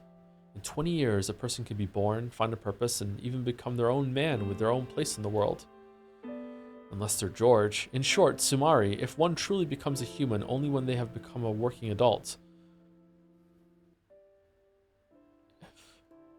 Then I spent a period of time long enough to create a human. Oh, okay, doing nothing but playing the part of those greedy elders' puppet. Ironically, though that time aged my body, it did not age my mind. My mind alone was still as young as it had been during those rich, happy days before I was summoned to Odawara. And yet, my body alone grew older and older. Eventually, the vast gap between the two reached almost incomprehensible levels. So I could hardly believe that the worn-out man in the mirror was really me. No, it really wasn't me. The head of the Ushimiya family was just a name. It had no power. It didn't require that I had any independence. There was no need for me to get involved with anything. I was just a doll sitting there on the doll rack, gathering dust. I remember nothing but lazily flipping through Western books I liked, locking myself up inside my own world, doing nothing but playing with roses and drinking terrible drinks, and it lasted a full 20 years. Before I knew it, I suddenly had a wife I did not know. It wasn't any wife I had chosen. It was the daughter of some noble family that the elders had chosen and forced on me for their own reasons, but that did not matter to me. I did not love my wife, but neither did I dislike her. I just didn't care. I fathered a few children, but that wasn't out of love for my wife. They were just born before I knew it. That's all there was to it. None of it mattered. No, that's not quite right. Everything was decided by someone other than me, and I simply obeyed. That was the job of the Ushimiya family head. Yes, on some level, I did feel as though I was being slowly and quietly killed. I can't believe it. To think that you, the one who has been praised for being such a bold and wise ruler, lived life like that for so long. Leon, there is nothing so long and faint as a life you do not live for yourself. And yet, it slides on by in the blink of an eye. Do not forget this. A life you live for yourself. Fucking young Kinzo loves to rhyme, huh? Living means you have your own will. You probably were dead during that time. Precisely. I wanted to live. No, I wanted to die.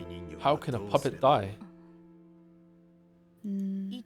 by cutting the strings. Correct. That would be death, and it would also be life, since it would mean being free. Before I realized it, trouble was brewing in the world. World War II, the Pacific War. Japan had extended their war fronts too far to the east and west, and the tide of war was changing. Thanks to the influence of the elders, I was able to avoid conscription. Of course, this was not out of compassion for me. It was because I was their precious puppet. What's this in the background? That looks pretty cool. I like that. So the war never really felt that close to me. However, when I personally decided to abandon their protection, it was very easy. At that time, the Ushimiya family had almost completely collapsed. And since the elders had apparently gathered enough of the scraps to last them the rest of their lives, they seemed to care little for what I did, now that they no longer had any use for me. So I realized that I had finally found my time to die. One by one, I cut the threads I was hanging from and began to search for a place to end my life. So, you searched for death on the battlefield? I thought that if I was going to die anyway, I should try to be of some use to my country. No, that's a lie. I probably just lacked the willpower to end my own life. War was a suitable excuse for death. I heard that grandfather had knowledge necessary for public work projects and constructions, so he was tasked with setting up facilities for the Navy construction team. Humph. And what a foolish mistake that was. If only I had just said that I had no useful skills, I could have been sent to the dangerous front lines right away. So you didn't need to go to the front lines? Some of the others were overjoyed at their luck. It was the opposite for me. I'd only wanted to get drunk on the liquor known as dying for the sake of one's country. The US planes did nothing but cut across the skies of that forgotten island. They didn't have even a bullet to spare for me, much less a bomb. Is this the time you met Beatrice, grandfather? Correct. She came to me from the sea. Where did you meet her? You mentioned an island. Yes, this island. That's where she arrived. So you met here on Rikenjima? What? What's going on? Yeah. I heard that Rikenjima was uninhabited until you bought it, grandfather. I never knew there was a Japanese military base here. Ah, yes, you could hardly call that a military base. It was just a cave. I was one of the guards of that cave. There's a base in a cave on the islands? Alright, where's the landlord to pop up and say fucking bullshit to that? What are we doing? What are we doing? 1944. Due to the honorable defeats at Saipan and Guam, Japan's absolute national defense zone strategy was in shambles. Where had the gallantry shown at Pearl Harbor gone? The old attackers were now the ones on the defensive. At that time, it was said that the last trump card for the Japanese military was a type of man torpedo known as the Kaiten. It was said that these ultimate weapons, packed with 1.55 tons of explosives, were capable of sinking any kind of warship with a single blast.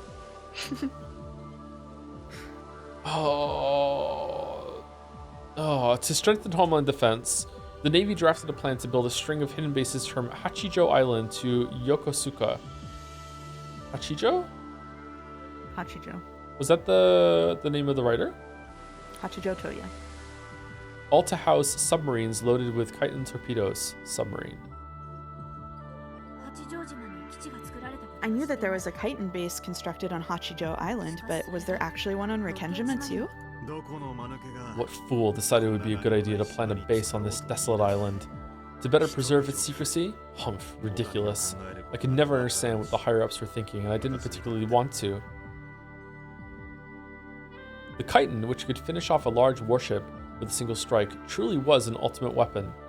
It was hoped that the presence of submarines capable of loading these weapons in the waters just off of Japan would allow for a powerful sea ambush as a final line of defense. So, to aid in the establishment of a base with absolute secrecy, the uninhabited island Rikenjima was raised as a possible candidate. An investigation of the island resulted in the discovery of a large cave in the cliffs. It's in the cliffs, alright, and this was apparently deemed to be a suitable location for a submarine base. So you were tasked with aiding in the establishment of that base? Establishment? Certainly, if you can call digging out a cave establishment. Not only that, the base was abandoned before its completion. Why? Because at that time, Japan no longer had any submarines large enough to transport a Chitin torpedo. How truly laughable. What's the point in having a submarine base if there aren't any submarines left? If there's one thing that never changes, it's politicians and their meaningless projects. The base on Hachijo Island was outfitted with Chitin torpedoes and became a base for direct attacks, but Rikindrima was never supplied with any. Oh, okay. Furthermore, the construction was eventually suspended, and a minimum number of men were stationed on the island waiting for orders from above that never came. Could the fact that it was a hidden base actually have sealed our fate? The higher-ups had already completely forgotten about this useless and pointless cavern. We were nothing more than guards for a mere cave. We spent our days farming, fishing, and playing with the dirt, all the while gazing up at the American formations flying past. Some of our group were relieved at the prospects of the war ending before anyone remembered we were here, and before any of us had to face a real battle. Of course, it was the opposite for me. I hoped and hoped for the American troops to advance and kill me as soon as possible. Those days were empty and blank. Let us go back to the turning point in my life and my fate, the time that Ushumiya Kinzo finally became truly alive. Smash? Hey! Right on 4 hours. Nice. Right on. Can I talk to you about my experience reading this for the first time? Is that okay? Sure, go for it. I felt so fucking stupid because we got so many mentions of the timeline and what Kinzo was doing at the beginning of this. Like there were so many, like, it wasn't like a direct foreshadowing, but there were so many small hints about the state of the family and stuff, and I just never thought about fucking World War II. Ever, even once, for 6 episodes. Never? Never. I was too invested in like the family story and all of the shit. I just never felt as stupid reading Umineko as this exact moment. Didn't they bring up World War II in episode 1? Yes. I was like, oh, that's cool. Oh, okay. I'll just forget about that. I solved almost everything about Umineko except by episode 6, except the one pivotal fucking thing that is World War II.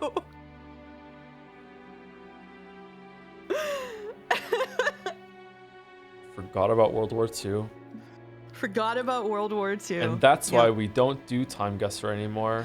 Exactly. That is exactly why we don't do Time Guesser anymore. My excuse is that I went to Catholic school that had woefully inadequate geography and history classes. Like, we spent an entire semester once talking about the Columbine event because it was happening at that time, and that was what my history class was about, because it was talking about how they were demonic or whatever. That's what I'm working with. Damn. When did you read Umineko the first time? 2 years ago. Pretty recent. Yeah. I mean, 2 years ago was closer when World War II happened than right now, though. So, you know. That's true, yeah. That's true.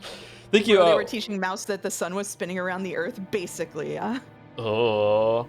Thank you, YSF, for the bits. 2 rounded bits in a row. Eva, Angie, Leon. Okay, fucking hell. Oh, fuck. Fucking hell. Fucking hell. And also, listen, George is just following the family creed. Yeah, apparently so. Thank you, Kever Klarung, for the bits as well. Interesting fact, some symbol, warawa, can be read as mekaki, meaning mistress or concubine. Oh, thank you. I wonder how hard it is to learn how to read kanji. It is Thank hard. you. It is a lot harder than katakana and hiragana, I'll tell you that much. I don't even know what those are. Fucking hell. Okay. All right. I'm We'll so talk about it later. I'm so ignorant. Do we have to? No. We do? Okay. Chat's gonna explain right now. Okay. I'm reading subs and then I'm going away. Thank you, Suniwaka, for the resub.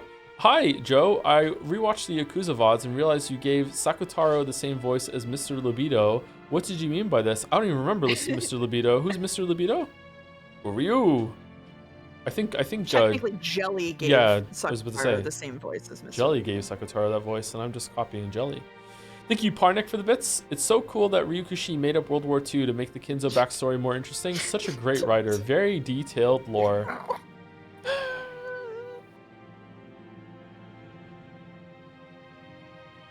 Technically, the person who got pinned gave Sakutaro the voice. That's true. They did request. They did request that Jelly do that. Anyway, time for break. We're back in about 5 more minutes. Okay. Muting in 3.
Hello, hello. Wah. Hello. Wow. Wah.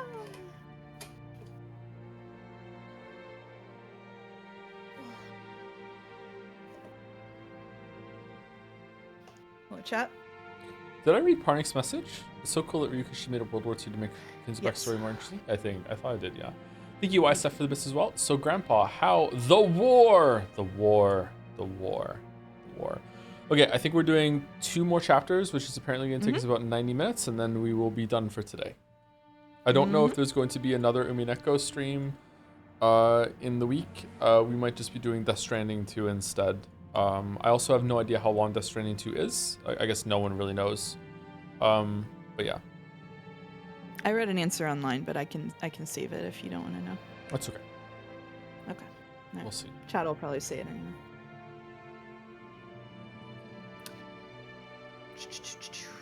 Anyway, let us continue. Who is this? Is this me or you? This is you. Step it up. What are you doing? Slacking off when the fighting's so close? Stars seemed to spin around inside my head. I could just lie down on the floor, but that'd only make him more angry. I've got no intention of being obedient. Still, it'd be stupid to get myself punched for no reason, so I got up and stood at attention.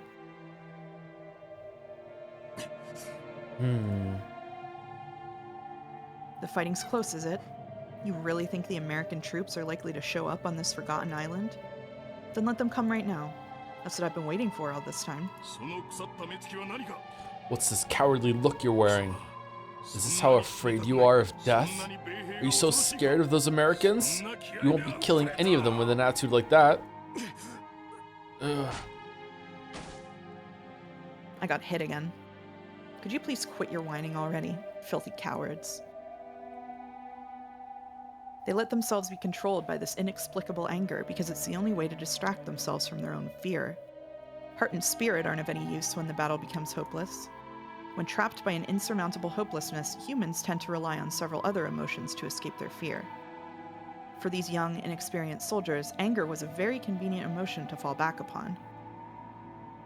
Anger is the wine they used to paralyze their fear. It made them chant, "Damn the British, damn the Americans," as they swung their bamboo spears around and called it drilling. The more wine you drink, the more you need to drink to get drunk. Their useless anger continued to pile up, day after day, without pause. I did not fear death, so I had no need of the wine called anger. This made their cowardice all the more apparent to me. What's that look on your face? Ushiromiya, you've lost your nerve down to your very soul. You're a fish, that's what you are. You got the eyes of a dead fish.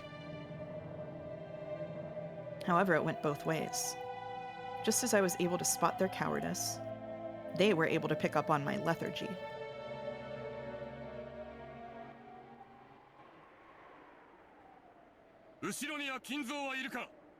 Ooh, new background.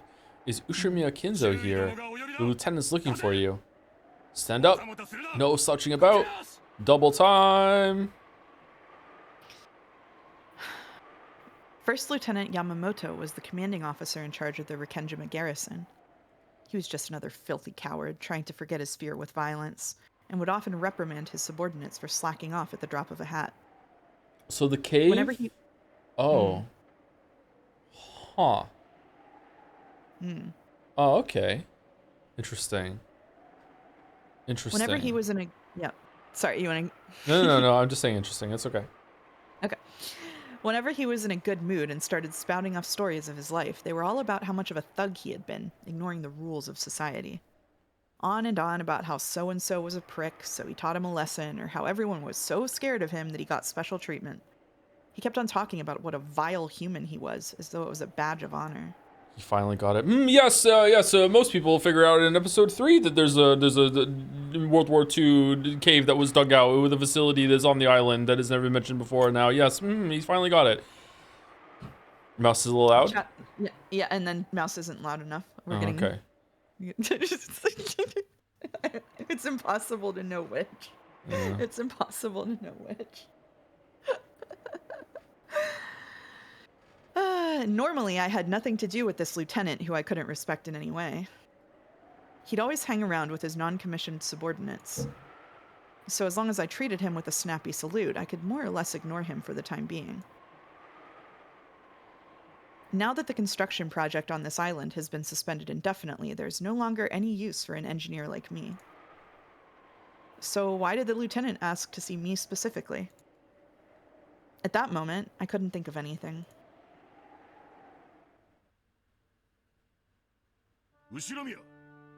Ah, Ushiromiya. I hear you're good with foreign languages. Is that true? I am proficient in both English and Chinese, sir. The lieutenant liked to brag about his education in front of the non-commissioned officers, but he held a bit of a grudge against me for being even more highly educated than him. Since he also felt uncomfortable about having a subordinate who was older than him, I wasn't exactly the type he'd be willing to confide in. Just the fact that I knew several languages must have hurt his pride. Okay, 1 second. Let me turn you up a little bit. Okay. Okay. What about Italian? I don't speak that. So you wouldn't be much help as an interpreter between me and an Italian person, would you? It should be possible if they can speak English as well. Ah, yes, very true. Have you ever talked with a foreigner in English? I have. Why on earth would he need an interpreter in a cave on an uninhabited island that even our superiors forgot about? His question made it clear that some guest had arrived on Rikkenjima who would need an interpreter.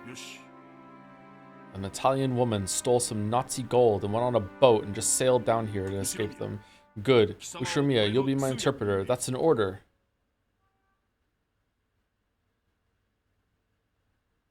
That evening, I found out exactly what he was talking about.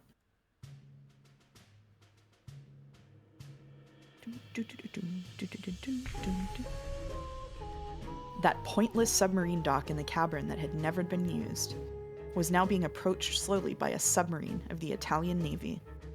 Of course, I knew that the Italians were our allies. However, this was the first time I'd seen anything from their military with my own eyes.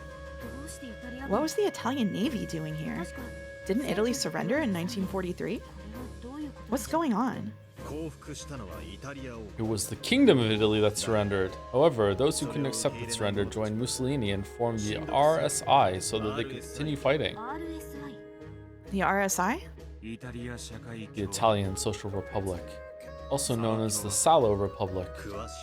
You know your history. I fucking don't. The ignorant often call the Italians cowards, saying that they surrendered first of the Axis powers in 1943. That's not true. The military of the Italian Social Republic fought bravely from the outbreak of war until April 29th, 1945.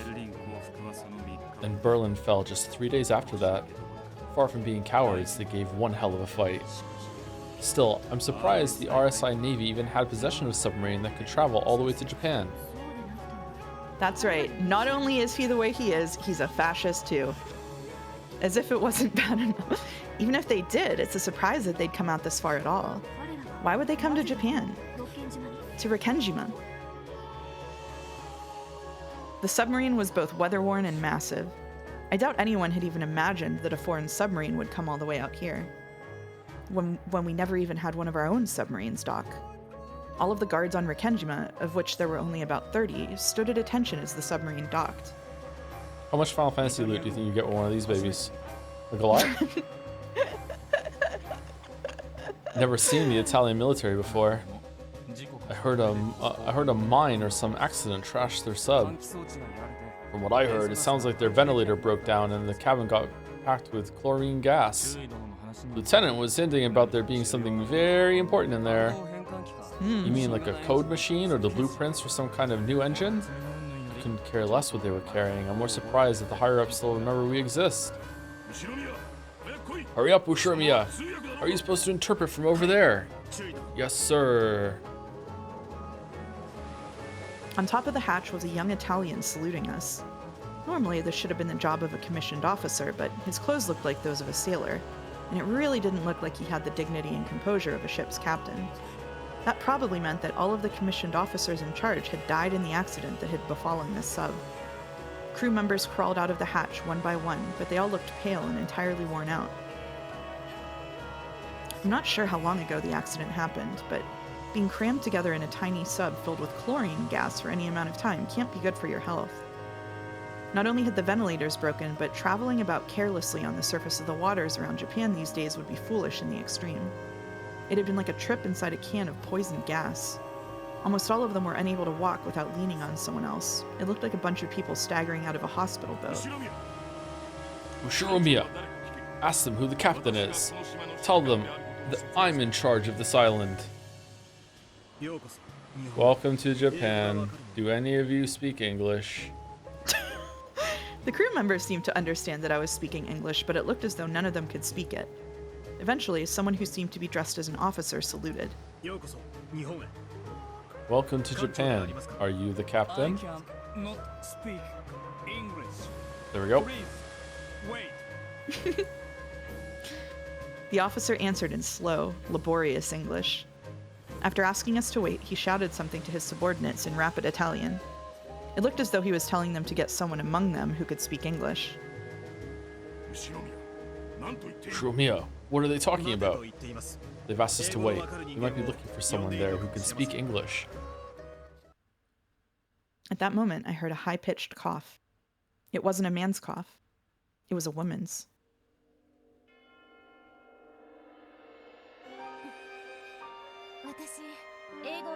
I speak English. As she came down from the hatch, a woman with beautiful golden hair said this in English. In this filthy cavern, the appearance of one as beautiful as she was seemed like an angel descending upon us. You know what, Kinzo? I get it. Welcome to Japan. Is the captain there? The captain is dead. That man over there is the only officer left. My condolences. Can we do anything to assist you? We'd like some fresh air and water. Some of us are still having trouble breathing. And we'd like a place to rest. We would be happy to help. Do any of the others understand English? The ones who did are all dead. I'm the only one left. Ushiromiya, what's that woman talking about? Who's the captain? That man from a second ago? Who is that woman? Get translating already, goddammit! The lieutenant has been yelling like that for a while now. He must have been surprised to see such a beautiful woman appear from a submarine, and more than a little annoyed to see all of her attention focused on me alone. It was a mark of how divinely beautiful she was. Sir, it seems that she's the only one who understands English. She will act as their interpreter. Their captain is dead. That officer seems to be acting in his place. Who's that loud man who keeps yelling at you? Don't tell me he's your superior. Unfortunately, he is. He probably doesn't like seeing me have such a beautiful lady all to myself. Oh, I didn't expect flattery from an Asian. Your English is superb. I imagine you've been brought up very well. Unlike that rude man who keeps on shouting. They should have made you the officer in charge around here. Oh, we're in. Oh, and I never expected flattery from a Westerner. You're an interesting man. What's your name? Ushiromiya Kinzo. If you don't mind, may I ask for your name as well? Beatrice Castiglione. Welcome, Beatrice. Welcome to Japan.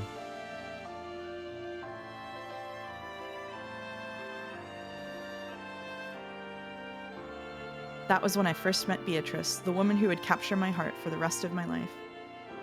You butchered that? You butchered chat. Good job. So Beatrice was an Italian. Yes. She was the daughter of a high-ranking RSI official. Apparently, their most important cargo was her father himself. Sadly, he had already died by the time they reached Rikijima and turned into gold like they all do. Why would a high official like that come to Japan? You're saying he went through the Suez Canal and... crossed the Indian Ocean to come all the way here? That's a good point. If they wanted to reach one of their allies, Germany should have been much closer. So why would they make the long trip to Japan? It may have been part of some grand, outrageous strategy.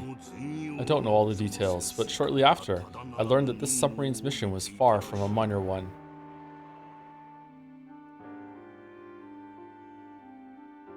They said that there had been about 60 of them at the time of their departure.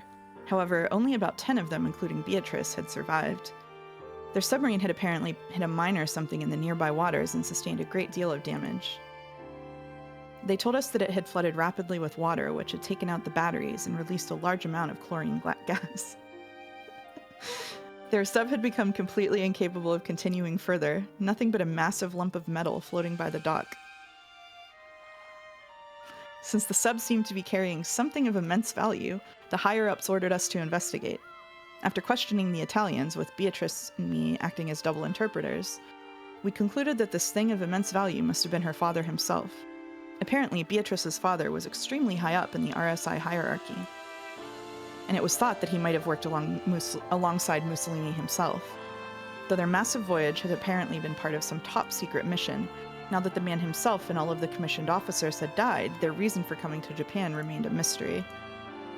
And our higher-ups were telling us to investigate, which meant that even they didn't know what it was. Their ship had broken down, their mission was unknown, and the high official they had been carrying was dead. And even the Japanese government didn't know why they were here. The Italians' great and perilous voyage had come to a meaningless and utterly fruitless end. Are you ready for the non-stop Beatrice racism? I'm ready. I'm ready. That's a relief. She's been too nice for too long. That's a relief. I always assumed that Japan would smell like soy sauce.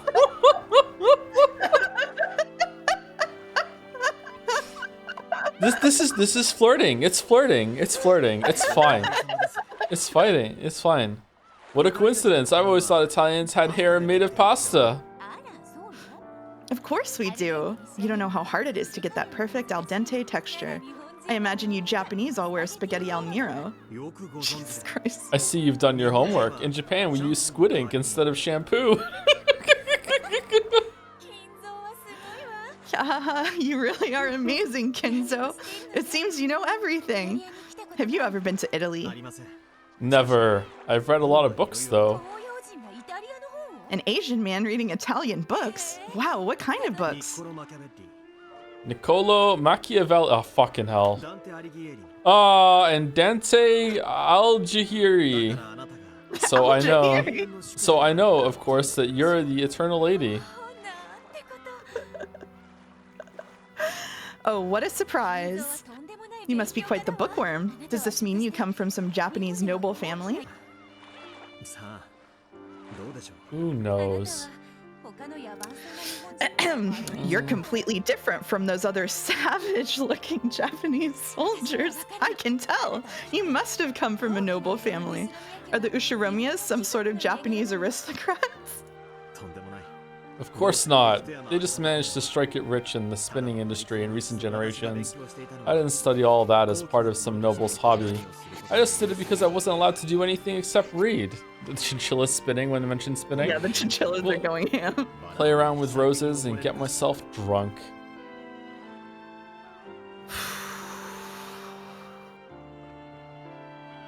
There had been no trace of malice in Beatrice's words. It had just been a curious question asked to a friend from a faraway country. She's just asking questions, chat. However, Beatrice was from a noble family herself, so she could tell. She could see the faint, gloomy look on Kinzo's face. Forgive me, Kinzo. I didn't stop to consider why a high-class person like you would choose to take the position of a common soldier. I don't give a damn about my family line. When I die, the name Ushimiya will have no hold on me. Then I'll finally be free. I really woke up the chinchillas with racism. You did. Okay. So you joined the army because you wanted to die? You mustn't do that. Your family would be so sad. Family? I have no family. I have a wife for the sake of public appearances and children. However, I've never wanted any of them. Everything is a fleeting daydream created by those selfish, greedy elders. So at least while I'm on this island, I can forget about all of that and find some peace. Peace? But haven't I spent each and every day complaining that I wasn't sent to the front and haven't managed to die yet? Do you want to read the Koru post or shall I? Go for it. Go for it. Despite the era the story takes place in, it's a shockingly modern romance, isn't it? A middle-aged man and a teenage girl, both with extremist political views that they adopted to cope with depression, forming the kind of deep bond that can only come from mutual trauma dumping. You can find a pair like this in any Discord server. Oh my god. Holy shit.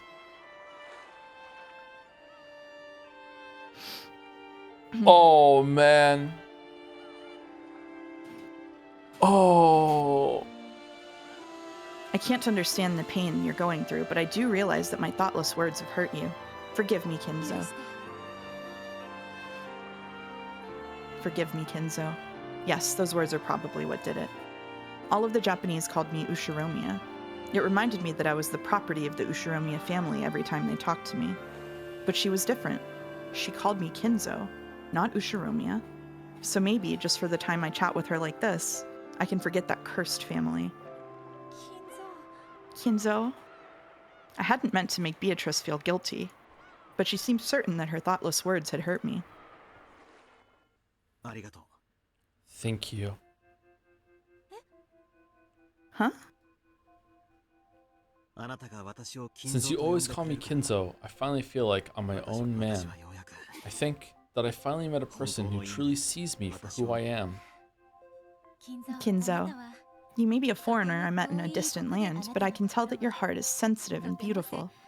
If we had grown up in the same neighborhood, I'm sure we would have become fast friends. I'm happy too. You always call me Beatrice, not the daughter of the Castiglione family. We were both in the same position. Her Castiglione family must have been a rigid place as well. Though we came from different countries, we had finally found something that we both understood. Do you have a nickname that people close to you use? No, they usually just call me Kinzo. Well then, you should stop calling me Beatrice. All of my close friends used to call me Biche. I'd like you to call me that too. Very well. From this point onwards, allow me to call you Biche as a sign of our friendship.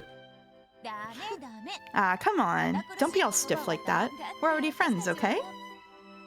A bright smile stretched across Beatrice's face. No matter how many decades pass, that smile will never fade from my memory. Uh-huh. So, by meeting Beatrice, you managed to regain your sense of self. Or, as most people would put it, he cheated on his wife. If you plan to continue being rude, I suggest you get in the habit of covering your butt. After having his butt pinched once more, Will hopped around in pathetic agony. So in your eyes, grandfather, Rikenjima was always special because you first met Beatrice here. Indeed. If I had never come to this island, I would have never met her. It truly is an island of miracles.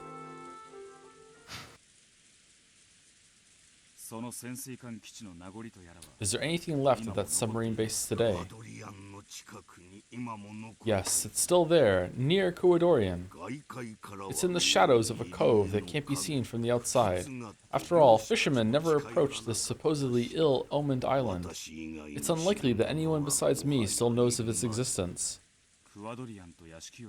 Is the 2-kilometer-long underground passage between Kuwadorian and the mansion a remnant of that base? That is correct. There was some nonsense about fortifying several locations across the island and connecting them with tunnels carved out of limestone caverns. I made use of that underground passage and built 2 mansions, one at each end of the island. Okay, that's fucking cool. 2 mansions, 2 families. The Ushiromiya family mansion and a mansion for the Kinzo released from the shackles of the family. Correct. It was something I needed. Another place for me to escape from the cursed name of Ushiromiya.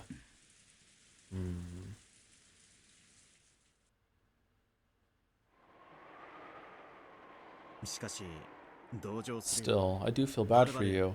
It must be awful to come all the way out here and be unable to fulfill your mission.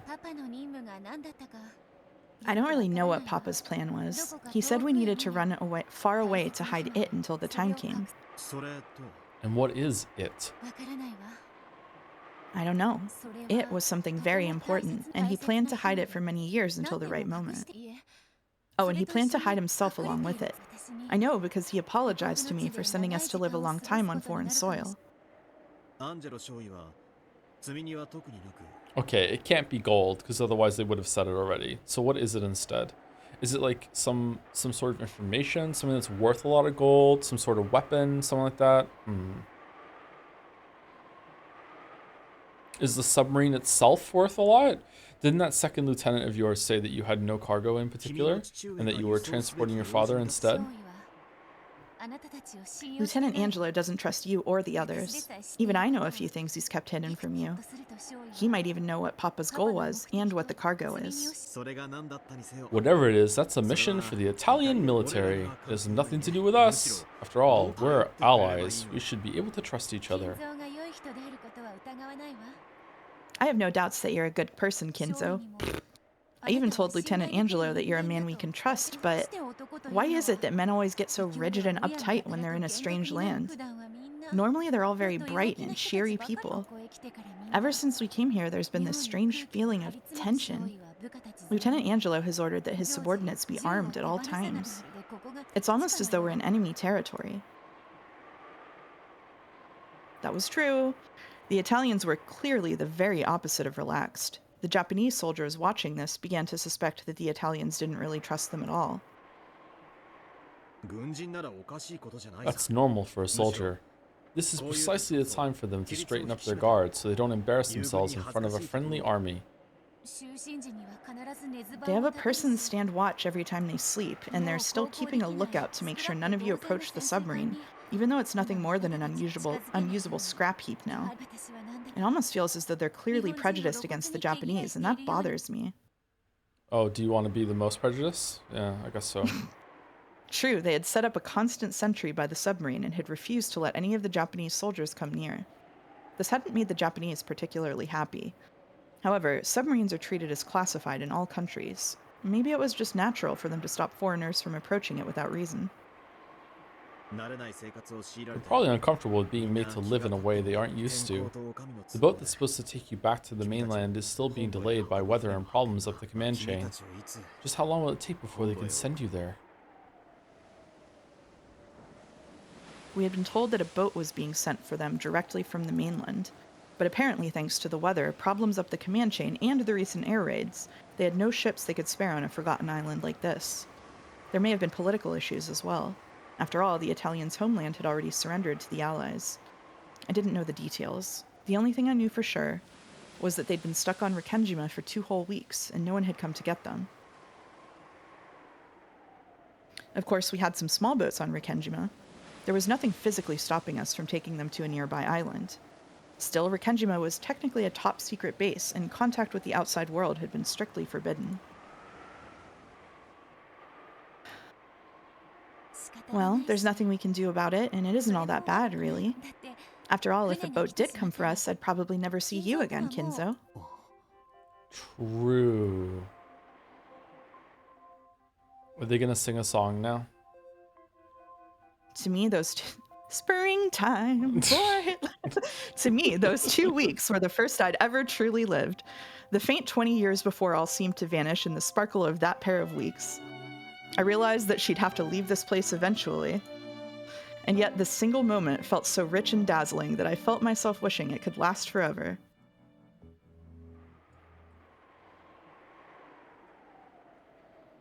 Then I heard a voice calling for Beatrice in Italian. It's Lieutenant Angelo. Looks like he wants you for something. Probably to scold me. These days he keeps yapping on about how I shouldn't get too friendly with the Japanese soldiers. The second lieutenant approached, saluting Kinzo, and after glancing at Beatrice as though asking her to translate something, he began to speak in Italian. Judging by his tone, it sounded like something serious. Lieutenant Angelo has something very important to say, so he wants to talk with your commanding officer. He wants your help with something. I don't know what. Something important. Got it.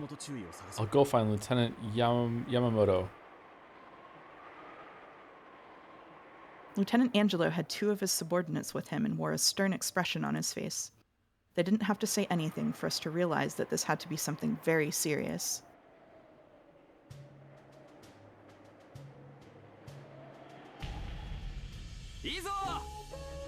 That's it.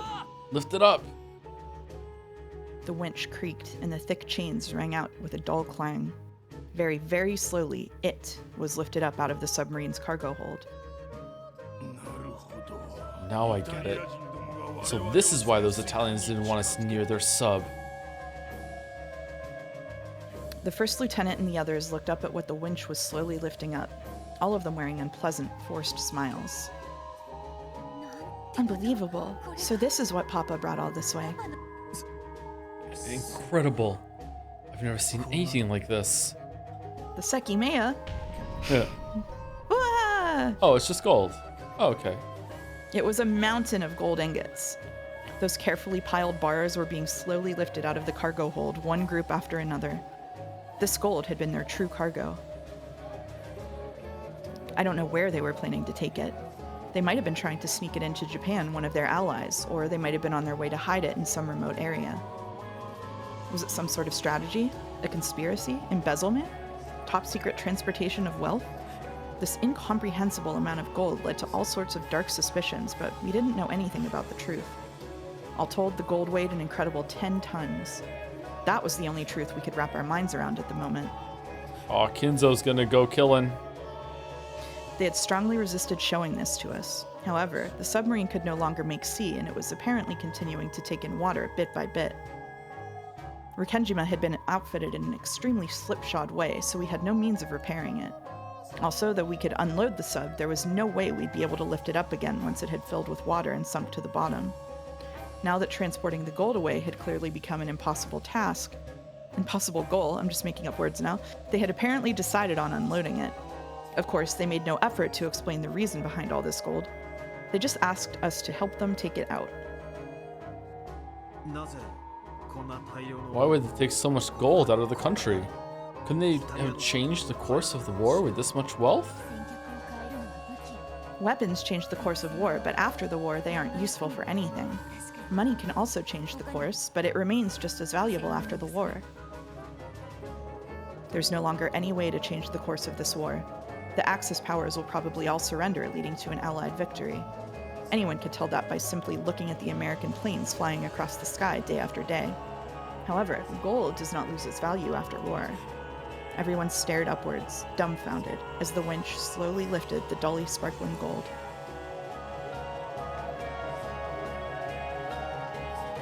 Short chapter, all right. Short chapter, yep. One more.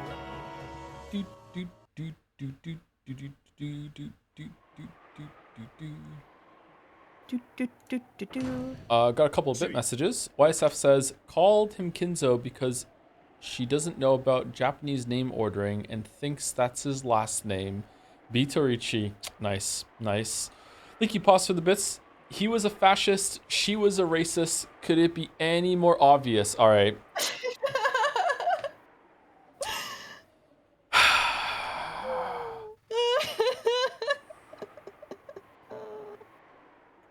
Thank you, Henry White, for the bits as well. We are living in a golden submarine. We're all, what is it? We all live in a yellow submarine. That's it. That's it. That's it. Very nice. Very nice. Golden submarine.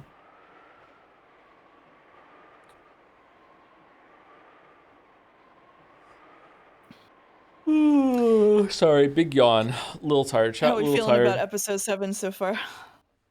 To be honest, like, I like the setup with like the game board and everything, but them going into excruciating, just laying it out. Here's how Kinzo and Beatrice met. I kind of feel like I prefer not to know. You know what I mean? Like I prefer the mystery of being like they just met somehow. But let's see where it goes. Castell is like this, huh? Let's see how it goes. Yeah. Oh, burn. Like, there is a chance this isn't even true. It probably is, but yeah. It also, I don't know. I think maybe it's weird that after 6 episodes of being very hesitant to give you any concrete details, it's just giving you all this just for free. You know what I mean? Just like laid out, just one after another. Here's what happened. Here's what happened. Here's what happened. Here's what happened. Yeah, I don't know. We'll see where it goes. Let's see what happens.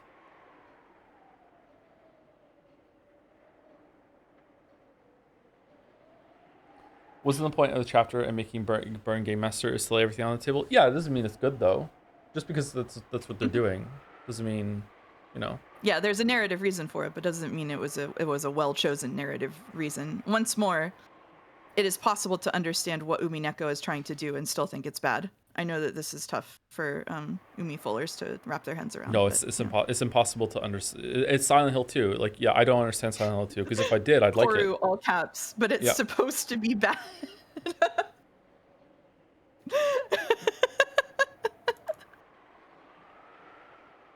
It's supposed to be bad. You don't understand. It's bad on purpose. Okay. All right. Lock in. Right. Here we go. Lock in. Lieutenant I'll keep narration. Yamamoto. The Italians don't want us to tell the mainland about this gold.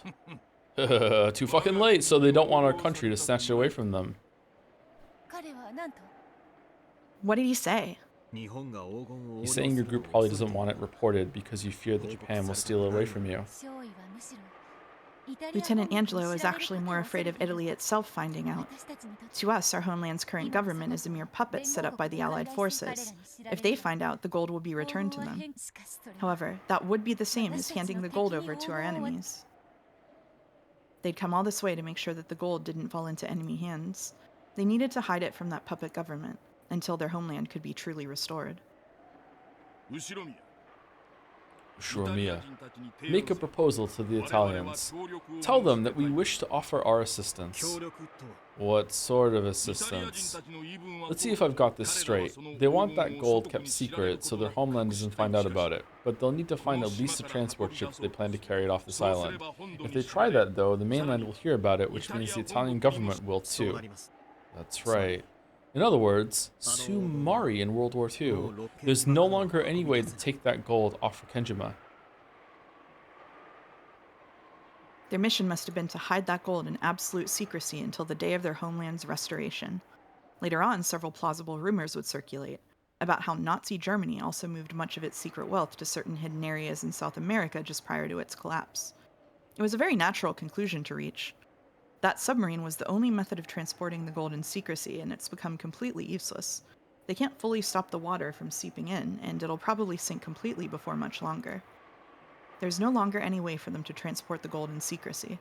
In other words, Sumari, their mission has ended in failure here in the Far East. So just how is Lieutenant Yamamoto proposing that we assist them? The Rokkenjima base is top secret, and no one knows about it. The islanders in the surrounding area think this island's ill-omened and deserted, so they never come near it. Catch my drift, Ushiromiya? What did he say? As we told you earlier, no one knows about this base, and as you can see, it's of no use strategically, so the higher-ups have already forgotten about it. It sounds like Lieutenant Yamamoto is suggesting that you hide the gold on this island. Beatrice quickly translated this and told Lieutenant Angelo. He began discussing something rapidly with his subordinates. They didn't look happy. Japan may have been their ally, but they probably didn't want to leave the gold for reconstructing their motherland in Asian hands. Still, it was hard to imagine any other option for them. It's a fierce debate. Some say that there's no other option, while others think we should remain loyal to our homeland no matter the cost. Lieutenant Angelo is stuck between a rock and a hard place. The final order given to them by their fallen homeland was to hide the gold. However, by now there was no way for that order to be carried out successfully. If the mainland or their own homeland found out, the gold would probably be confiscated by the wrong people, from their point of view. If they really wanted to carry out their homeland's orders faithfully, Lieutenant Yamamoto's proposal was extremely reasonable. Though he couldn't understand their words, he seemed to realize how divided they were.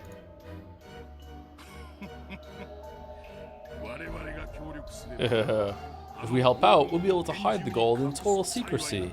Fortunately, there's an abandoned tunnel that stretches all the way across this island.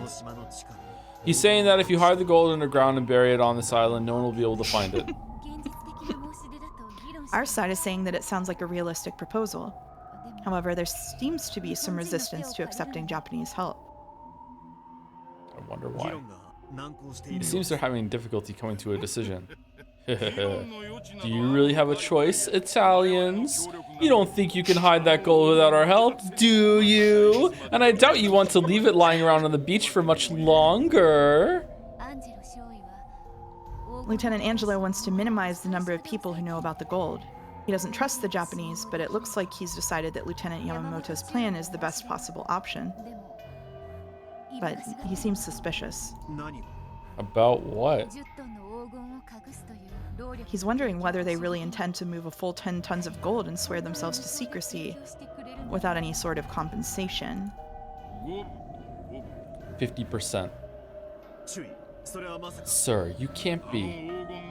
Hand over half of the gold to us. With that as our work wages, we'll hide the other half nice and safe for them.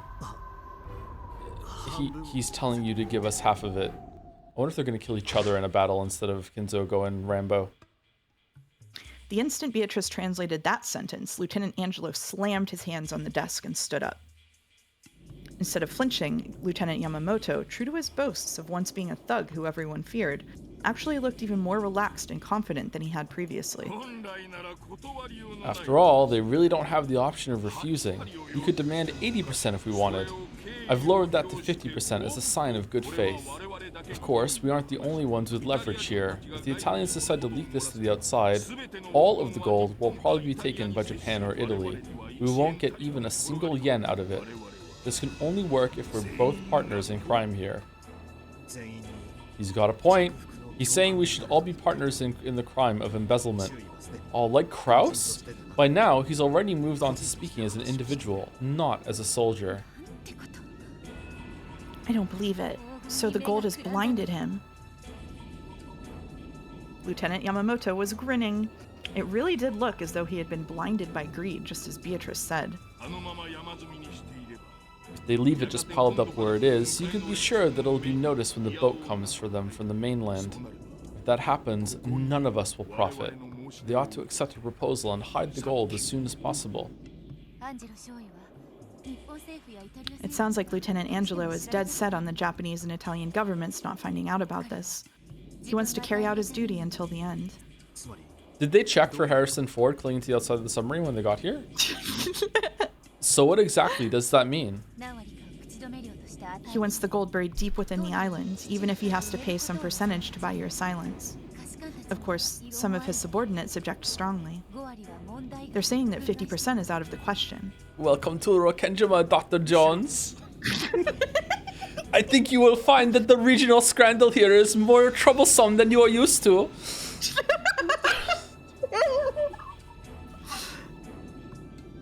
Ushirimiya, how are they doing? They also don't want any more people laying eyes on the gold. However, they seem to object to the portions. It all becomes clear why I recommended that you play Indiana Jones in the middle of Umineko. It was all part of my plan, Andrew Yukishi's. Lieutenant Angelo says they'll consider 10%, though he's also saying that he's fairly sure Lieutenant Yamamoto won't accept that. Ushirimiya. What's the Italians' answer? They'll say they'll consider 10%. This time it was Lieutenant Yamamoto who slammed down on the desk, but the Italians didn't flinch either. An incredible tension filled the small room. However, despite his violent outburst a second ago, Lieutenant Yamamoto's expression still looked smug and in control. He was probably confident that he now had the initiative. 10%? Now there's a modest proposal. Okay, sure, I'll give up 10%. We'll split it, 40-60. Tell them I won't go any lower than that. Okay, interesting. All right. 40% for the Japanese, 60% for the Italians. The lieutenant was talking tough, but in truth, these negotiations weren't being made on an equal footing. If the Italians had just wanted the gold for themselves, there wouldn't have been much of a problem. But what if? What if they were true patriots and decided to return the gold for the purpose of reconstruction, even to the defeated puppet government of their homeland? If so, they would probably report the existence of the gold to the Italian embassy. Eventually, the Italian government would petition the Allied nations for the retrieval of their gold. It probably wouldn't all make it back to Italy, but it might be used effectively to repair and rebuild their battered towns. If that happened, Lieutenant Yamamoto and his friends would only be able to sneak out a few ingots at most. He was greedily planning to make this his own treasure island so that he and his subordinates could have an enormous fortune all to themselves. If he wanted to succeed, the Italians would have to keep the presence of the gold quiet. But there's one thing I don't get. If Lieutenant Angelo doesn't want to let anyone have the gold, he could have just let the submarine sink. Why do you have it unloaded? I'd rather not think about it, but Lieutenant Angelo might have started planning to embezzle the gold as soon as he realized that their mission would be impossible to complete. Right now, he's asking his subordinates for their opinions, both as soldiers and as individuals with families waiting for them back home. The more straight-laced soldiers are furious. The discussion between the Italians was becoming fierce and emotional. Though their homeland had fallen, they had come all this way in accordance with its orders. They had probably been given this mission because they were particularly faithful and duty-minded troops. It seemed they couldn't just agree to a foreigner's proposal to embezzle and split up the gold. Lieutenant Angelo looked like he was doing all he could to calm the unexpectedly fervent rage of his subordinates. Looks like the gold is blinding them, too. Everyone's mixing up their true feelings with how they want to be seen, and they can't make up their minds. How's their answer coming? Ushiromiya! Bichi. Lieutenant Yamamoto is asking for an answer. They're saying they want some time to think. I had you to talk to, so I was able to distract myself from our current situation, but that wasn't true for the rest of them. They lost a lot of comrades at the end of a very long journey, and now they're here and in a tight spot. They've even lost their mission, the one thing they could depend on to guide them.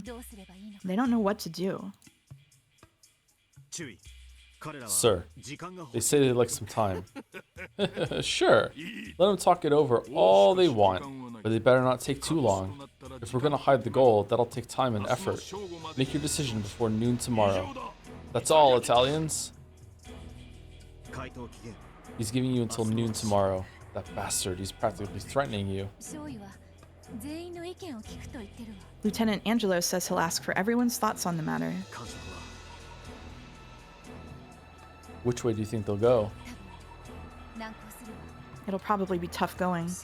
It seems Lieutenant Angelo is willing to consider splitting it, but his subordinates and the others will probably oppose that. All of them have lost close friends on their voyage to the Far East. They're firm in their desire to do their duty to our homeland. Will they refuse Lieutenant Yamamoto's proposal? Even if they do, the gold will fall into someone else's hands. If nothing's going to be left anyway, Lieutenant Angelo suggests that they each sneak at least one ingot back with them, and some of the others seem to agree, but men always get carried away at times like this.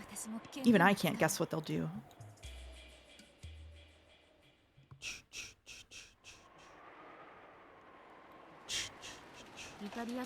I imagine the Italians had some complicated feelings about all this. In their eyes, the Italy that surrendered was probably little better than an enemy country. Letting the gold go back there would make their entire voyage meaningless. However, embezzling and divvying up the gold would also make their whole voyage meaningless. The country they felt obligated to serve had already fallen. That alone destroyed the significance of their journey. Not a happy story for them. If it's bound to be meaningless anyway, wouldn't keeping hold of even just a few ingots be better than nothing? Sure, if you want to calculate straight up profit and loss, but men aren't like that. We're not? Okay. That's how you found out. The Italians were gathered in a cramped room, arguing fiercely. I don't like it. We must remain true to our soldier spirit until the end, for the sake of our fallen comrades. And how do you define remaining true? By hiding the gold on this island? By accepting the proposal of those Asians? We can't trust them, especially that Yamamoto person. We mustn't let our guards down. Unloading the gold and letting the Japanese see it was a huge mistake. We should have let it sink with the sub.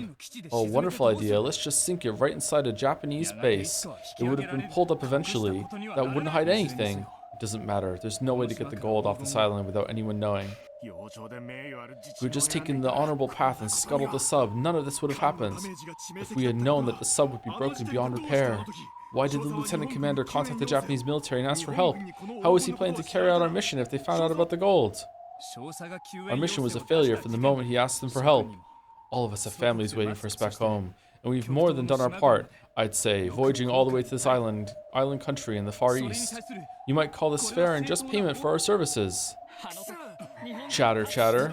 Chatter, chatter, chatter. Yeah, chatter. Hi, chatters. Hi, chatters. Lieutenant Angelo, if the Japanese prove to be less than amicable, we need to be prepared to take extreme measures. Here we go! And what do you mean by extreme measures, Corporal? Someone gulped. A stiff tension hung over the room.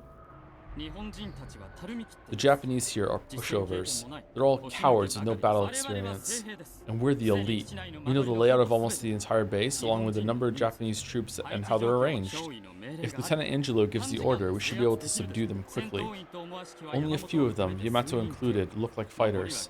The rest are just laborers attached to the military. They may look like they have the advantage of numbers, but we have the greater military force.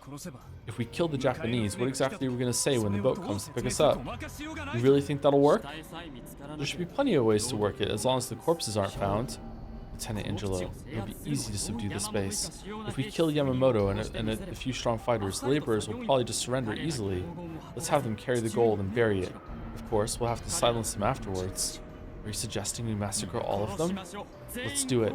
If we kill them all, no one will know about the gold. And also, just for no reason, let's gouge their head and kill, and gouge their leg and kill, and gouge their chest and kill. Let's make an epitaph ritual out of it. At that moment, the supposedly locked door opened slightly and a metal object was thrown in.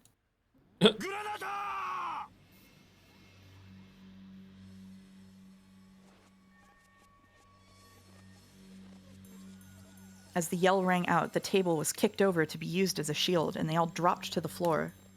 However, in this cramped room, it probably wouldn't do them any good. The Italians were all prepared for death. Mm-hmm. A dud! It's a dud! Oh, Metal Gear Solid 2 after all.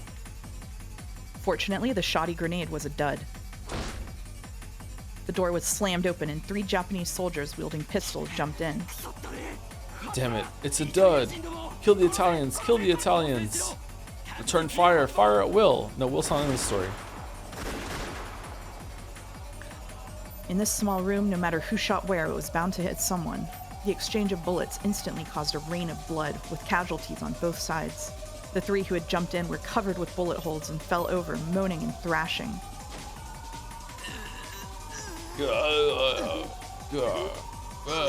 Cough.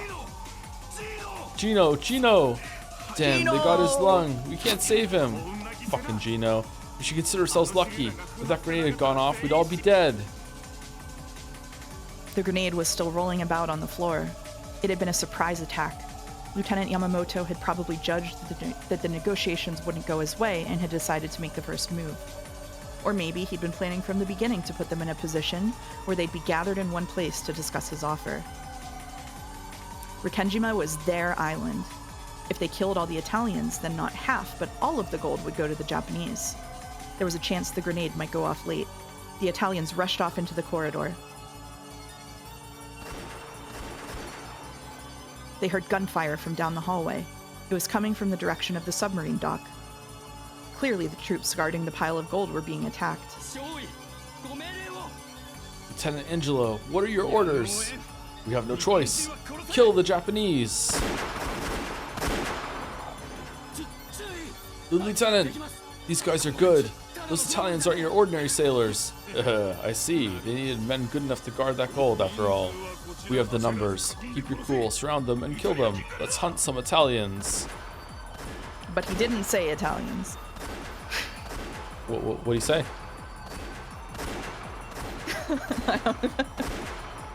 Define a slur. Oh shit. As soon as I heard the sound of repeated gunfire, I knew that something which had been smoldering since the time the gold was unloaded had finally burst. The eyes of our soldiers looking at that gold hadn't been normal. Yes, those eyes had been entranced by demons. The Italians had been pushed to the limits by the heavy burden they bore. Who wouldn't have snapped after being trapped in a distant land where you can't understand the language or the writing? Thinking I had to do something, I ran toward the sound of gunfire. Looking back on it, that was an extremely stupid thing to do. That sound meant that there were people shooting at each other, people killing each other, and yet, unarmed as I was, I dashed toward the sound as though I was trying to mediate some schoolyard fight. It didn't take long before I learned how foolish and naive that was in the heat of battle. Hiroka? Warrant Officer Hiroka was lying face down, his entire body drenched in blood. Judging by the trail of blood behind him, it was clear that he had somehow managed to crawl here from a different room before dying. No, he was still twitching. He might not be dead yet. But on this island without a doctor, no, even if we had a doctor, even Nanjo, who could possibly save a man who had been shot this many times in the chest. When I looked into the room he must have crawled out of, I saw 2 more blood-stained Japanese corpses.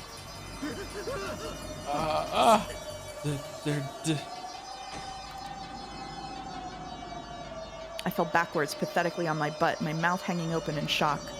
Come to think of it, that was the first time I had ever faced death in my life. The entire world was at war.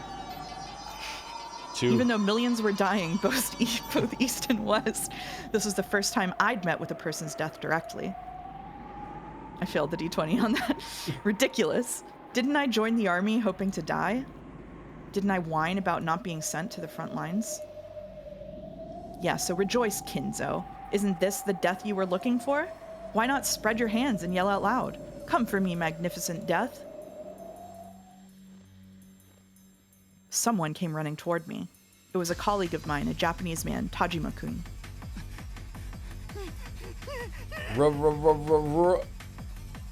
Ruh-roh. He dashed toward me, pale-faced and out of breath. His face seemed horribly contorted with terror. Mine probably looked the same. Tajima-kun, what happens? Run away. We'll all be killed. Kinzo-san. Someone yelled in Italian, and at the same time, Tajima-kun let out a scream. Then he grabbed onto me as he fell to the floor. A red stain was spreading across his back before my eyes. Tajima-kun. Run. Cough. As he spat bubbles of blood, he said that one word and died. But the shock of seeing someone die right in front of me didn't freeze my heart. At a fundamental level, all living things are unconcerned with the deaths of others. The one thing that matters is whether they themselves die or not. It was the barrel of the gun the Italian soldier was pointing that froze my heart. Tajima-kun's back burst once more as he leaned against me. Flesh tore, blood spattered. The warm splash of it covered my face. Was the Italian still trying to finish him off even though he had stopped moving for good? How foolish I'd been. Can I still not understand the scene in front of me? Rejoice, Kinzo! Now you'll finally get what you've wanted all this time. The Italian hadn't fired to finish off Tajima-kun. He had been aiming at the man Tajima-kun had fallen on, me, Ushiromiya Kinzo. Wah! I pushed his corpse aside, scrabbled against the floor, and dashed away, tumbling over myself. My hands had pushed off against the floor hard enough to tear off the ring finger fingernail on my left hand. Oh, God. When faced with death. Yeah, ew. Humans truly can resist with all they've got. I tumbled over and over as I ran, scraping up parts of my body. It was painful, hot. But that didn't matter at all. I heard the yelling in Italian come from behind me over and over again. It felt like they were running, chasing after me. I didn't want to look back, so I kept on running and running as though the Italians were right behind me. This is death. Didn't you want to die? No, I don't want to die. Why? Didn't I want to die so badly? But now I know. I know how wonderful it is to be alive. She taught me. Biche did. I can only be free when I talk with her. No. By talking with her, I finally came alive for the first time. I was born. I want to live. I want to live. I want to live. I want to live. I don't want to die. I want to live and see her right now. If I don't see her, I'll die. I'll be killed. Stay cool, Kinzo. She might be killed too. If you live and she dies, you might as well be dead. Before I knew it, my face was covered in tears, snot, and saliva. When I stumbled into something and fell, I was finally able to come to my senses a little. I'm still here. Sorry. I could still hear intermittent gunfire. The gunfight was still going on, and it had spread throughout the entire base. Biche, are you okay? I'll find her and take her to a safe place. The lieutenant will probably kill all the Italians to steal the gold. Biche probably won't be an exception. Biche. Biche!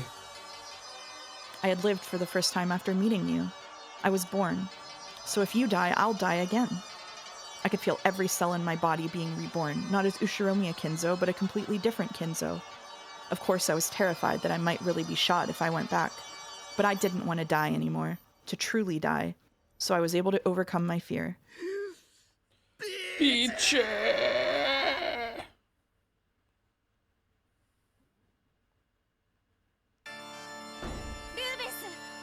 Rubens! What on earth is going on? What is all this? There's no need for you to know. Just stay hidden there. Don't come out until one of your fellow countrymen calls for you. I heard an Italian voice. He's over there. Damn yellow monkeys. Oh, God. Rubens stood with Beatrice behind his back and neatly shot the two men rushing at him with two 9mm bullets from his Beretta M 1934. However, one of the 8mm bullets from their Type 94 semi-auto pistols went straight into Rubens' chest. All three of the shooters were struck in the chest and fell down in a heap. No! Rubens! Go up to the surface. You have to hide in the forest. Cough, cough. Yeah. Rubens! My. Aren't we chatty? The next person to appear was the commanding officer of the Japanese soldiers, Yamamoto. The blast of 3 guns had just sounded. Adding on Beatrice's screams, it was hardly surprising that he had noticed the encounter.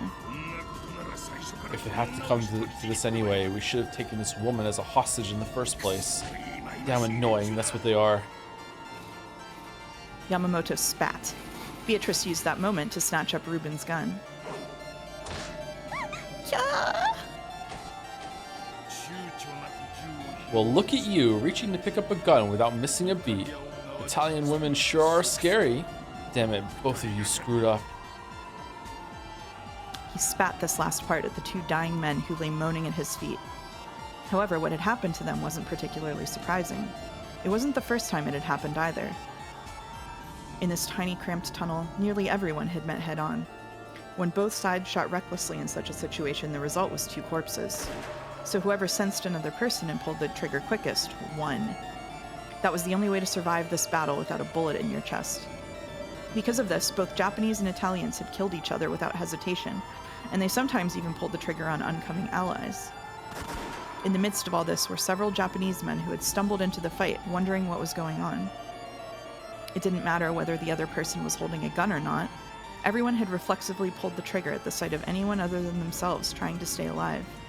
The entire base had been wrapped up in this slaughter. Golden slaughter.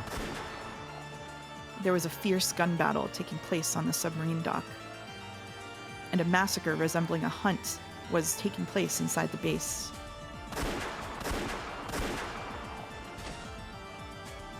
Most of the non-combatants assigned to this base were killed before they knew what was going on.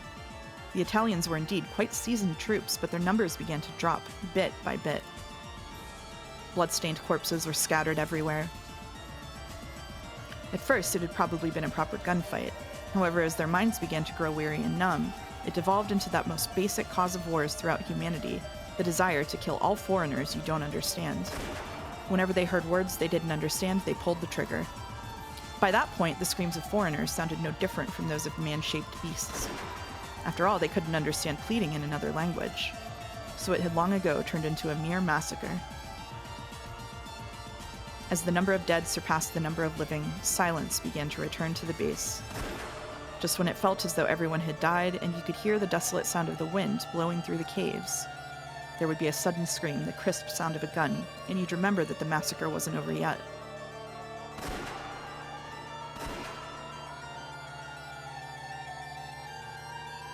This happened over and over again, and eventually, true silence fell. It marked the pitiful end for those led astray by gold.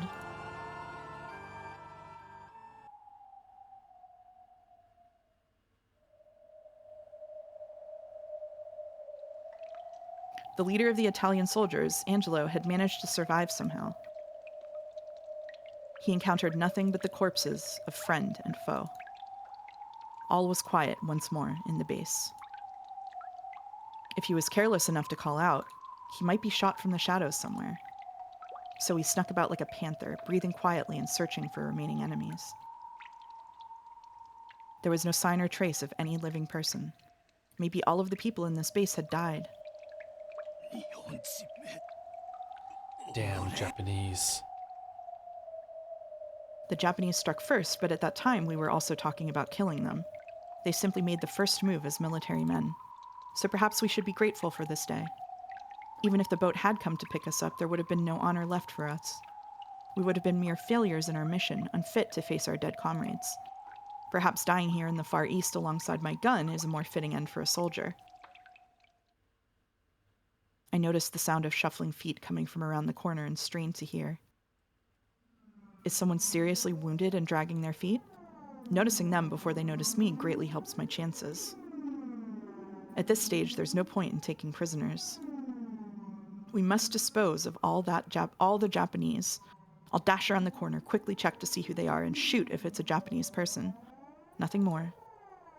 I've been hiding my footsteps the whole time. They probably don't know I'm here. Once the shuffling footsteps had come close enough, Angelo leaned around the corner and raised his gun. The voice that reached him spoke Italian. Run! Huh? You!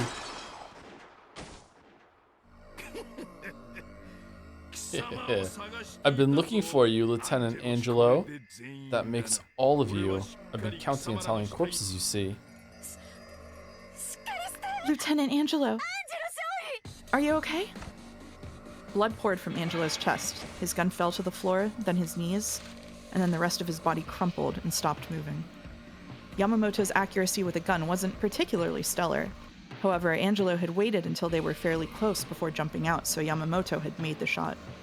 He had managed to hit, even with a short-barreled handgun in one hand, and a woman as a hostage in the other. Really though, our Akinjima garrison was pathetic.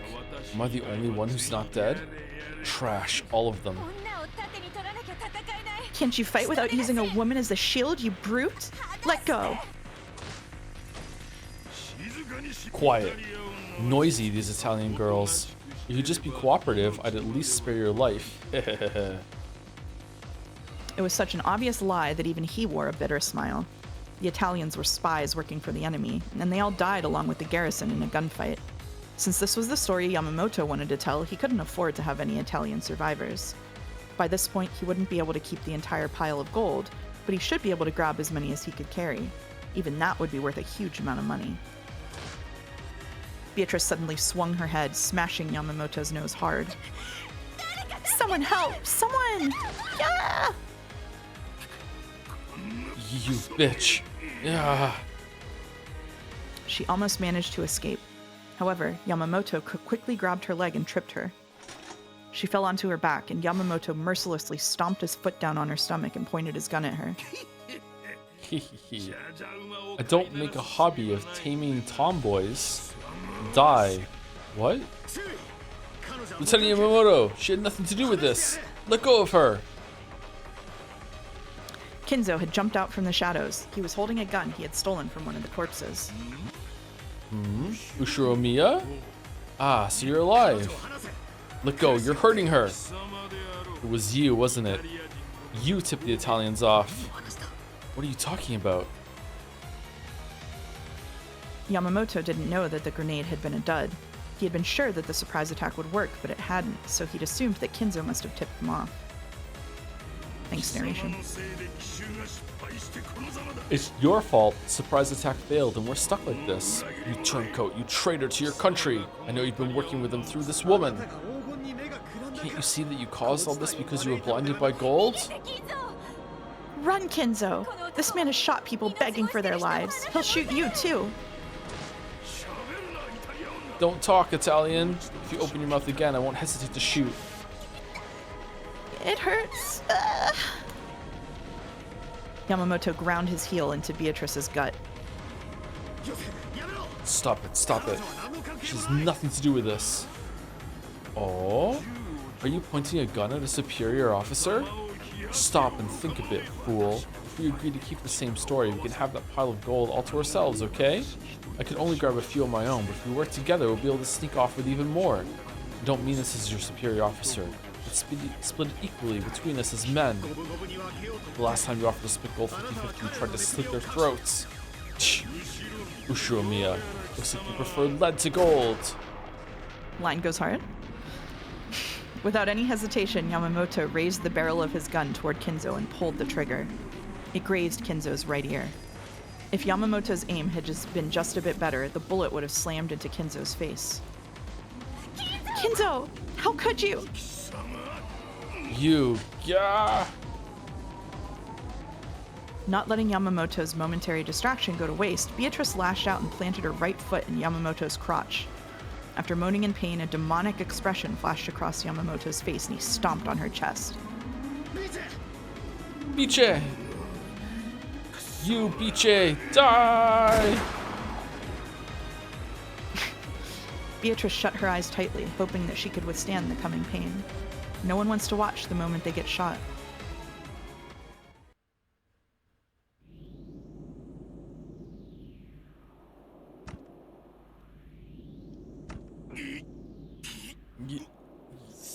You. Drip, drip, drip. A blood splash poured out of Yamamoto's chest.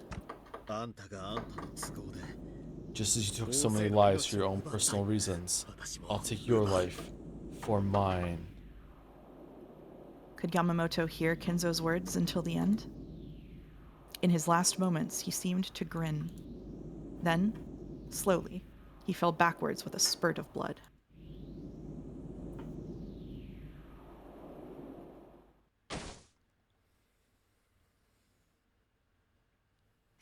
Kinzo?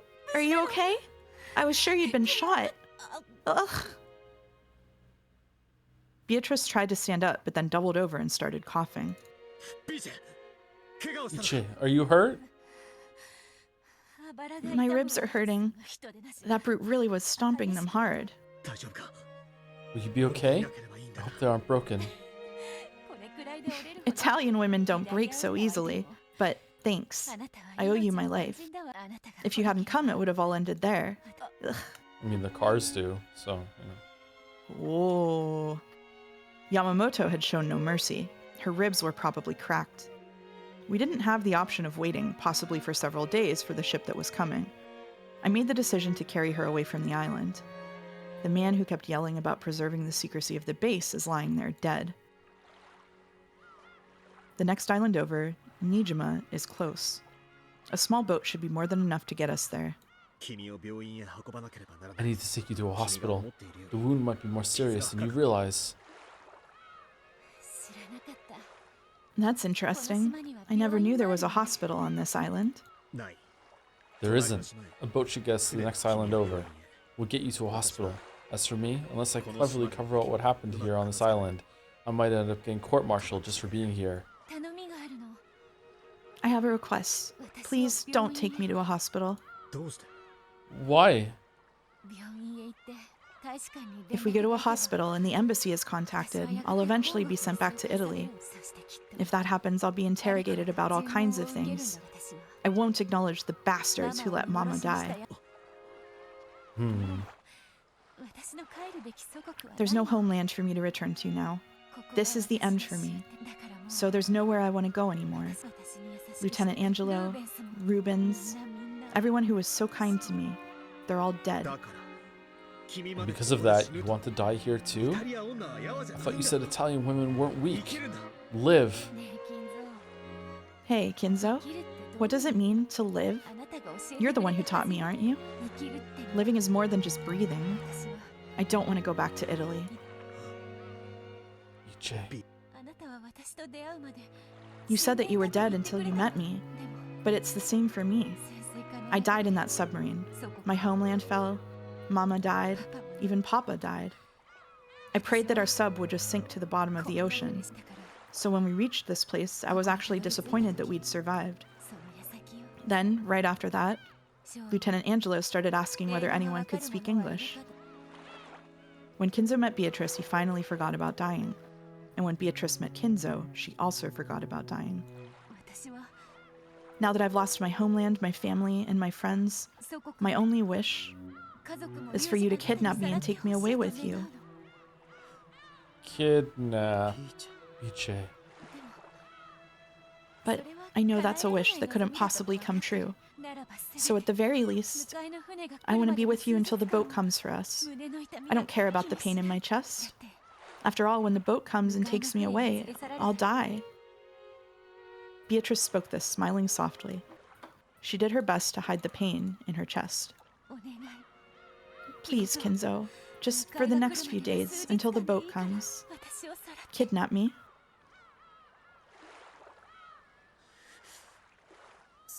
That's a wish I can't grant. Looking apologetic, Kinzo lifted Beato up and gently sat her in the boat. Coward. So Japanese men are weak after all. You're right. I am a coward. So I can only grant you half of your wish. With a clunk, he placed it, wrapped in a jacket, in the boat. What do you mean? The part about until the boat comes for you, that's the part I can't grant. Huh? What do you mean? Kidnapping you. That part, I will do. Kinzo? There has to be a doctor on Nijima. I'm wearing a Navy uniform. I should be able to pass myself off as a survivor of a boat carrying a VIP that was sunk by enemy ships. If the doctor happens to be of the greedy sort, all the better. After all, I have right here the golden magic to make people do what I say.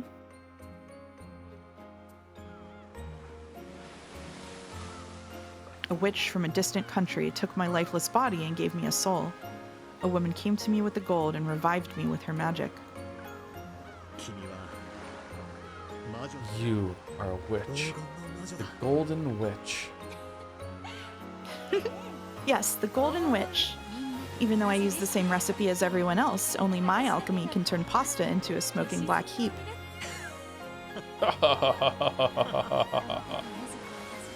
Just like you, I'm nothing but a corpse allowed to live just as long as you're with me. If you go, I'll die straight away. I won't let you die, Really? no matter what. Take responsibility, okay? After all, you're the one kidnapping me.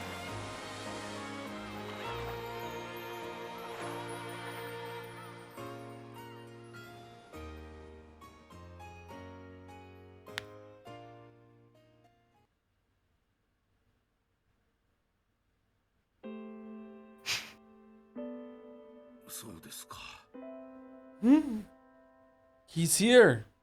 Is that the end of the chapter? Nope. Nope. I see. So Kinzo-san told you that much. Umi News is gonna go hard today, huh? Yeah. Then wait, it was you? You're the Nijima doctor who grandfather took Beatrice to see? Walrus is gonna turn and be like, Nanjo, so you never told me that you were a fascist? Well, what's that all about? Why so shocked? It should have left to the mind ever since the words Nijima doctor. All of a sudden, a soldier of the Navy appeared along with a foreign woman. Of course, I was astounded. And then he actually told me to treat her wounds confidentially, since the presence was a military secret. Was that the first time you met grandfather? Yes, that was when we first met. So you're the greedy doctor who followed orders for the sake of gold. That's a bit harsh. He suddenly brought in a foreign woman patient, explained to me that this was a military secret, promised that he'd pay the medical fees later, and handed me a gold ingot as collateral.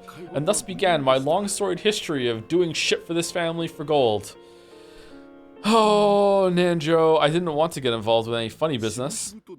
But, you know, 40 years later, I, for a long time, just pretended that he was still alive. For fun. I was reluctant to say the least. Is this your goat, chat? Is this your goat? This is your goat right here? You can't see my cursor. I see your point. But in the end, you did conceal Beatrice, didn't you? I may not be as skilled as Kinzo, but I do have some familiarity with English. I managed to overhear part of their conversation, and that was enough to convince me that they were not troublesome people. Of course, if I were to say that the ingot didn't tempt me, that would be a lie. I was much younger then, you see. What happened to her next? I treated her for some time before a messenger from the Ushiromiya family came and said she would be moved to Odawara. They took her away. So grandfather didn't come to get her himself? Regardless of how Kinzo explained away the incident in Rikkinjima, he probably wouldn't be able to move about freely for some time afterwards.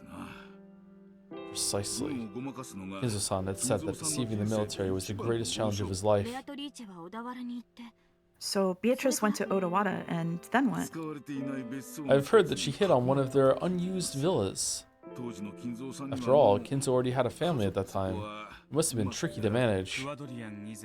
So leading a double life was business as usual for Kinzo, even before Kuwadorian. Whoosh. What are you doing?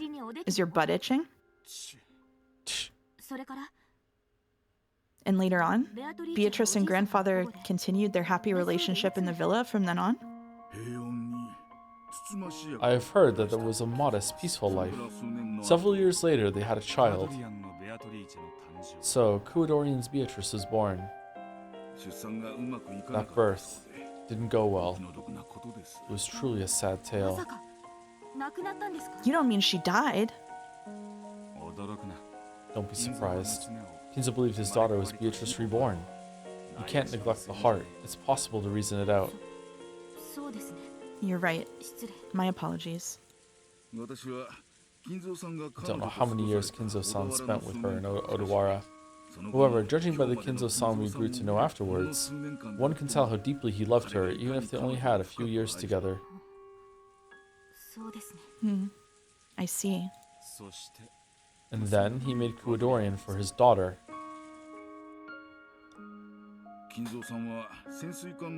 Kinzo-san cleverly made use of the submarine's gold to build up a fortune in a flash.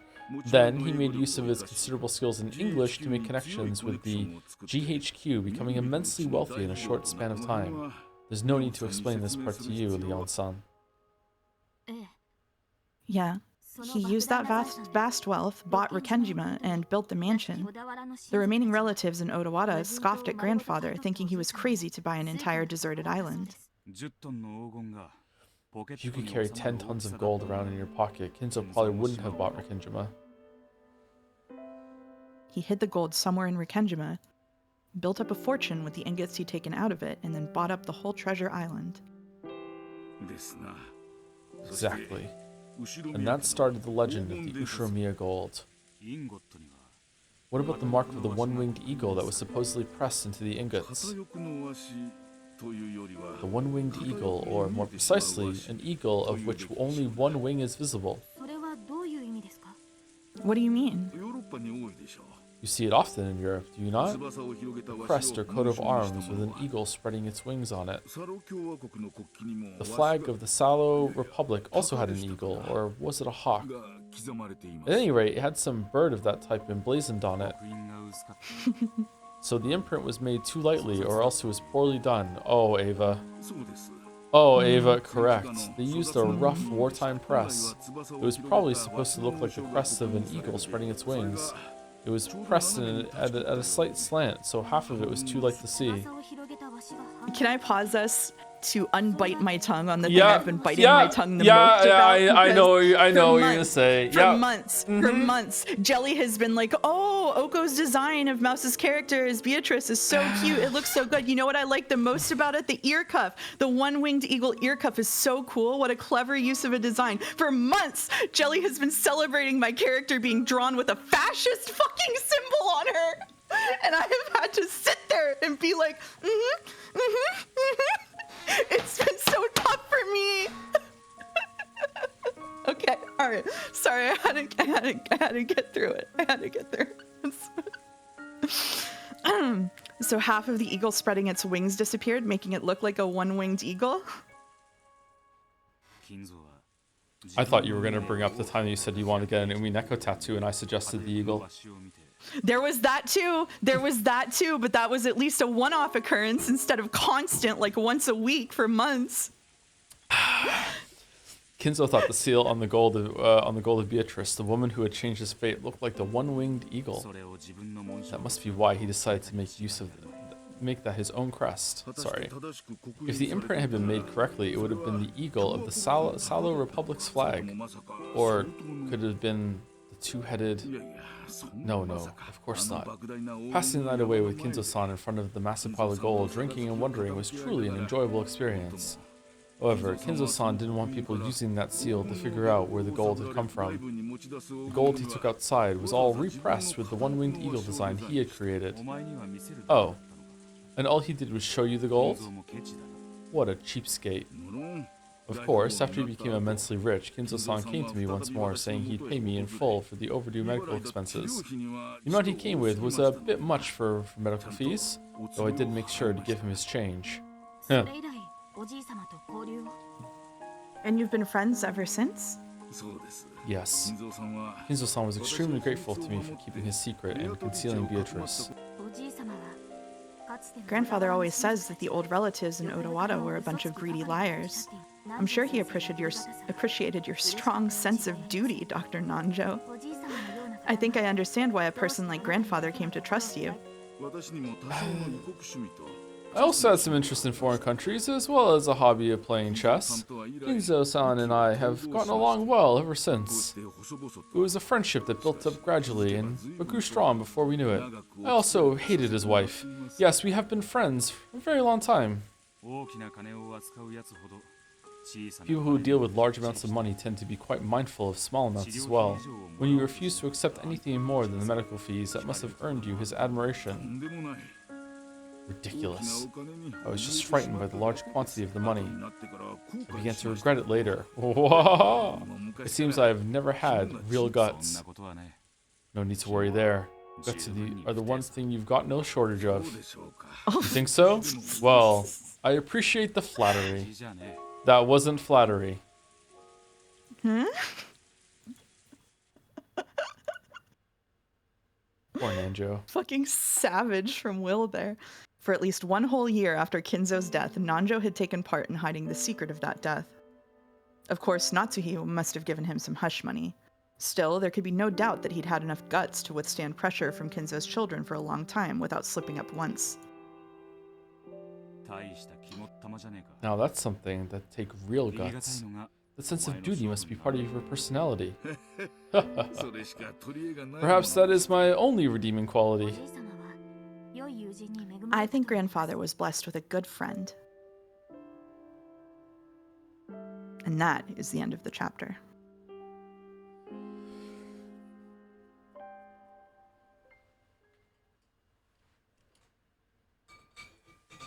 All right. The birth of Beatrice. The birth of Beatrice. I think. Do you? Shit. I guess I should save here because I'll probably be here next week. Yeah. Oh, Beatrice. Thank you, Parting for the Bits. Reads Answers Arc. Mad that there are answers inside. So true. Thank you, YSF, for the bits. Countering the above bit message because you just explained it to chat. What'd I do? What'd I explain? I can't remember what I Lore explained. in the bit messages. Thank you, Monk Tonight, for the bits as well. Oh, can we know what the Brain Blast was from last week's Tosif Extended Universe Sekimea Barrels Edition stream? We said at the beginning, it was that it's that because Nanjo, I don't know if they're reliable scenes, but if they are, and Nanjo examined the corpses of Shannon and Cannon, now that we know that they're the same person, that means he must be in league with Shannon and Cannon to some extent to go along with and verify the fake deaths. Because even though the person or the personality, whatever you want to call it, died, the body didn't. And a doctor would be able to tell that. So Nanjo must be involved to some extent. That, or he's faking it. He can't be a fake doctor. He must be involved to some extent. If those scenes are reliable. Maybe they're not. I can't remember. Thank you to Simple from Jazz for the bits. Yes, we scran. What was this? 22 minutes ago? Was it when I did the Voss voice? Yeah.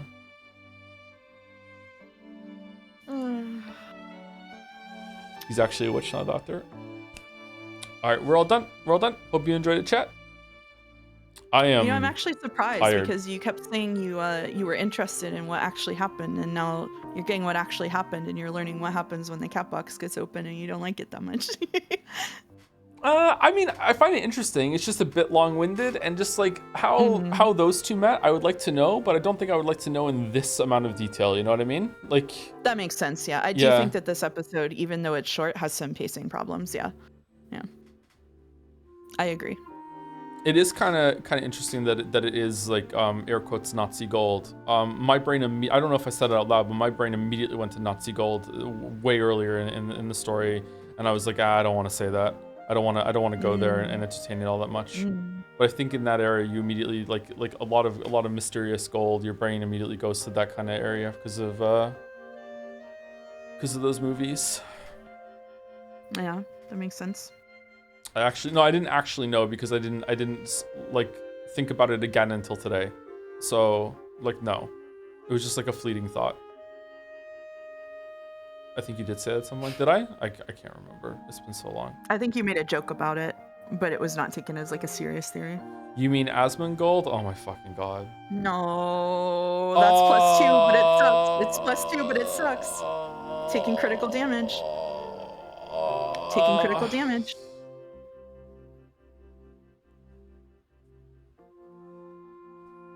Damn. Anyway, raid's about to go out, so see you later, chat. See you tomorrow for Sekimea. Maybe Ace Combat on Monday. Sekimea barrels. Sekimea barrels. The Sekimea streams get better every time, which means A, it might be really good, or B, there might be a cliff. They're gone. They're already gone. They're gone. I know. I know. There might be. I know. That was more for you than me, or for okay. them. All right. Yeah. Okay. Well, if anyone stuck around, didn't go for the raid. See you later. Have a good rest of your weekend. Bye bye.